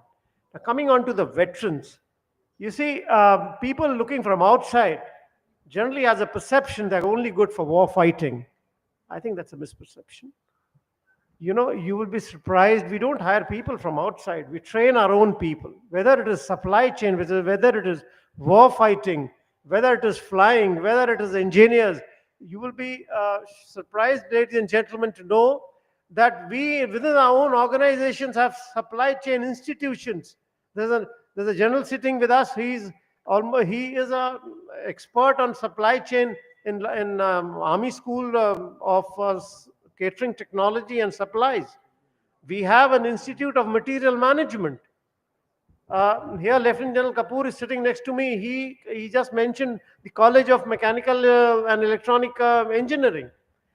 So these are the institutions in our organization. When we enter, from the entry to the exit, you are in that particular vertical. So therefore, there are young officers in uniform here sitting here. We're very happy to see, and thank you very much for inviting them. They are the future leaders in terms of supply chain.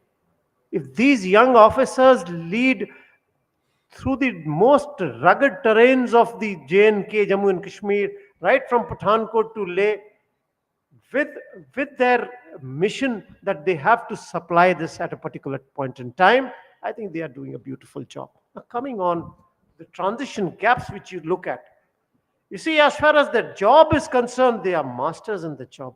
Whether it is inventory management, whether it is transportation management, whether it is supplies management, where it comes as the transition gap is the orientation once they move out of that particular thing, because they have a strong mindset of working in a structured kind of an environment. And I'm very happy to see such organizations coming up and training outside. Supply chain is a highly professional, and we have been hearing since morning. And I think Douglas very clearly highlighted this aspect of having professionals in this particular organization. And here are people, the veterans who are there, but only thing, you need to orient them as per your requirement. So the transition gap which I see, Grant, is the orientation. Yeah, today technology is coming in. Technology definitely is one of the aspects which I think they have to brush up upon. And I think a little bit of a skilled kind of program for them, or an orientation program in these verticals, will make them very successful in the supply chain. Thank you. Thanks for that. And I mean, it's so interesting to hear about, if you think historically, logistics and supply chain actually came from the military. I mean, that's where the concept really started back in the day, and then it was applied heavily into industry and the commercial world. So we've seen that whole shift happen. Back to you, Mr. Kanapuri. So I want to talk a little bit about cross-sector collaboration in general, and I want to sort of understand, was there in time or a case study that you could reference where you had an external industry input that actually impacted a curriculum or changed the content that you put into a program or anything like that? It'd be great to hear if you have any cases to mention there. Yeah, I think I can spend almost 2-3 hours on that in terms of the number of assignments which we do. I believe we have got just about 2 minutes or 3 minutes to speak.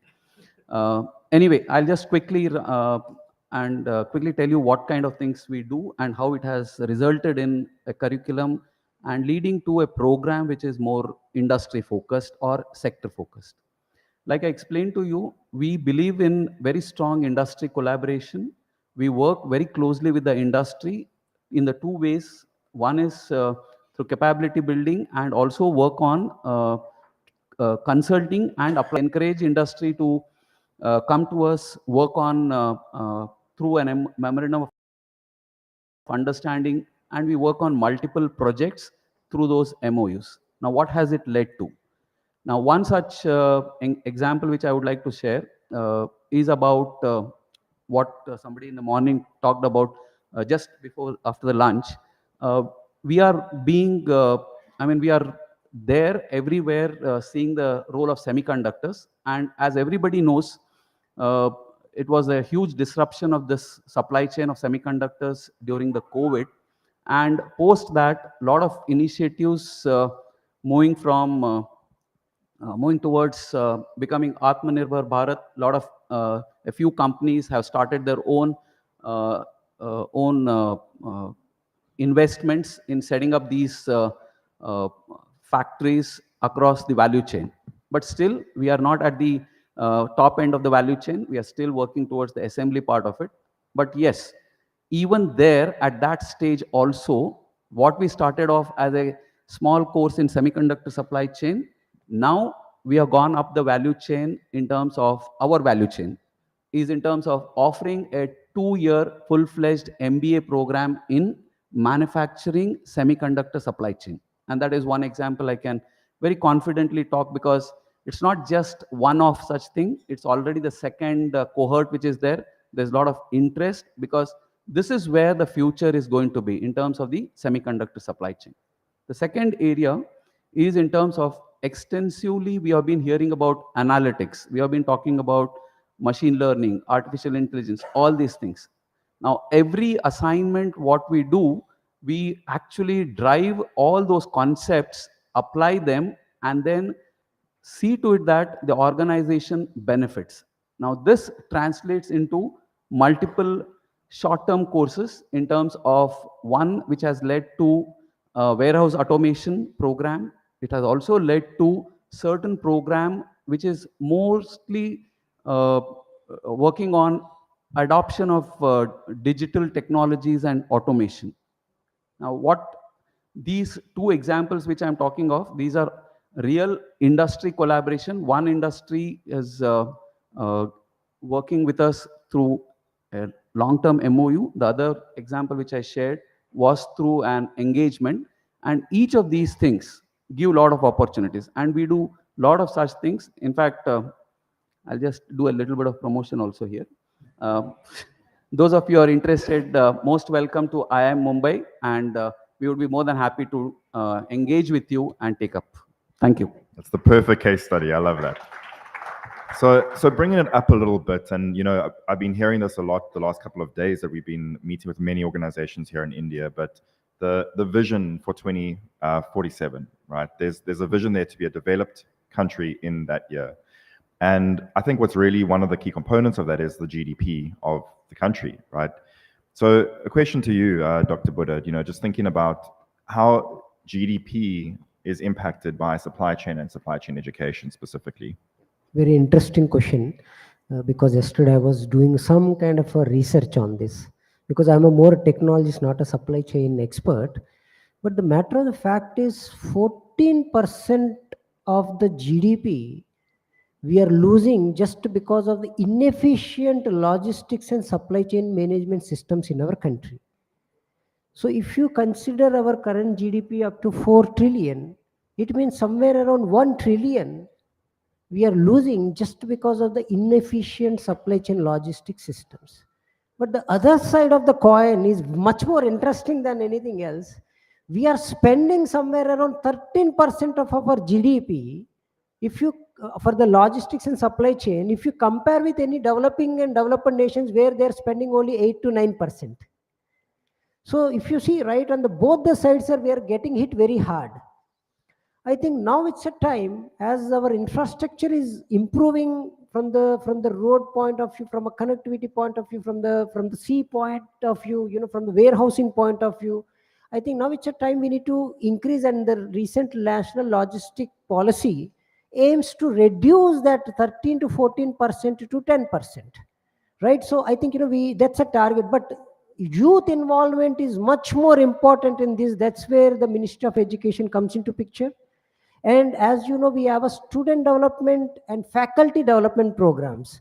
So before we come in, I'm talking with sir that we are involving the industry experts to come into the education academy and share their experience with our students and be part of the outcome-based learning, which is much more important than the piece of paper called degree.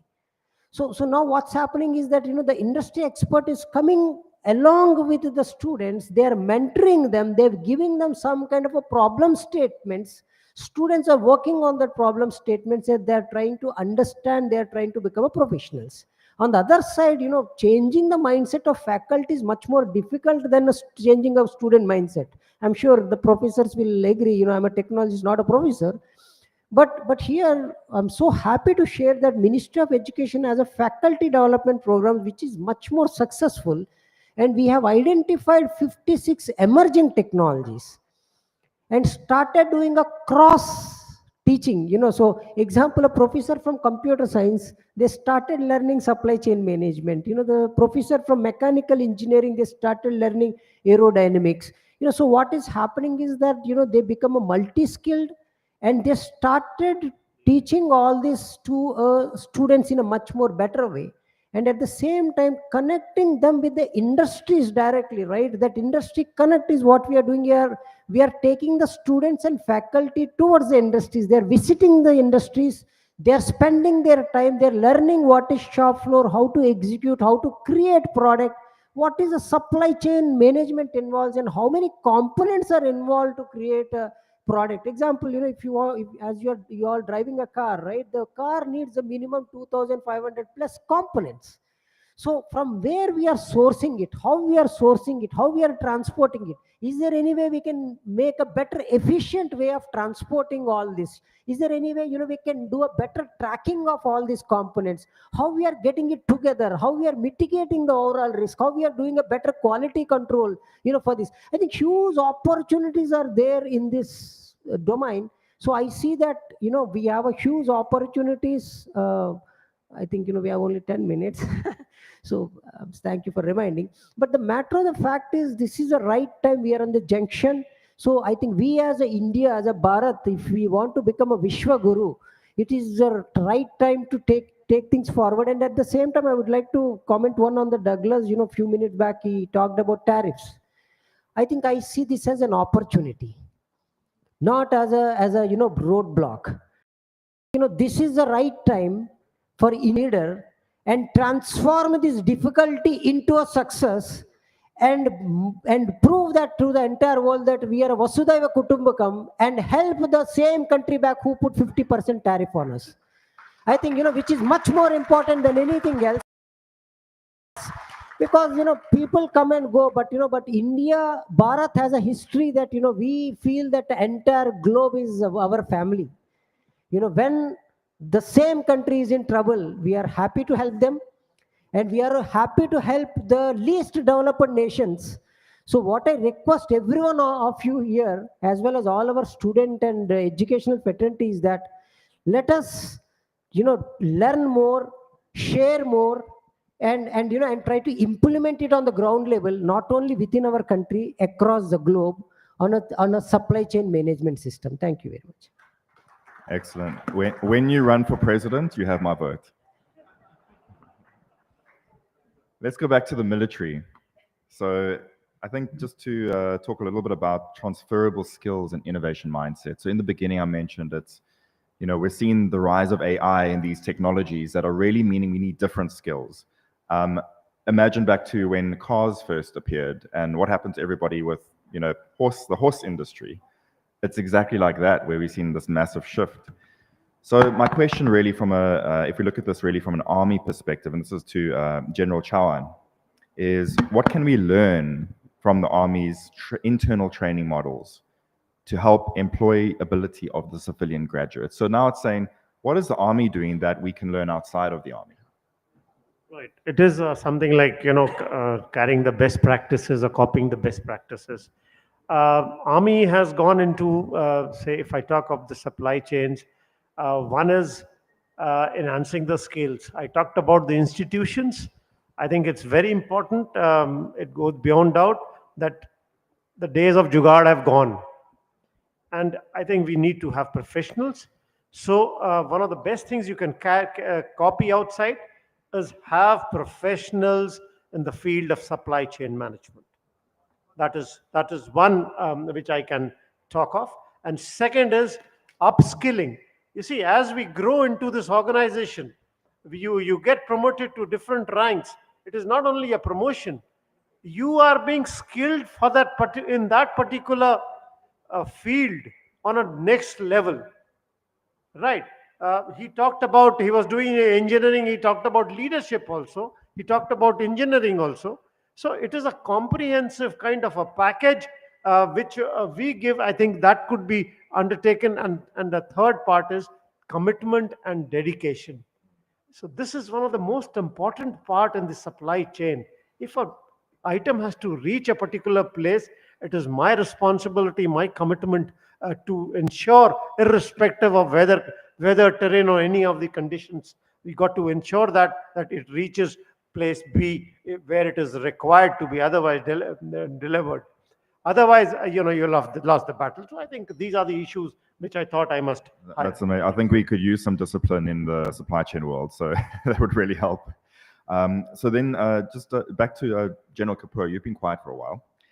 What are some of the high demand technical capabilities, operational skills, and specifically probably within the MRO, maintenance, repairs, and operations of the Army, and innovation systems that we could be considering outside of that? So specifically around those kind of skills. Well, I think I'm sure we all understand that, today I'll start again by saying technology is on the gallop. And while you may want to change your car every 10 to 15 years, in the armed forces, we have equipment which does a minimum of 40, may go beyond 60. So if you look at it from a technology standpoint now, actually the biggest challenge that lies is how do you sustain legacy equipment? So at any point in time, we have the legacy equipment, we have the contemporary equipment, and we have the futuristic state of the art. So this is a huge, huge bandwidth to handle, and therefore we need to have skills which will handle the complete bandwidth. What we have tried to do over a period of time is get into what we call creativity and innovation exercises, where we try and plant product improvement and legacy to get it as close to contemporary or state of the art. So therefore, the first skill that we really need is technology for product improvement, which would be, a lot of mechanical engineering, a lot of electronics, a lot of software, a lot of APIs. And therefore, that is one kind of a landscape. But since we are talking of industry, it cannot happen alone in isolation. So we have huge programs on product improvement that we run along with industry to manage obsolescence, to manage upgrades, and whether it is Larsen and Toubro's, whether it is Tata Motors, we have something called maintenance advisory groups. So that is one end of the spectrum along with industry, where we engage to firstly get product improvement. And while we did that, there may be some skill needs, and these skill needs are met through our own training institutions and through the premier institutes in the country. So really we have a lot of MOUs which our institutions have, and on a case-by-case basis, on a need-based basis, we do it.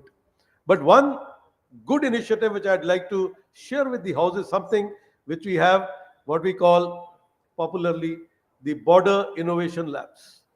Because a lot of innovation is required in the tactical battle area, the far end of the battlefield.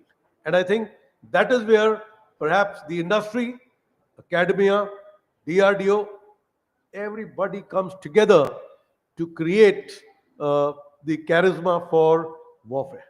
I mean, we recently had Ops Sindoor.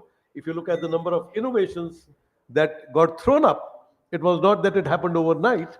It is a planning which goes on in the border area. So really speaking, there is a huge requirement to look at a consortium of defense industry, academia, which is our intrinsic academy as well, industry, and like I said, the community. And all that put along with some funding from CSR, maybe that'll do the trick in times to come. Thank you. Well, General Kapoor, I definitely feel like managing a supply chain is like warfare at the moment. So I think we've got a lot of commonalities there.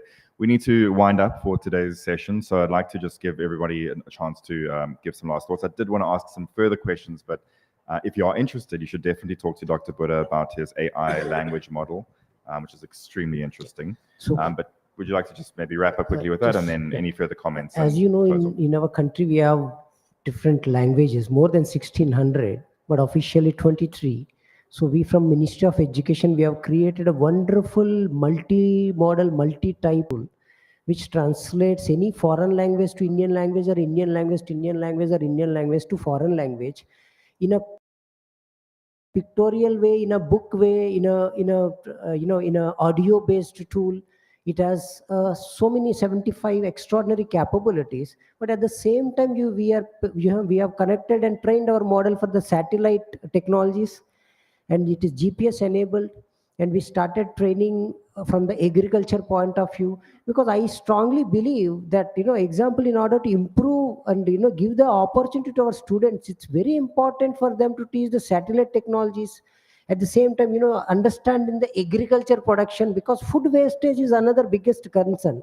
Can we utilize better efficient supply chain management systems to reduce the food wastage in our country? I think these are the various ways, but luckily, fortunately, in current infrastructure of our colleges, if you see, right, it is much upgraded, and we are utilizing AR, VR, MVR kind of technologies, and created so many simulations so that the students can learn all this, within their institute itself. Thank you very much.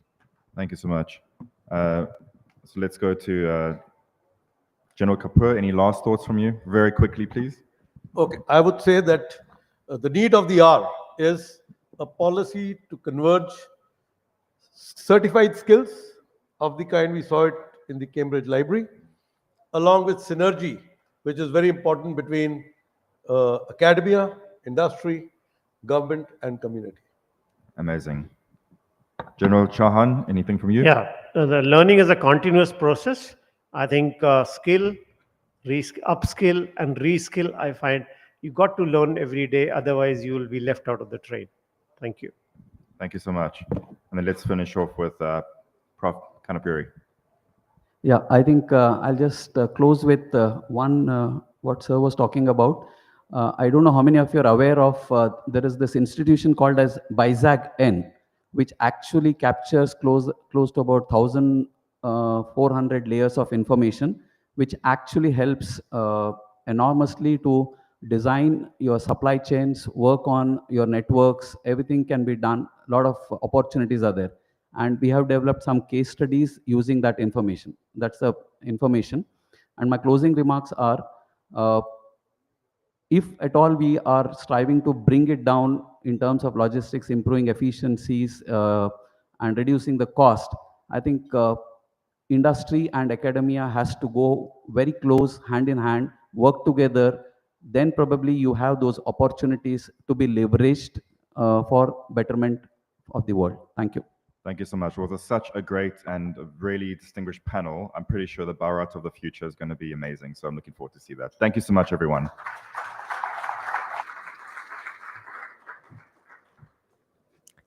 Thank you to all our esteemed panelists for sharing their insights, and your perspectives on aligning education with industry needs has given us much to consider and then dwell upon after this session as well.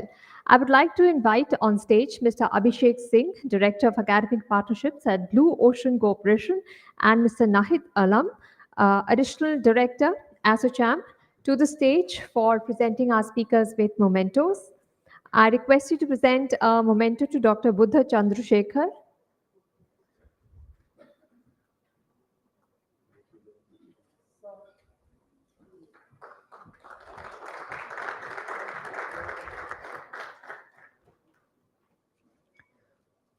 A memento for Lieutenant General Dr. Anil Kapoor, AVSM, VSM, retired.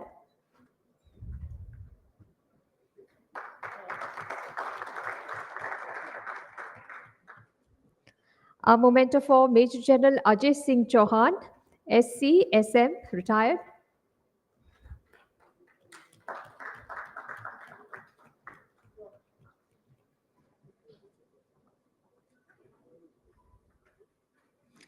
And a memento for Professor Vivekanand Khanapuri.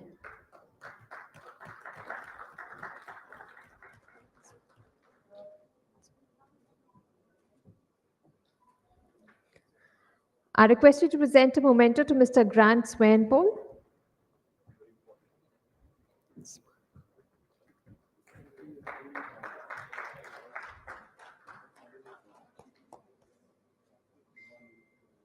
I request all our speakers to gather for a group photograph.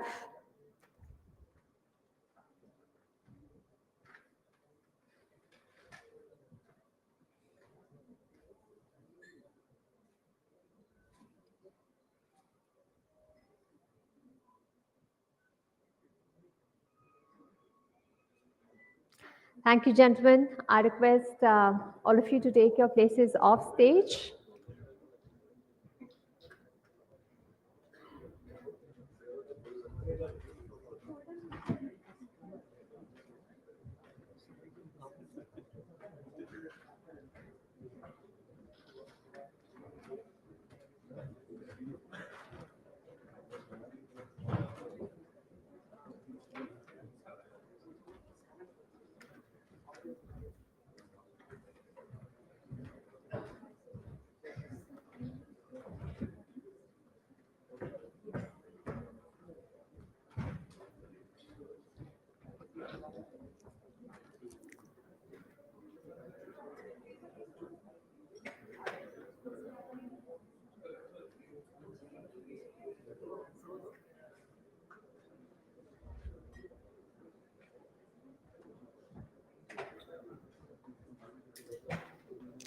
I request everybody to please settle down and take your seats. We are continuing with our next session, which is also very important and something which is like stuck record for those in the logistics sector.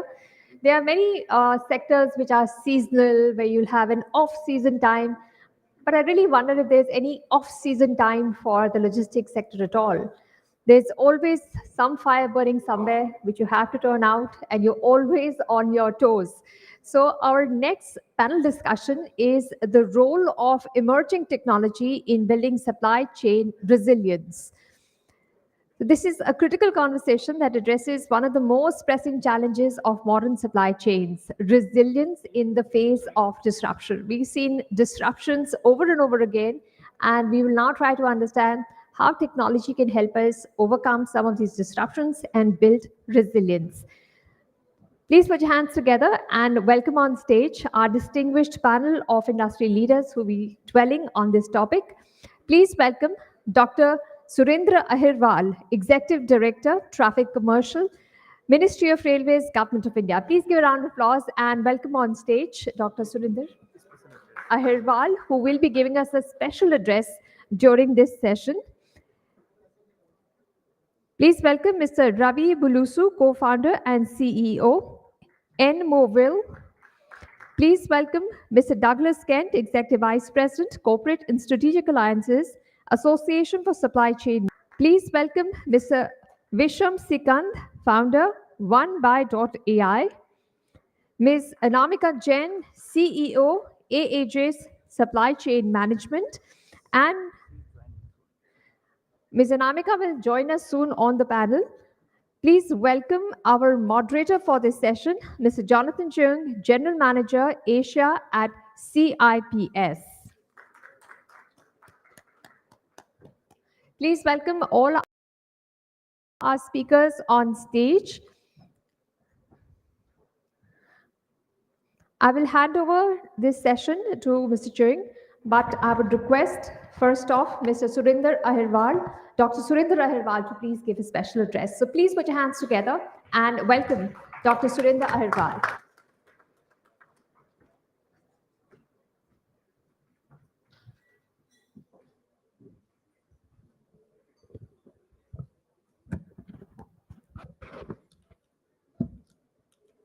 Good afternoon, the distinguished guests, my worthy panelists on the dais.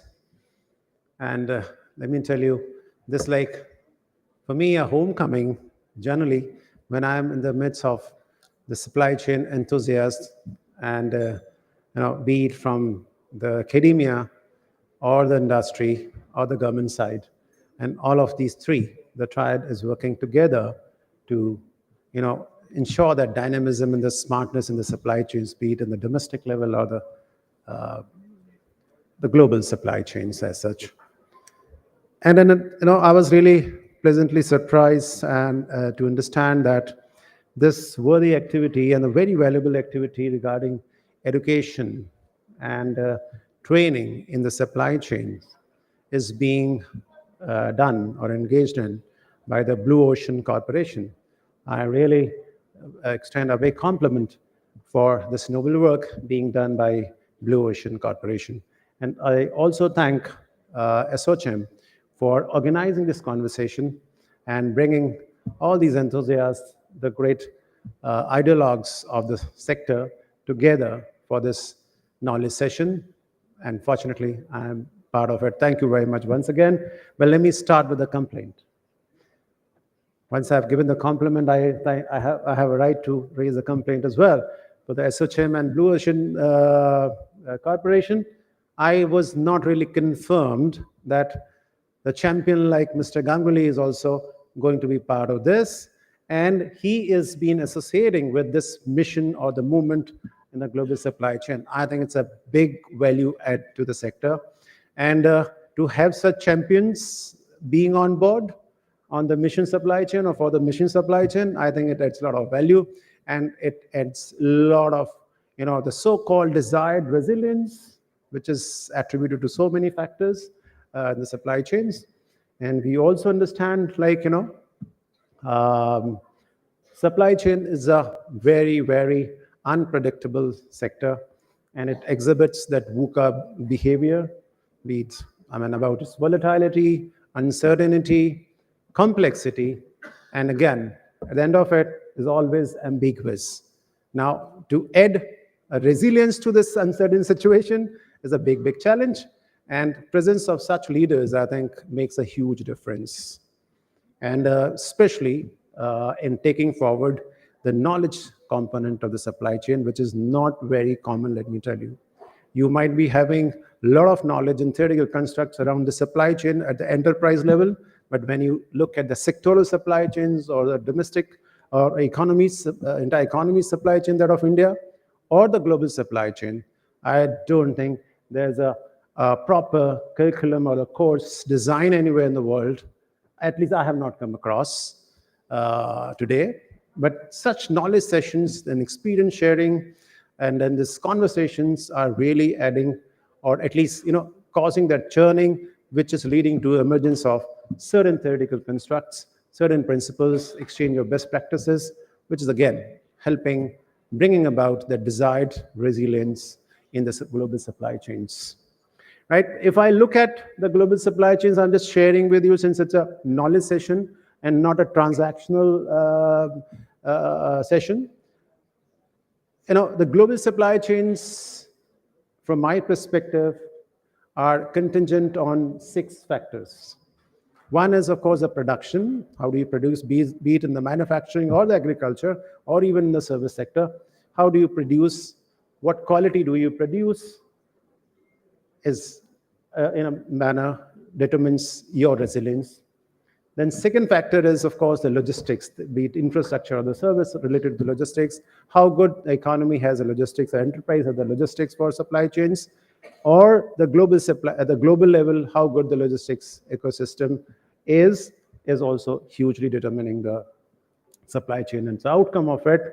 And then you have the policy about the trade policy, the manufacturing policy of the country or many countries together when you are having a dependence on at the global level, right, or on other countries, right? And then you have very big 2 factors which are becoming even bigger today. One is a geoeconomics and another is a geopolitics, right?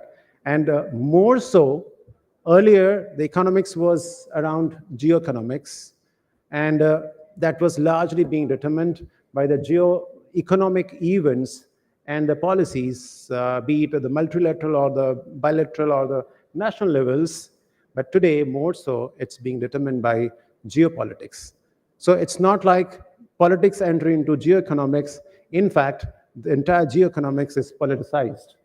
So we are supposed to be also understanding, as in the global supply chain sector, whosoever is experts or considers themselves to be expert has to be knowing also or having the understanding also of the geopolitics, right? And that's what today is the major factor, either disrupting or ensuring resilience in the global supply chain. Today we are facing definitely the biggest challenge of the so-called the tariff war, without naming any particular country or the policy of the country, but definitely today we are having a huge challenge. And that this situation is also establishing one more factor, that market is also an important component of the supply chains on which its resilience depends. I would just cite one example in one of the global forum when we were having a conversation, and when I said that it's the trade policy and the market access which also determines the resilience of the supply chain. I mean, it was a year ago, one of the delegates from China, they just asked me a question after my address was over. He said, how do you think the market or disruption of the market will determine the resilience of the supply chain? I think if he is seeing the situation today in the global level, the global stage, he would have got that answer. That market access is also determining the supply chain and its disruption. Today, most of the supply chains, especially the global supply chains in any country, is facing that threat of disruption because of the market access being hugely modified or disturbed or maybe disrupted, right? So that's a big factor nowadays, and therefore my only one message to all the global supply chain enthusiasts is to be more versatile, to be not only looking at economics when you are tending to manage the supply chains of enterprise of a particular sector or the international supply chains, right?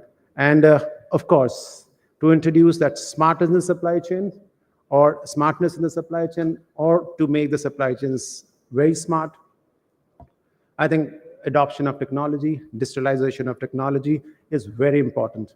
As one of the panelists in the earlier panel was referring to BISEC-N, which has around 1,400 data layers of geospatial data on a single platform called PM Gati Shakti National Master Plan, is actually a big use and the best use which we can make of the data and the digital technology, right, for planning of logistics infrastructure or transport infrastructure, and even the production center, the economic centers.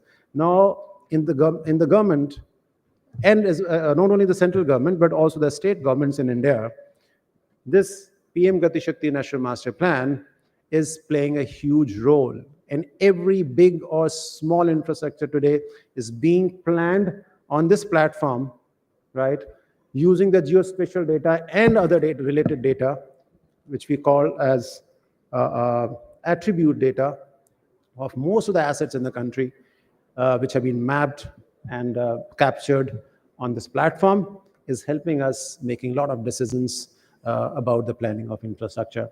And besides this, there's a huge amount of digitalization which is happening in the domestic sector. ULIP, most of the guys out here in the room might have heard about, is again, you can say this is a public digital infrastructure for the logistics sector in India, which is having more than 45 systems in the logistics sector, both in the government sector or in the private sector. All these digital platforms are integrated through APIs with this ULIP. So you have a data gateway of the logistics sector in form of ULIP and a data gateway of PM Gati Shakti National Master Plan for development of infrastructure, right? So everywhere there's a digitalization happening, and you all know we have other major public digital infrastructure which are playing a very catalytic role in ensuring that resilience in the global supply chains. In addition to the domestic level, in the last G20, which was presided by India, we have also been successful in drawing out the broader constitution for digitalization of international trade.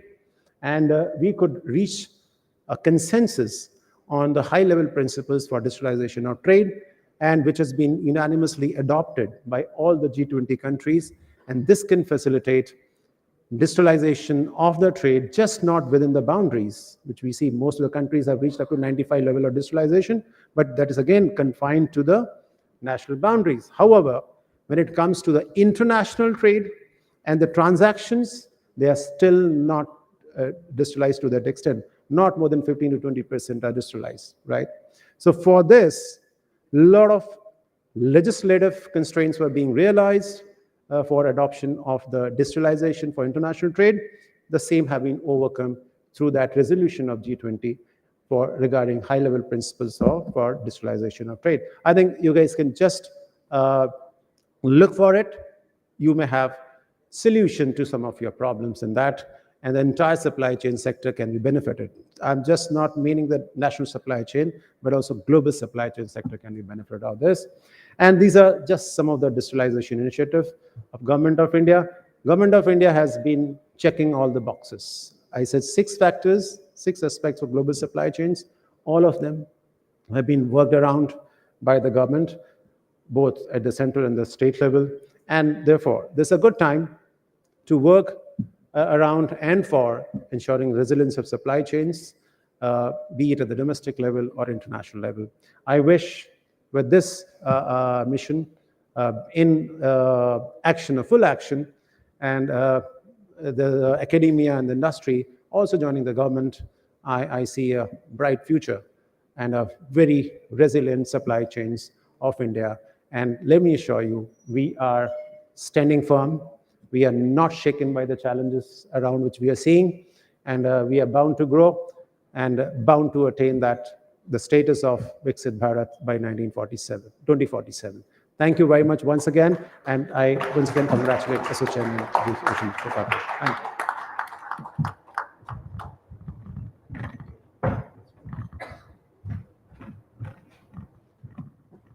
Thank you. Great introduction. So he's doing my job very well on the introductions. But okay, Jonathan Chang, I'm the General Manager for Chartered Institute of Procurement Supply. I've been in this role only since May, but I was a volunteer to the Institute for 11 years. So after 11 years, I decided to join them. But before I start the thing, I want to say something. Thank you to Ashok Chem and also the Blue Ocean to invite me here. And just for your information, Blue Ocean is our global strategic partner from education, from training. And I'm starting the new chapter in India. That is why I'm continuing this. I look forward to work with the Blue Ocean's cooperation to continue the success. We've been very successful in UAE, Saudi, and the rest of the world. Thank you. So coming back to this exciting topic. This topic is in everybody's mind. The role of emerging technology is that 3 parts very important: people, process, and technology. You can spend millions of dollars on a technology that you don't have a process.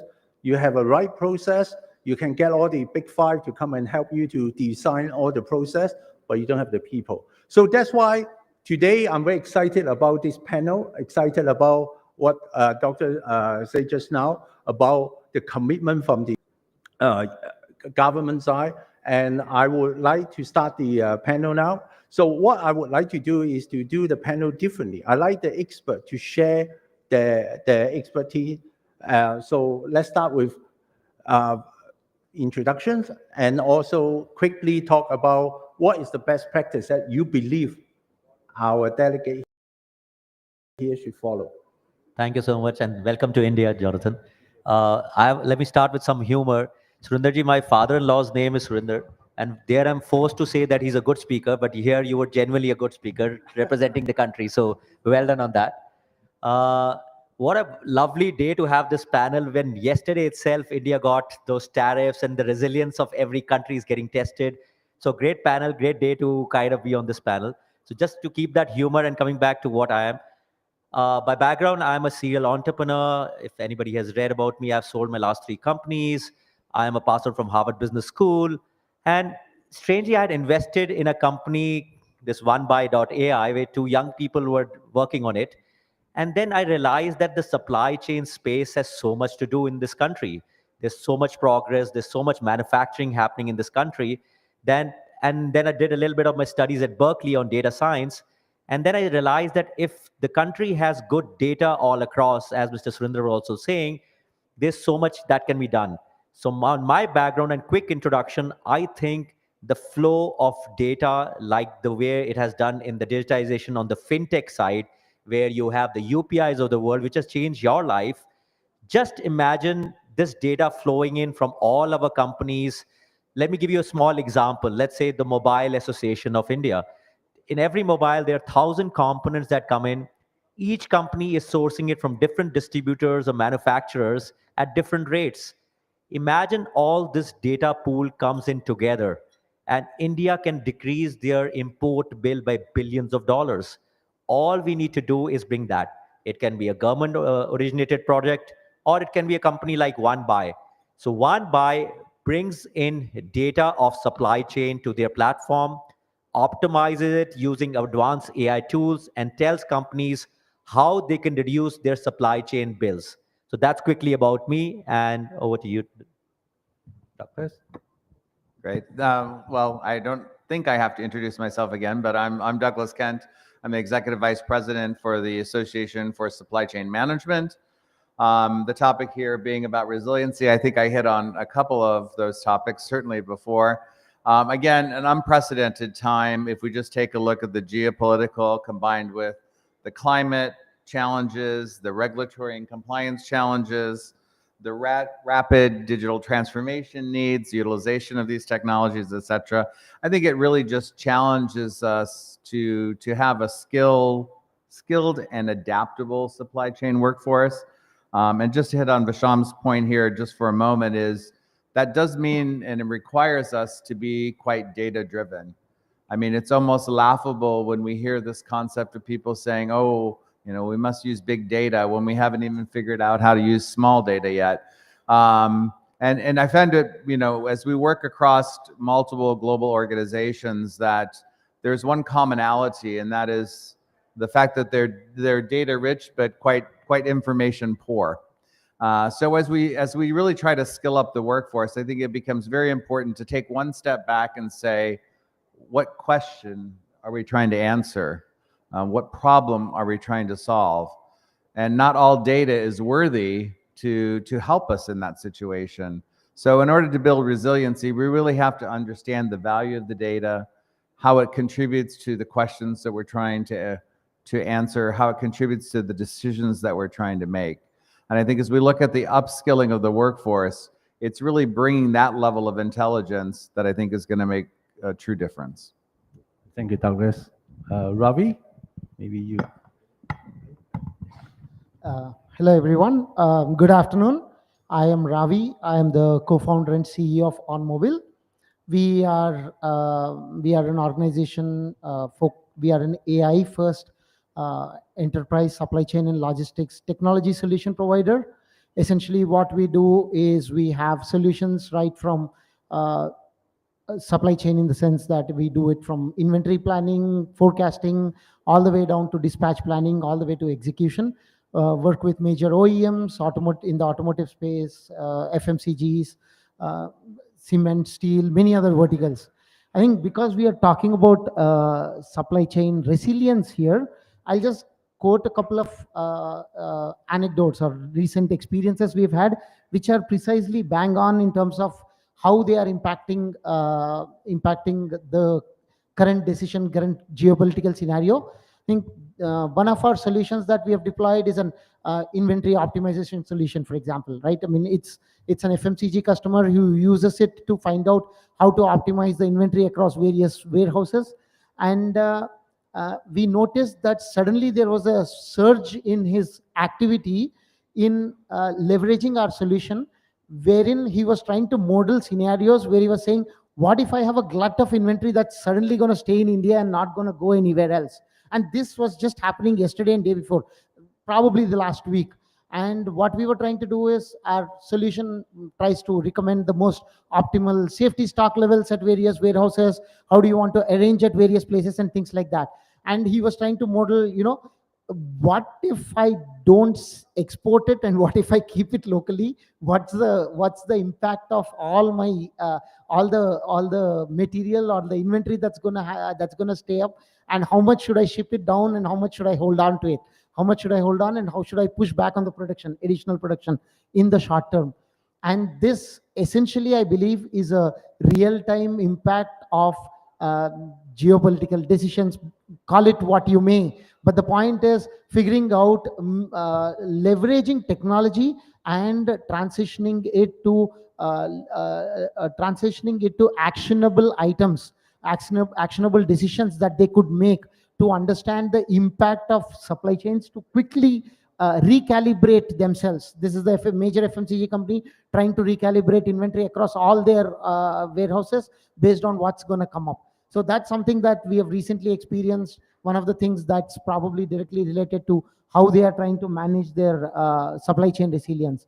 On a different note, there are a bunch of automotive customers that we have who leverage our AI-driven logistics logistics risk management or resilience solutions to automatically redirect. One of the things that happens in real life is the weather-based implications that we are noticing even now. I mean, there is geopolitical side, but there are extreme weather conditions that are impacting logistics on a day-to-day basis. So one of the things they like to do is understand what's going to happen in my dispatch routes to destination, and how should I reroute my consignments proactively rather than reactively, to optimize and make sure that I am doing my just-in-time deliveries that I have always committed to my customers. And like Dr. Surender talked about, Onmobile is one of the ULIP partners that actually leverages data from the ULIP platform and looks at the potential alternate sources from which you can use to dispatch your material, and alternate viable truckable routes that you can pick to actually dispatch your material to the same destinations. These are some of the things that we as a technology company are enabling our customers to make sure that from a supply chain perspective and logistics perspective, they are preparing themselves to be ready from a supply chain resilience perspective. Just a couple of examples that I thought would be more useful than probably at a micro level than quoting at a macro level. Thank you, and thank you for having me here. Okay. Welcome to the panel. Please. Just want to add to it what Mr. Ravi said, and maybe a challenge to the technocrats out here, including Vision. You know, when we used to study geography in our childhood, right, in the school days, there used to be one question which was generally a guest question also. Why weather is called naughty? Why weather is called naughty? And there was one sentence answer. Weather has 14 elements, and most of the time are unpredictable. Therefore, weather acts naughty. Same applies to supply chains, right? And you know, in the late 90s, I guess, the supercomputer was deployed for the first time in India by the Met Department to understand weather and to ensure the predictability of weather and the precision and the predictability of the weather, right? I think today we need deployment of the super and supercomputers to understand the geopolitics and geoeconomics to probably help the decision making by most of the enterprises here, instead of just looking at what if I am not able to export, right? We can find probably answer. Where can I export if I do not export this side? Which product I can export if not this particular product? Probably such tools, maybe whatever you call it, I'm not a tech guy, but the supercomputers of the years can maybe further upgraded and probably deployed to the supply chain sector to have this predictability probably. Thank you. Thank you. Welcome to the panel, our lady panelists. Thank you. Just a brief introduction of yourself, and then share a best practice or success story that you have. Please. Hello, everyone. I am Anamika. I represent AJ Supply Chain Management. We are a 3PL company. I am the CEO. And since I am from a 3PL company, I will share my understanding of what resilience through technology in supply chain means. We manage warehousing and transportation for our clients. And for us, resilience means continuity. We are in the job of providing continuity in the supply chain of our clients, the small aspect of supply chain which we are handling for them. And that is only possible when you have visibility of everything which you are doing, end to end. And that we all know, it has been said often. And it's possible through multiple integrations, tech interventions. Without that, visibility can't happen. But the change which I am noticing is that the need for visibility is now converting into a need for predictability. That is what I think Surendra and Ravi also partly mentioned, that the need for visibility is converting into a need for predictability. Clients just don't need that they know what's happening. That's now a given. It's a standard. But they also want to know what can possibly happen in the future. So I'll share a few examples of what we are doing in that space. We have integrated WMS, TMS, returns management systems, everything. But for example, we ship 2,000 tons of part truckload shipments every month for our clients. And we use multiple transporters to do that.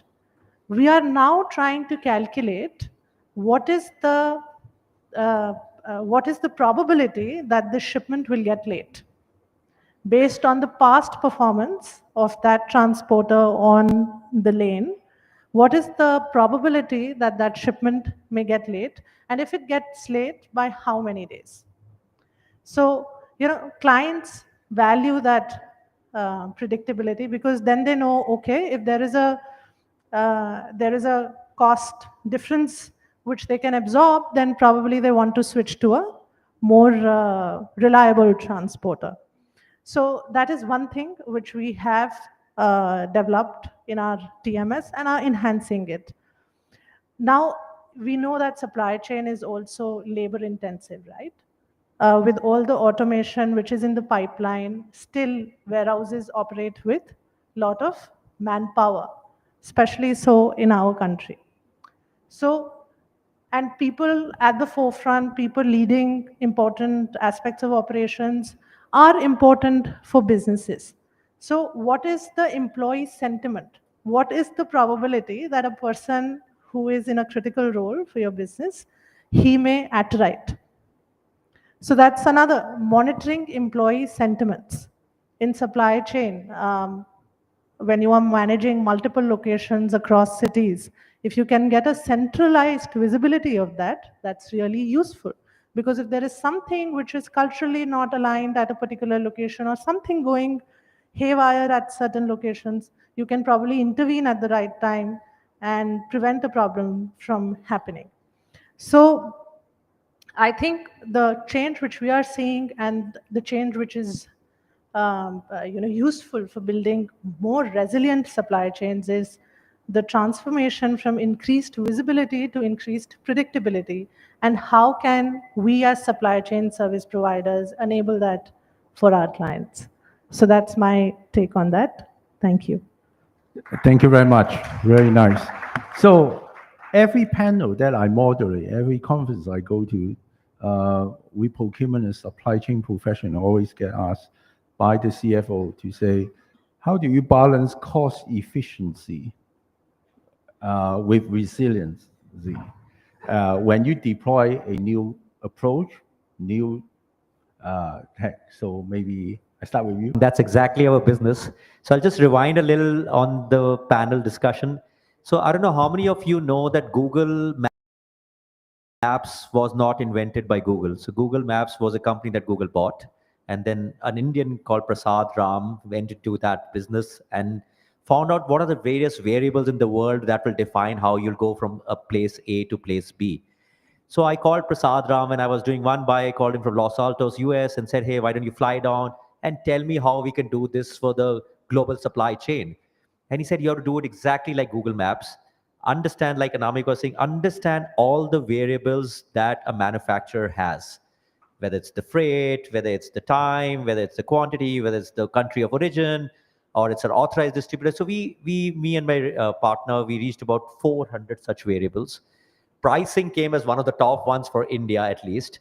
And that's what we are building. So what we are trying to do, while it's very easy, frankly, for one buy, you can come to us, say my cost of my overall sourcing right now is, let's say, $100 million. I want to decrease by 10%.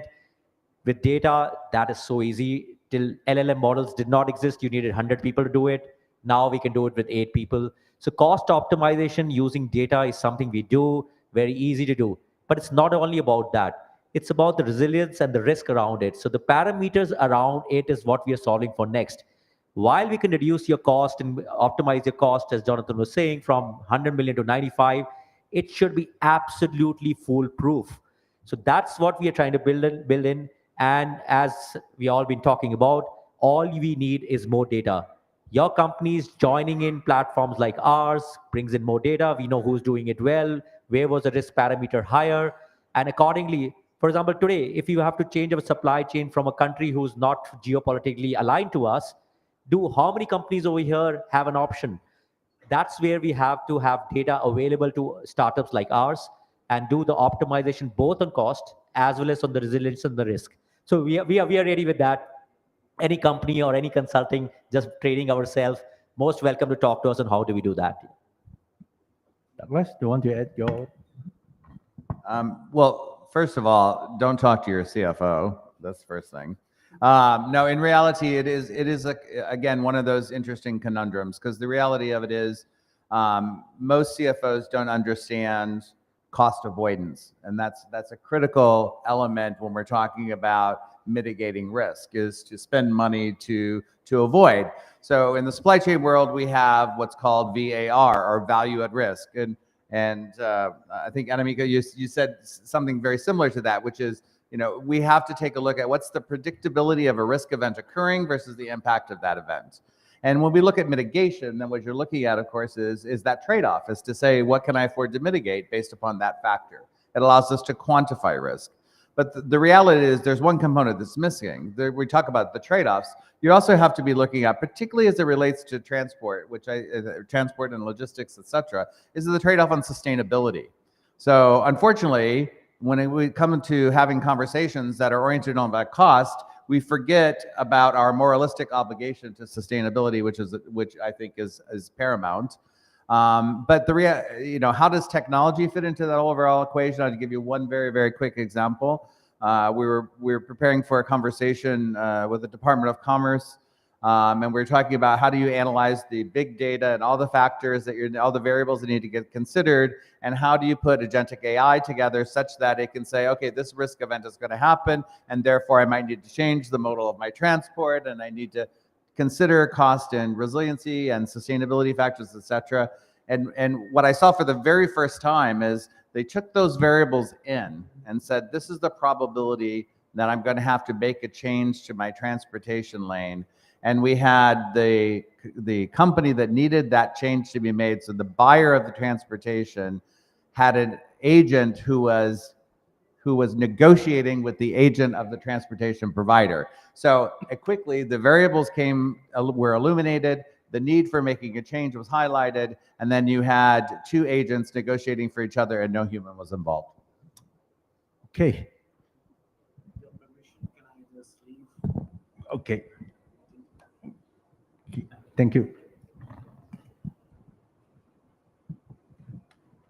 So, okay, Ravi. Yeah, I could not agree more with Douglas. If you are looking at cost versus resilience management, don't talk to the CFO, don't talk to that whole damn finance team. Sorry, so it gets messed up. So I'll answer it best with another incident more than anything else. This was more about a pre-COVID time when we were selling the concept of ETA prediction and understanding the risk of delivering a particular material on time to a major OEM. Understanding the risk and how do you handle it proactively upfront. Trust me, it was not something we could sell because the probability of such a risk was just downplayed. It was an intangible parameter when you were going to do a ROI analysis. It's not a tangible parameter. It was always about the cost of the application or the tool that was going to be deployed until COVID hit. The day COVID hit, everyone changed. lots of people changed rather. The thought process of how people were looking at the whole thing completely changed. And right after COVID, within a month during the pandemic, the peak of the pandemic is exactly when we logged that major customer. And that's when people understood the concept of handling resilience, working for resilience, and how do you protect yourself from unexpected risks. And that started changing the mindset. So there was, in every equation, there was a parameter that talked about the intangible, that is the resilient what if scenario. What weightage do you give to the what if scenario was the hard part. It was, the weightage was 0 earlier, it started becoming non-zero, and it had a substantial value going forward in terms of handling that potential risk. That could be once a year, once in a blue moon, once in a lifetime thing, but that became a real parameter going forward. And that's what I believe has changed the world going forward. I mean, since then people have been more adaptive and welcoming towards handling the risk, understanding the risk parameter, and handling is taking in a solution that can handle this going forward. Thank you. You want to add any comment? So in my experience, I've seen that, companies are not ready to pay for one feature which you develop. For example, I go and tell them, say I've developed how I can predict what is the probability of not delivering on time. Would you be willing to pay extra to have that feature in place? I know the answer is going to be no. So they don't pay for a single feature or a capability which you develop. It is actually the entire ecosystem. When they can trust you that this is a partner I can work with who can ensure supply chain is not going to get disrupted when there is a challenge, or who have a bouquet of these systems and processes which can help me in ensuring the continuity of my supply chain, that is when they value you more than your competitors or are ready to pay a premium for your service. So I think companies are willing to understand that because they know the importance of supply chain for their business, and increasingly so after COVID and the recent changes. But yes, I also agree that they're not going to, you develop something today and you start charging premium just for that. I don't think they are willing to pay for that. Okay, thanks. I got the time ticking. Okay, so just one takeaway. You want the delegate, our fellow professional out there, to remember of you, or the one key takeaway that they should do. One key takeaway right now is Saurav Ganguly, who took off his shirt when India won the match at Lord's. So my key takeaway is that India is destined to do big. The technology, the AI talent, the talent over here will soon see India being the manufacturing hub of the world. So that's what I can say. And we will be, companies like us will ensure they optimize to the maximum. Thank you. Douglas? As I mentioned in the previous session, I think taking advantage of these assessment tools which are available to really take a look at your current state of affairs. Too often, I think, and we're making the same point, too often I think we run to technology without understanding the value of that technology and how it could be integrated into the decision-making process. And then we question ourselves, going back to the CFO, is what's the ROI? So make sure that you're making your investments smart. Be honest with yourself, take these assessments, understand your maturity levels, your talent, skills, and gap shortages, your sustainability weaknesses, and then effectively make your spend count. Thank you. Quickly, Ravi? Yeah, so the way I see things going forward, I see the new generation of agentic AIs bringing in much more than just technology into place. The way I see it, the way OnMobile has seen it, is the fact that this kind of technology is going to fundamentally change the way change management is looked upon. That change management is one of the resistance factors. We have seen people from adopting technology and leveraging the best the technology can offer to handle your supply chain resilience. And going forward, it's not going to be, I don't believe it will be people trying to adopt technology, it will be technology trying to adopt to people. And that's going to bridge the gap and make everything so smooth. The best technology is the one that you will never ever see it happen. It will never be the one that you'll ever notice. So, and that's what will come up, and that will naturally bring in supply chain resilience into your Thank entire you. process. Quickly. I think the sun is shining bright for the supply chain sector in India, and we as service providers, it's upon us to really make the best use of this opportunity and really, work in that direction of providing resilient services through technology to make it better for our clients and make it better for our country. Okay, I would like to thank you, my fellow panelists. They make it panelists make it my life very easy, and I really thank you for their support, and thank you for the Blue Ocean and ASSOCHAM to organize this exciting event. Thank you.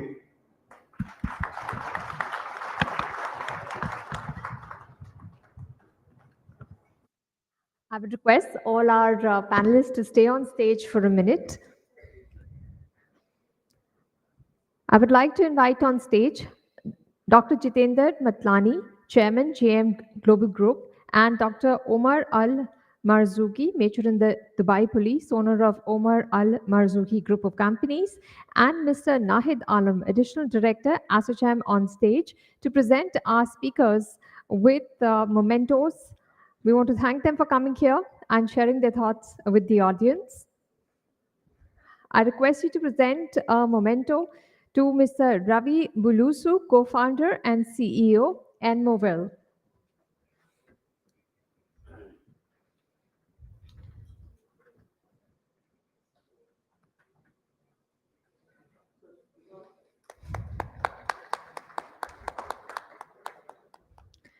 A memento for Mr. Douglas Kent, Executive Vice President, Corporate and Strategic Alliances, ASCM.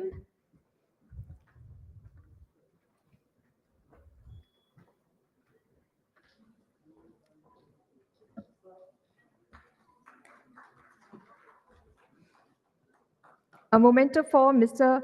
Visham Sikant, founder, OneBuy.ai.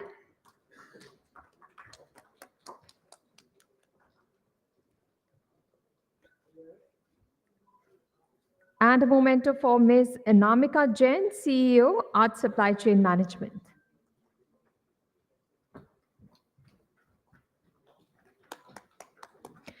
I request you to please present a memento to our moderator, Mr. Jonathan Chen.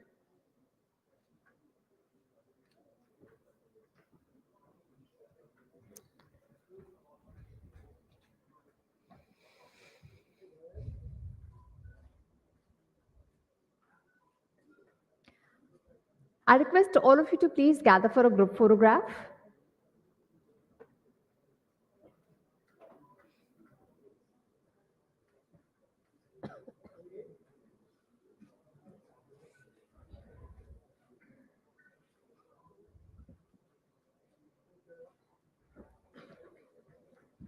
Thank you, everyone. Please give them a round of applause.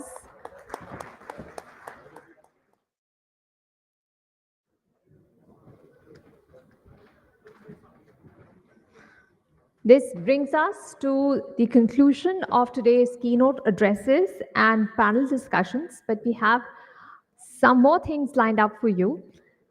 Before that, a reminder, I hope you have given us your feedback. Blue Ocean Corporation has received over 10,000 Google reviews, and we'd love to hear your feedback. So please share your experience from today's conference by leaving a review on Google. I hope all of you have had a chance to click a selfie at the selfie booth. And if there is something that you picked up at the conference today that you are posting on social media, make sure to tag us. The hashtags to use are IPSC 2025 Delhi, Blue Ocean Corporation, and ASSOCHAM India in your post.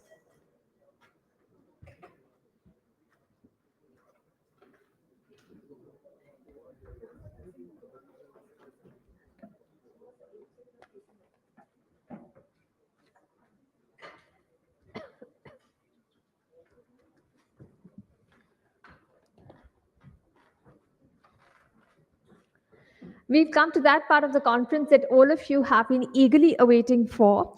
And now we're going to have a fireside chat where we will hear our Mr. Saurav Ganguly. He's not only a legendary figure in the world of cricket, renowned for his leadership and remarkable achievements on the field, but he also serves as a respected board member of the Blue Ocean Corporation. I would like to invite on stage Mr. Grant Swaminpool. He is the regional lead, Global Channels Alliances EMEA at ASCM. He's going to be talking with Mr. Saurav Ganguly, and we are really looking forward to this fireside chat. So please put your hands together and welcome on stage Mr. Saurav Ganguly.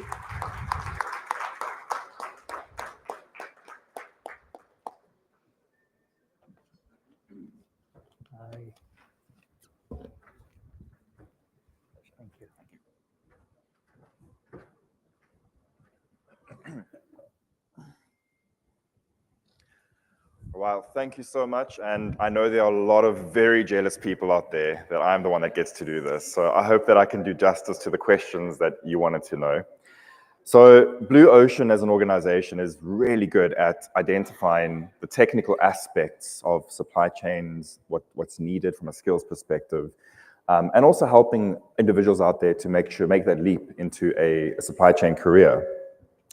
But there's a parallel to the technical skills that one needs. And the parallel there is definitely around leadership. How do you engage? How do you ensure your team is effective at deploying the skills that they need? So I have attended the last 3 Blue Ocean conferences where Mr. Ganguly was, and I was watching with Dr. Menon the other day, your Ganguly advert, which was hilarious. And I must say I was inspired every single time by the insights that you brought to the table. So growing up in South Africa, we have a lot of insights into your life, and I think you were just as famous there as you are here, still are to this day. But you rebuilt a team at that time. It was the early 2000s, and you had just taken over from kind of a hard and turbulent time in the industry. There was a match-fixing scandal. There was a South African captain of the cricket team who really was a real fall from grace, if I might say it like that. And really, cricket was all about the scandal, not about the game itself at the time. So what traits did you take and what did you use to really restore the confidence in people, in the country, in the team, after a scandal like that and after these turbulent times, much like we sometimes have to do in supply chain management?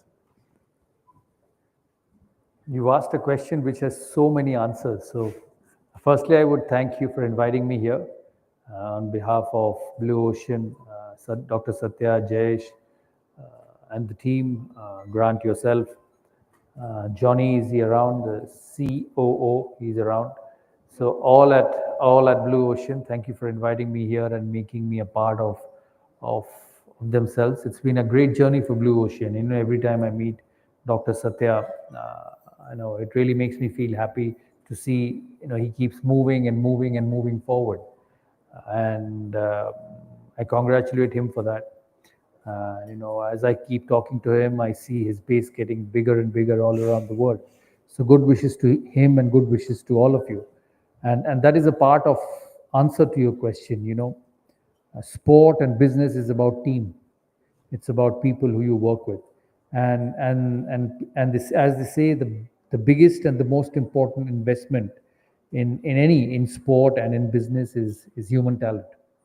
There's no substitute to that. And if you can't get that right, you don't get successful businesses.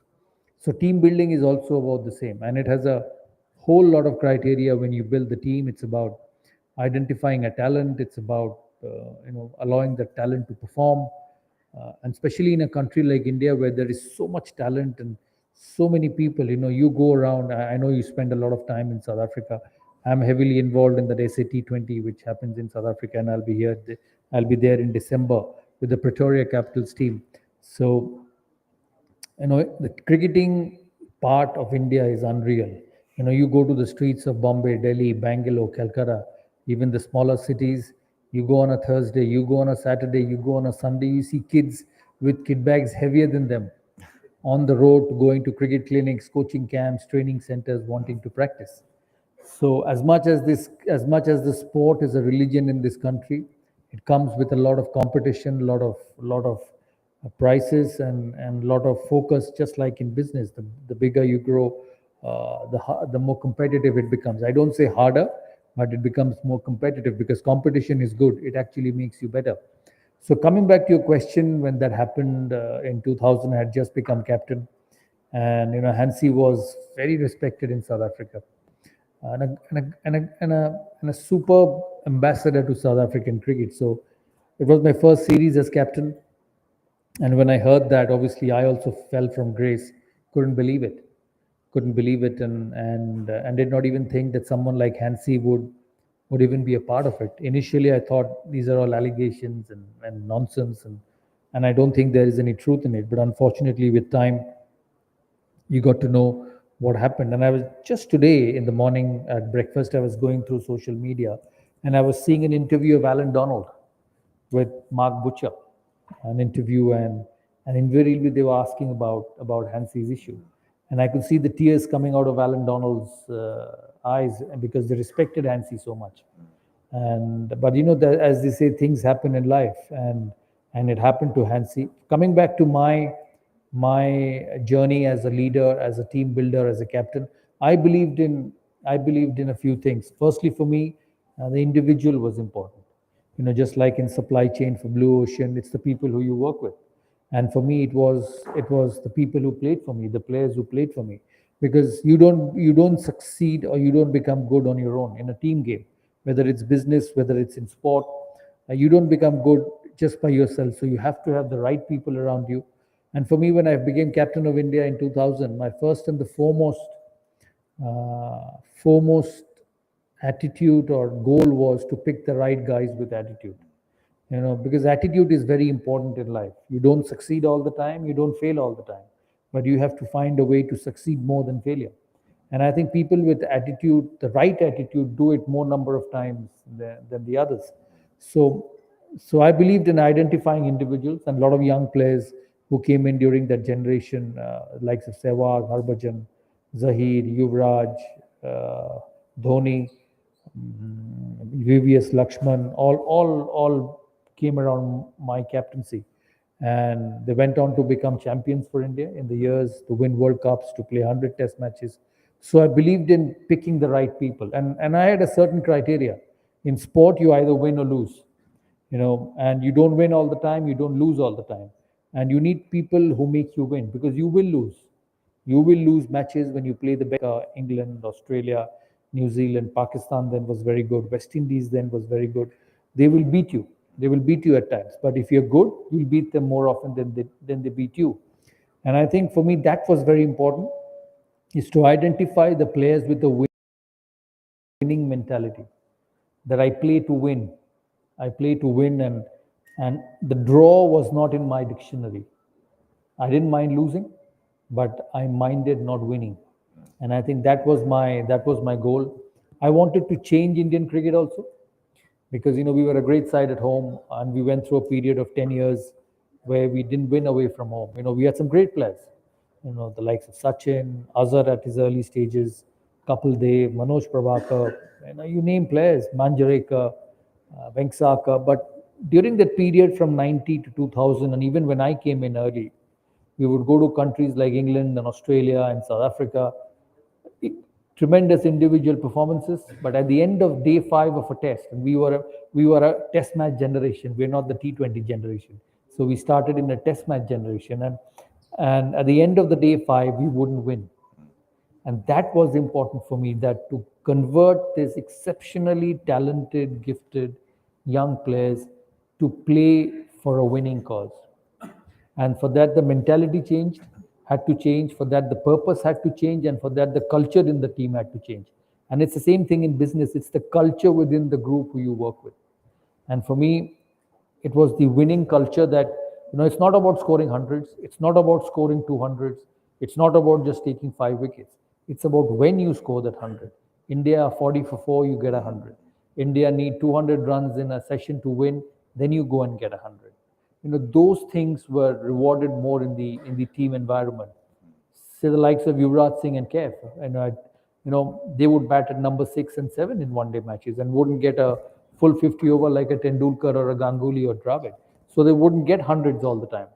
but their 40s, their 50s would actually change the complexion of the game, were rewarded with as much importance as 100 at the top by a Ganguly or a Tendulkar or a Dravid, because they won you cricket matches. So I think in your journey to success, in your journey to become a winning unit, it's the culture which is important. So identifying individuals were important, and India always had great talents. And as I say, I was fortunate enough to lead a team for such a long period of time where anybody could have been captain. I had Anil Kumble in the side, who was as good as being captain of India. I had Sachin Tendulkar in the side, who could captain India anytime. I had Dravid in the side, who was a captaincy material, and all went on to captain India after I finished. So it was picking those individuals and having the right environment in the squad. That's one. Secondly, I took the fear factor away. Because all of us in this room and in lives in a sporting environment have the fear of failure. What happens if I fail? Because we care for our jobs. We care what we do. I cared playing for India, and I cared captaining for India because it was my reputation, it was my career. So for me, winning was important, and I had to win. So I had the fear of not winning as well. As much as I wanted to win, deep inside my heart and in my system, I had this fear also. What happens if I don't win? So I had to overcome that fear to be successful. And I think that was very important as a leader in your journey to build a team, is that you take the fear away from individuals. Once you have the personnel, once you have the culture in the squad, it's about taking that fear factor. Don't worry about your place. Don't worry about what happens. Just go and express yourself. I think that's very important, is allowing individuals to express themselves. And I say that to all in this room, that good leaders, when they hire individuals, they allow them to do things rather than directing them. It's about, as they rightly said, you hire individuals to tell you what to do, and it's never the other way around. And I realized that in the early part of my journey as captain, there's some great players who were more talented than I am.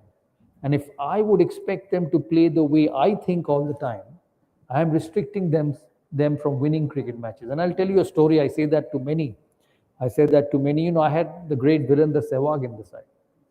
We were playing at Lords where we were chasing 325, and I was batting with him. We opened, and I went hard up front, and I scored very quickly. We were in a great position after 6 overs. We were 60 for no loss. And I went up to Viru and said, Viru, we'll win this game. We had to chase 325, and this was 2002. Chasing 325 in 2002 was a big ask, because the rules were different. There were one ball, not two new balls. So the game was a bit different then. I went up to him after the 6th over and I said, Viru, we are in a great position. We're scoring at 10 and over. Let's not lose a wicket. Let's not lose a wicket and put pressure back on us. So as Ronnie Irani, who was one of the weak links of that English attack, came to bowl, I walked up to him and said, Viru, isko out mat hona. Don't get out to him. He said, no, don't worry, captain, I'll not. So the first ball, Ronnie Irani pitches up, he hits him over mid-off. One bounce into the fence. So I walk up to him and say, fantastic. So we got 4 in the first ball. We keep rotating those 5 balls and we'll finish an over with 9. And we are at par with the requirement. He said, yeah, no problem. The next ball, he hits him over mid-on. One bounce into the fence. So I go up to him and said, yaar, 8 aage hain, samal lena. He said, haan, chinta na kare. So the next ball, he pitches it up in the middle stump and he sweeps him. He sweeps the seamer. And if he would have missed, he was plumb in front. So at that stage, I started getting angry. I said, 12 na ho gaya. Why are you taking so much of risks? So I went up to him and tapped and didn't tell him anything because I was angry. The next ball, he flicked him over point and it went catching high in between the point and the third man fielder, and it went for 4. So he finished that over with 20 runs. And I was furious.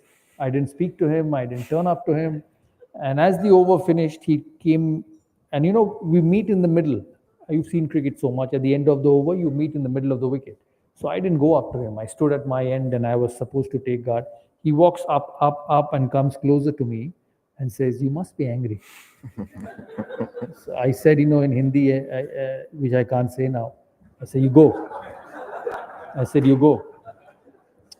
He played magnificently. He played magnificently.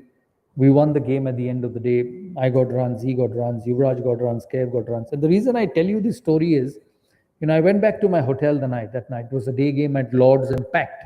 There were more Indian supporters than English. And I don't think our friend Johnny was there at Lord's the other day because he lives too far away in Bristol. So I went back to my hotel room happy. We beat England in a Saturday final at Lord's. It was chock-a-block, St. John's Wood. And I sat, and my wife was there with me, and I sat and I was having my evening myself. Every ball you went up to a player and said, "Yaar, chauke mat marna, out mat hona." Why? And he said, here is someone who's probably more talented than you are, who wins you cricket matches his way. If a ball is there to be hit, he will hit. So why, as a leader, do you need to go and tell him to play my way? And I think that incident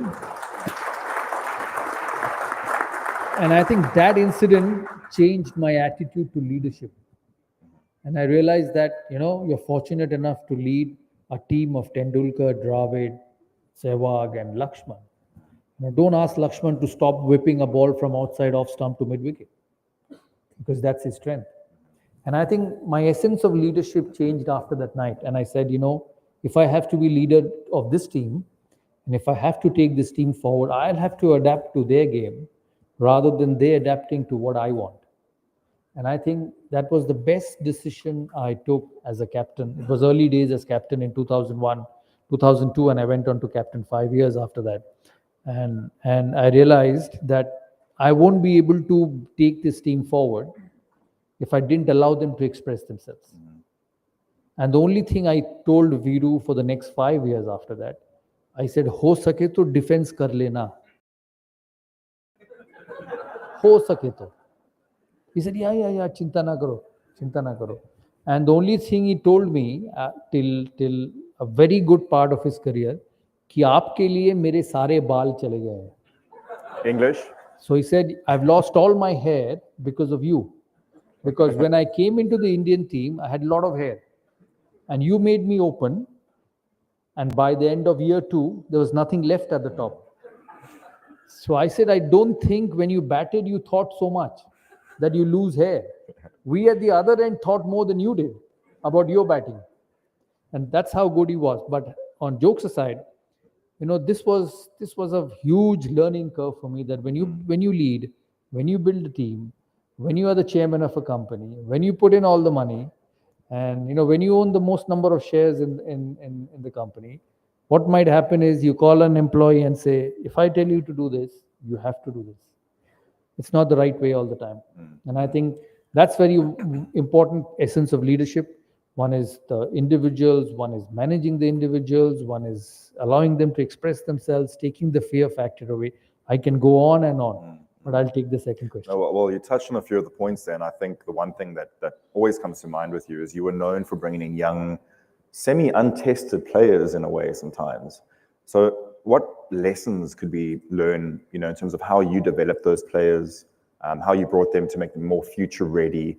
You had sort of techniques that you would learn over time in terms of all your players, but was there a specific strategy for those young and upcoming players, and how can we do the same? I looked at ability. I looked at who won a cricket match for me, and I was a captain who only played to win. And I'm sure there were many captains like me who played to win. And if I had to pick between a Sehwag and I'm giving an example, please don't take it otherwise, and please don't put it on social media or anything. If I had to pick a player between Sehwag and say a Pujara has been a great player for India. 19 test match, 100 test matches, played some fantastic knocks. I'll pick Sehwag. Because if he bats 2 sessions, he wins you a game. And if Pujara bats 2 sessions, he'll score runs, but you may not be in a winning position all the time. And I think that was very important for me. And I allowed Sehwag to play that way, allowed a Yuvraj to play that way. There are times when you will get out, when you just keep hitting a McGrath or a Gillespie or a Pollock or a Alan Donald on the up all the time. You will nick a few. But when you middle, you win cricket matches. And I think that was most important for me. I believed and identified people who would change your future, not people who make you keep going down the same lane day in day out. I was a bit disruptive in life, and I still am. I don't know why. I'm getting older. I'm losing hair. I'm graying, but my disruption ability does not stop. So I think that was very important for me, and that was very important for success. Young Harbhajan, you just competed on a cricket field. We beat South Africa in a semi-final in Sri Lanka, Champions Trophy, and the game was done. We scored 270 and South Africa were 190 for 1. Gibbs got 100 and the only wicket they lost was Graham Smith, and Callis was batting on 80. And Gibbs went off in the second half in Sri Lanka with cramps. So he couldn't come and bat. And we turned the game around and won 10 runs at the end of 50 overs. I remember a part of the game when John T. Rhodes had come out to bat, and I gave the ball to Harbhajan Singh. So I told him, Bhaju, kya field leni hai? What field do you want? I said, you have a long on, long off, deep point. He said, no. I'm not here to lose a cricket match. He said, I want the point up. I want the mid off up. And the only fielders I need behind is deep square leg, deep mid wicket, and long on. Because if they keep taking singles, we lose.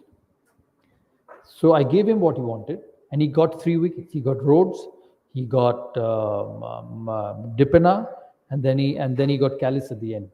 So here is someone who is attacking, who thinks more positively than his captain does, and wants to win cricket matches. So you have those sort of players and those sort of individuals in your group who are game changers, who are not defensive people, and who are, when you put them under pressure, they don't say, why me? They say, it's me. He would have easily said, put the point fielder behind. Yeah. I'll bowl my 10 overs, none for 30, fantastic success. I won't be blamed for the loss. But he said, no. I want this to be changed. I want 3 for 30 instead of none for 30. And he won the game for you. So, progress, reward, success depends on people who take risks. And I think that's very important in life. You will not lose all the time, but I can guarantee you, if you take risks and you keep working towards it, you will not lose all the time as well. One of the things that you said, which is really applicable in business as well, is that you wanted to win, right? And I think you led from the front, but you also supported the team. You struck a balance between those two things. How do you find the balance between ensuring accountability for results and winning, and also not micromanaging at the same time? Yeah, it's a very fine balance. It's a very fine balance. And I think the best leaders keep their eyes and ears open. They don't interfere all the time, but they know what's happening around. And they interfere when it's required. And I think that sort of maturity you need when you lead big organizations like Blue Ocean, when you lead a team like India. The millions know the cricket more than you do. Your cook knows more than you do. Your driver knows more than you do. I was not scoring runs against Pakistan in 2005. And I came home and my driver picked my kit bag and we were driving through the streets. So he turned up to me and said, are you not training well? I said, why, what happened? He says, no, your running between the wickets have become slow. So you stay in a country where right from the room service guy to your driver has advice and opinion and believes that he knows the game more than you do. So it's the fine line of micromanaging, the fine line of understanding pressure, the fine line of handling pressure, and then running a team. And I think at this level, at the international level, or at the level where Blue Ocean is, running businesses all around the world, managing people all around the world, it's also about understanding pressure. And it's also about knowing how to handle pressure. A lot of people say the Adanis are rich, the Ambanis are rich, the Jindals are rich. So I ask them, I just have one question to you. Will you be able to sleep in the night with a bank debt of 150,000 crores or maybe more, $1 billion? Will you be able to sleep in the night? So before telling them they're rich, you must understand that the amount of pressure they handle and the amount of pressure they soak in. So that's very important. In your journey to success, in your journey to become what you are, in a public world, in a world where there's competition, you also have to learn how to soak in pressure and perform under pressure. I think that's the key to success at the highest level. Yeah. So, you know, absolutely. In South Africa, we like rugby a lot as well. So they always say that rugby is a savage game that's played by gentlemen, but cricket is a gentleman's game played by savages. And a lot of what the disruption component of what you're talking about, I think, talks to some of that. In supply chains of today, we have a lot of disruption. We have a lot of changes that we actually need to make to adapt to that. What advice could you give us from your experience and how we can use that mindset in our daily supply chains and our lives and with all the challenges that we currently face? You know, everyone has to adapt. You know, it's like playing on a flat wicket in Ahmedabad, and in a week later, you play on a green, quick pitch in Durban. So as a batsman, you have to adjust and adjust quickly. What shots you want to play, how you want to go about your innings, what lengths you want to leave. So you have to adapt and adjust. And the best, adapt, adjust, and move forward. Obviously, from your technical side in Blue Ocean, you and Satya and your team will be in a better position to understand what technically and business-wise you need to adapt and adjust. But the mindset and the mentality doesn't change. The mindset remains that you should be open to adjust and adapt to different situations. Great. I remember from, I think it was probably the last Blue Ocean session that we had. I mean, you were talking a lot about the pressure from different places. And you did mention it, you know, every single person has an opinion, every single person has something they want from you constantly. We feel that a lot as well in supply chains where, you know, we need to account for decisions that are made. There's always an issue with inventory. We didn't get stock from the supplier. There's these kinds of pressures that exist. So what helped you to stay grounded? And I think ultimately, even though there were semi-struggles within that process, you managed to actually thrive within that. You know, what made me keep grounded is the fear of losing my place. You know, all my life, from 1996 till I finished in 2013, I played in front of thousands and thousands of people at the ground and millions watching on TV. So I never knew what an empty stadium was. So the biggest fear was being out of place. And that made me handle pressure. That made me stay grounded. And that made me lift my game up. You know, I tell people that the best thing which happened to me as a player, that I batted 3/4 of my career with Tendulkar at the other end. What it did to me was that it made me a better player, because I realized that not only 40, 50, 60, 70,000 people are watching at the ground, but crores are watching on TV. And I don't want anybody to come and tell me that, you know, this bloke's not good enough. You know, because there's so much of talent at the other end. On the other end, there's young left-hander playing, and he was not up for it, and is not matching the greatness on the other side. So that made me become a better player. That made me work hard. That made me understand what is it to become a better player. And we did that. So I always say in life that competition is good. And I always say that in life, you need to work with people who are better than you, because it actually makes you better. And it's never the other way around. So that's one that kept me grounded. Secondly, you know, the best way to handle pressure is face it, not to turn your back towards pressure.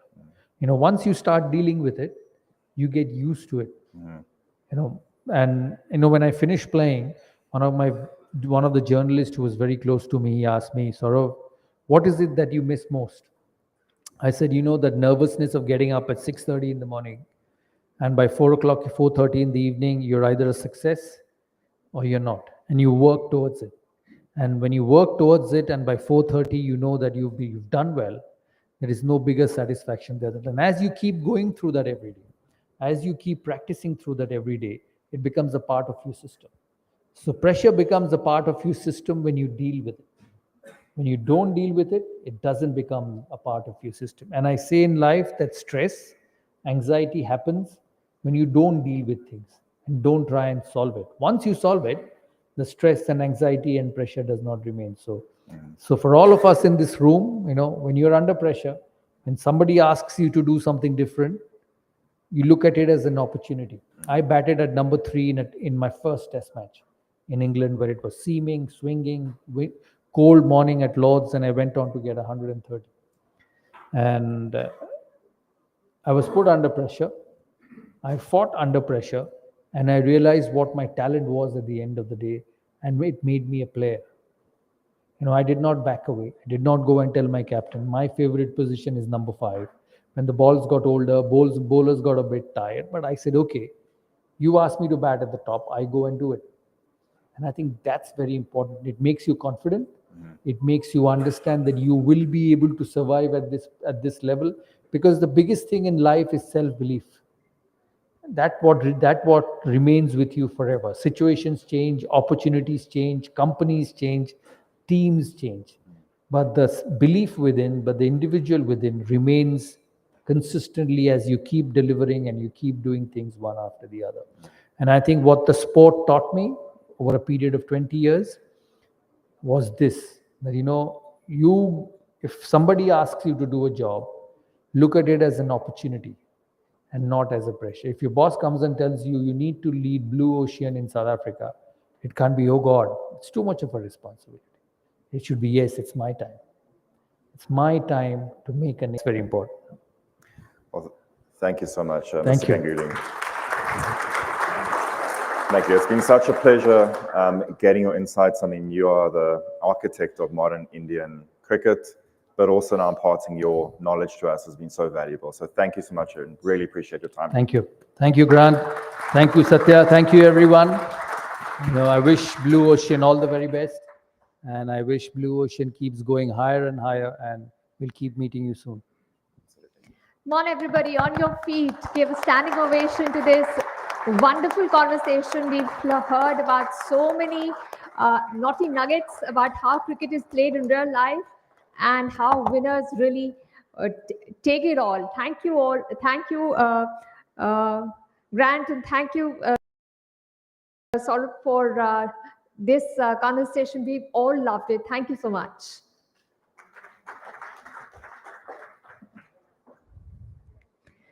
I request both of you to take your places off the stage, and we will call for the vote of thanks, Mr. Abhishek Singh. But I want to remind all of you, we still have a lot more coming for you. So don't go away. We have the awards coming up as well.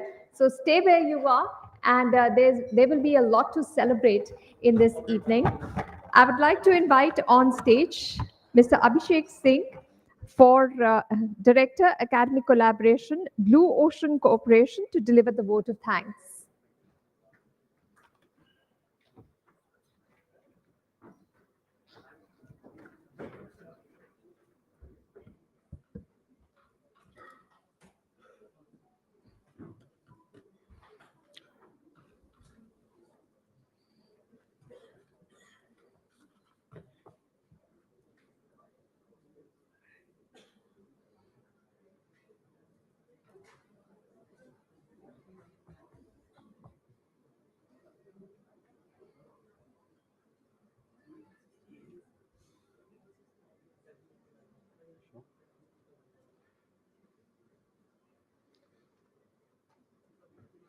I request everyone to please take your seats.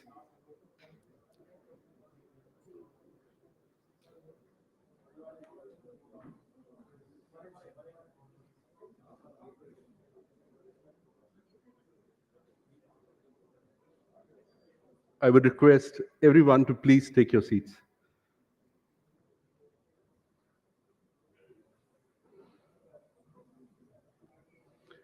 Good evening, ladies and gentlemen. It's often said that the measure of a truly successful event isn't how it begins, but how it stays in the minds of those who were part of it long after the curtain falls. And by the measure, the International Procurement and Supply Chain Conference New Delhi 2025 has not just succeeded, but soared. What started as a promise during our inaugural in this very city has become a movement, driven by insight, powered by collaboration, and destined to shape the future of India's economic engine, its supply chain. At the heart of this closing session was the presence of Mr. Saurav Ganguly. member of board at Blue Ocean Corporation, thank you for being with us on this journey from the inaugural stage. Your enduring presence reflects not only personal commitment, but a deep belief in this industry's potential to transform. Your life and leadership are living examples of what resilience looks like when put to the test. Our eminent speakers, panelists, and moderators, your contributions have been the soul of IPSC Delhi. You have gone beyond presentations. You have challenged the status quo. You have laid bare the vulnerabilities in our systems, and more importantly, the solutions that lie ahead. True thought leadership is not about being right, but about being real. And today, you have been both. Now, our sponsors and partners. You stood beside us in shaping a platform that has ignited conversation and sparked action. Thank you for believing in the vision and purpose of IPSC. Team ASSOCHAM, your partnership has been one of purpose and parity. Your professionalism, reach, and depth of industry understanding have been critical to the scale and stature of this event. Together, we have reasserted that public-private partnerships are the real engine of transformation. Now, the Blue Ocean team. You are the quiet storm behind this success. You handled every moving piece, every pivot, and every challenge with grace and grit. This conference was not organized, it was orchestrated. Your commitment turned a blueprint into an experience. Thank you for making excellence look effortless. Across every aisle, every discussion corner, and every packed session, it was you, the delegates and participants, who brought this conference to life. You questioned, contributed, challenged, and connected. This gathering drew its power from your presence and its purpose from your shared belief that India's supply chain community deserves to be empowered, enabled, and elevated. Supply chains may move products, but people move supply chains. And you, dear delegates, are those people. Thank you for being an integral part of this gathering. As the final chapter of IPSC 2025 draws to a close, let us carry forward not just notes and takeaways, but resolve. Resolve to build supply chains that are not just efficient, but ethical, not just reliable, but responsive, not just national assets, but global models. This is not the end. This is the beginning of what we must now go back and do. Thank you, each and every one of you, for being part of this extraordinary journey. On this auspicious occasion, let me also invite you all to the next IPSC, or rather, the debut edition of Egypt IPSC, which will happen on the 6th of December in Cairo. I'm also proud to announce that Blue Ocean is all set with the International Human Resource Conference scheduled for November 4th, 2025 in Riyadh. See you all there. Thank you all once again for being here today. Let us move forward, not as companies or roles or industries, but as a community, united by purpose and possibility. Thank you so much.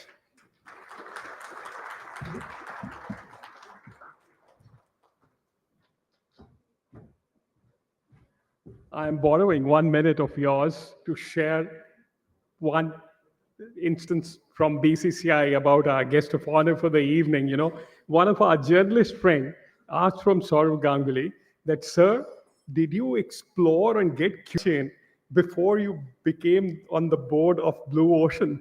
You know, it made me think that our journalist friend has forgotten that not only as a captain did Saurav Ganguly create a supply chain of wonderful players, but you know, with my experience in BCCI, I can tell you as BCCI president, he has created a supply chain. I'll give you two instances. First, in one of the auctions for the IPL, we were there in Cochin.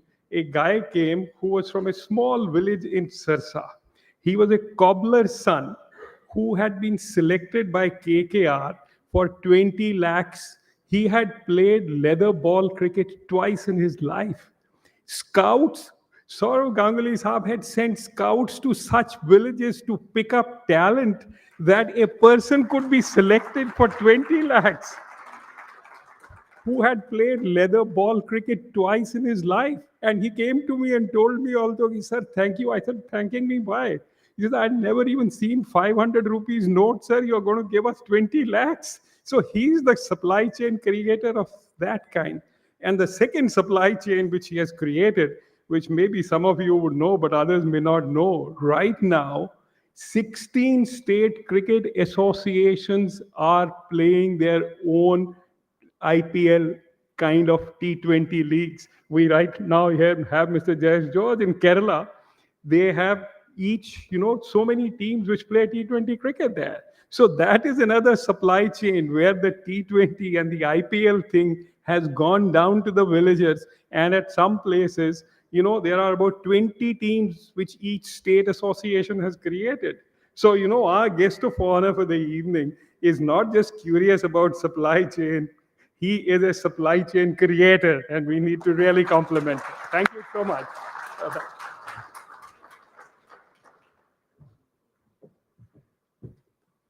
Right, we have a lot of anecdotes to take home today. But now we will move on to the International Procurement and Supply Chain Conference Felicitation Ceremony. Today, we gather to recognize organizations that have made outstanding contributions to logistics and supply chain ecosystem. These felicitations honor their commitment to innovation, sustainability, and operational excellence, qualities that are shaping the future of global supply chains.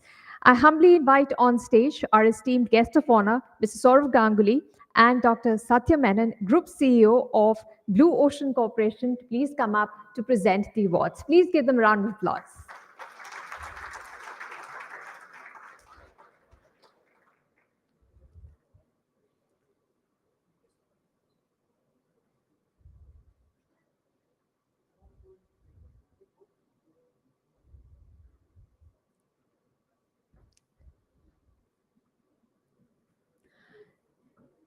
Before we begin the award felicitation ceremony, I would like to invite on stage the real heroes of our country. We salute them and their contribution to the nation. I would like to invite on stage all the Army, Navy, and Air Force personnel to please come up for a group photograph with Dada and Dr. Satya Menon. Please give them a huge round of applause. Real life heroes amongst us here.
We will now begin the felicitation ceremony with recognition for excellence in strategic supply chain partnerships.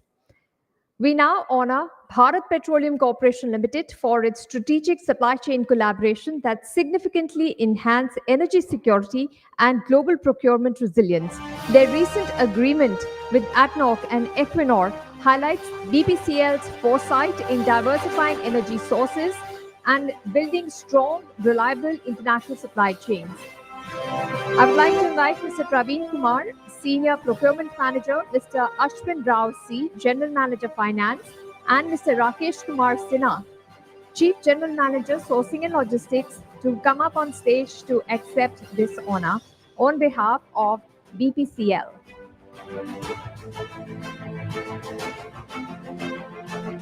Congratulations to the BPCL team. Please give them a round of applause. We now honor Hindustan Platinum for excellence in supply chain quality standards. The company is renowned for its unwavering commitment to quality and traceability throughout the supply chain. With globally recognized standards, strong quality protocols, and digitally enabled operations, the company continues to set industry benchmarks in operational excellence. We have Mr. Ajay Singh, Chief Supply Chain Officer, on stage to receive this award. Congratulations to the team. Our next award is for excellence in sustainable procurement. We acknowledge Abu Dhabi Shipbuilding for its leadership in integrating sustainable procurement practices, responsible sourcing, and supplier accountability into naval manufacturing. I would like to invite Mr. Rohit Deshpande, Senior Supply Professional, to come forward and receive this token of appreciation on behalf of ADSP.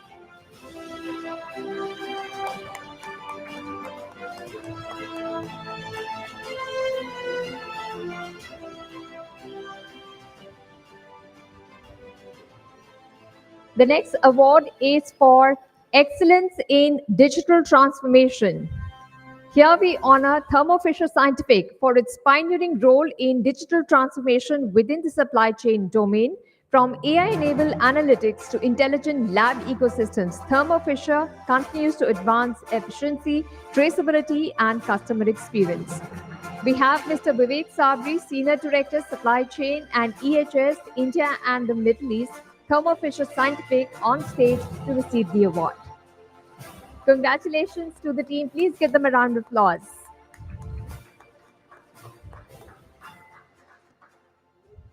And now to the final award for this evening, Excellence in the Supply Chain. This recognition goes to a company that continues to lead with purpose and responsibility in global infrastructure space, Ramboll. Through ethical procurement, circular economy practices, and digital transparency, Ramboll has redefined how supply chains can support environmental goals while delivering large-scale infrastructure solutions. We have Ms. Ruhi Grover, Senior Manager, Global Procurement, on stage to receive the award. Please give a round of applause to Ramboll's inspiring work in building greener, smarter, and more sustainable supply chains. Congratulations to all the organizations who have been felicitated today for their outstanding contributions to the world of supply chain and logistics. Your work is shaping a more resilient, responsible, and forward-looking industry. Thank you for your inspiring work. Now, I would request Dr. Pushpinder Puniha, Mr. Jayesh George, Mr. Grant Swanpool, Mr. John Ellis, and Mr. Douglas Kent to please come up on stage and join us for a group photograph. And I would like to invite representatives of each organizations that have taken home an award today to please come up on stage for a group photograph.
Give a round of applause to all those who have been felicitated today.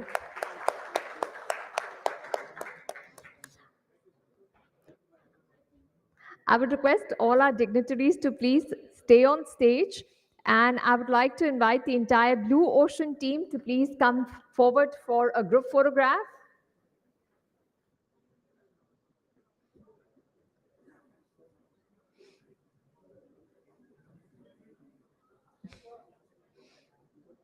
I think some of the Blue Ocean team members will have to come on stage to fit into the photograph.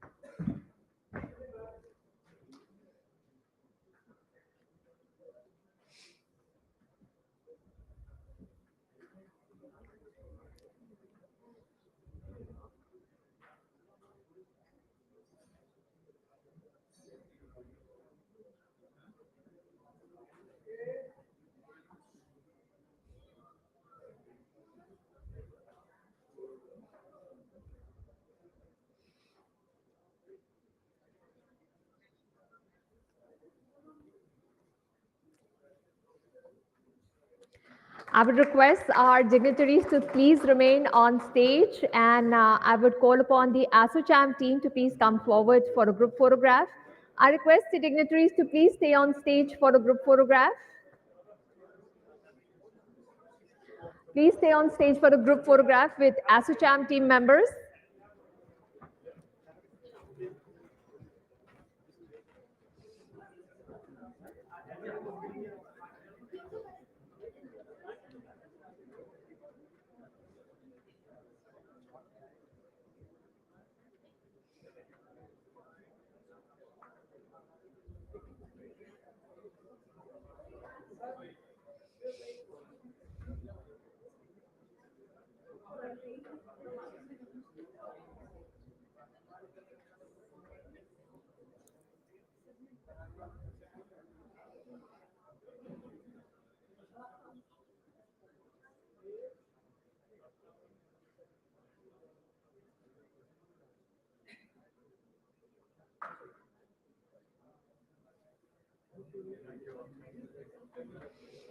Thank you. Thank you to all our dignitaries for coming on stage and patiently posing for photographs with everyone. And thank you to Dr. Satya Menon and Mrs. Saurav Ganguly for felicitating all the award winners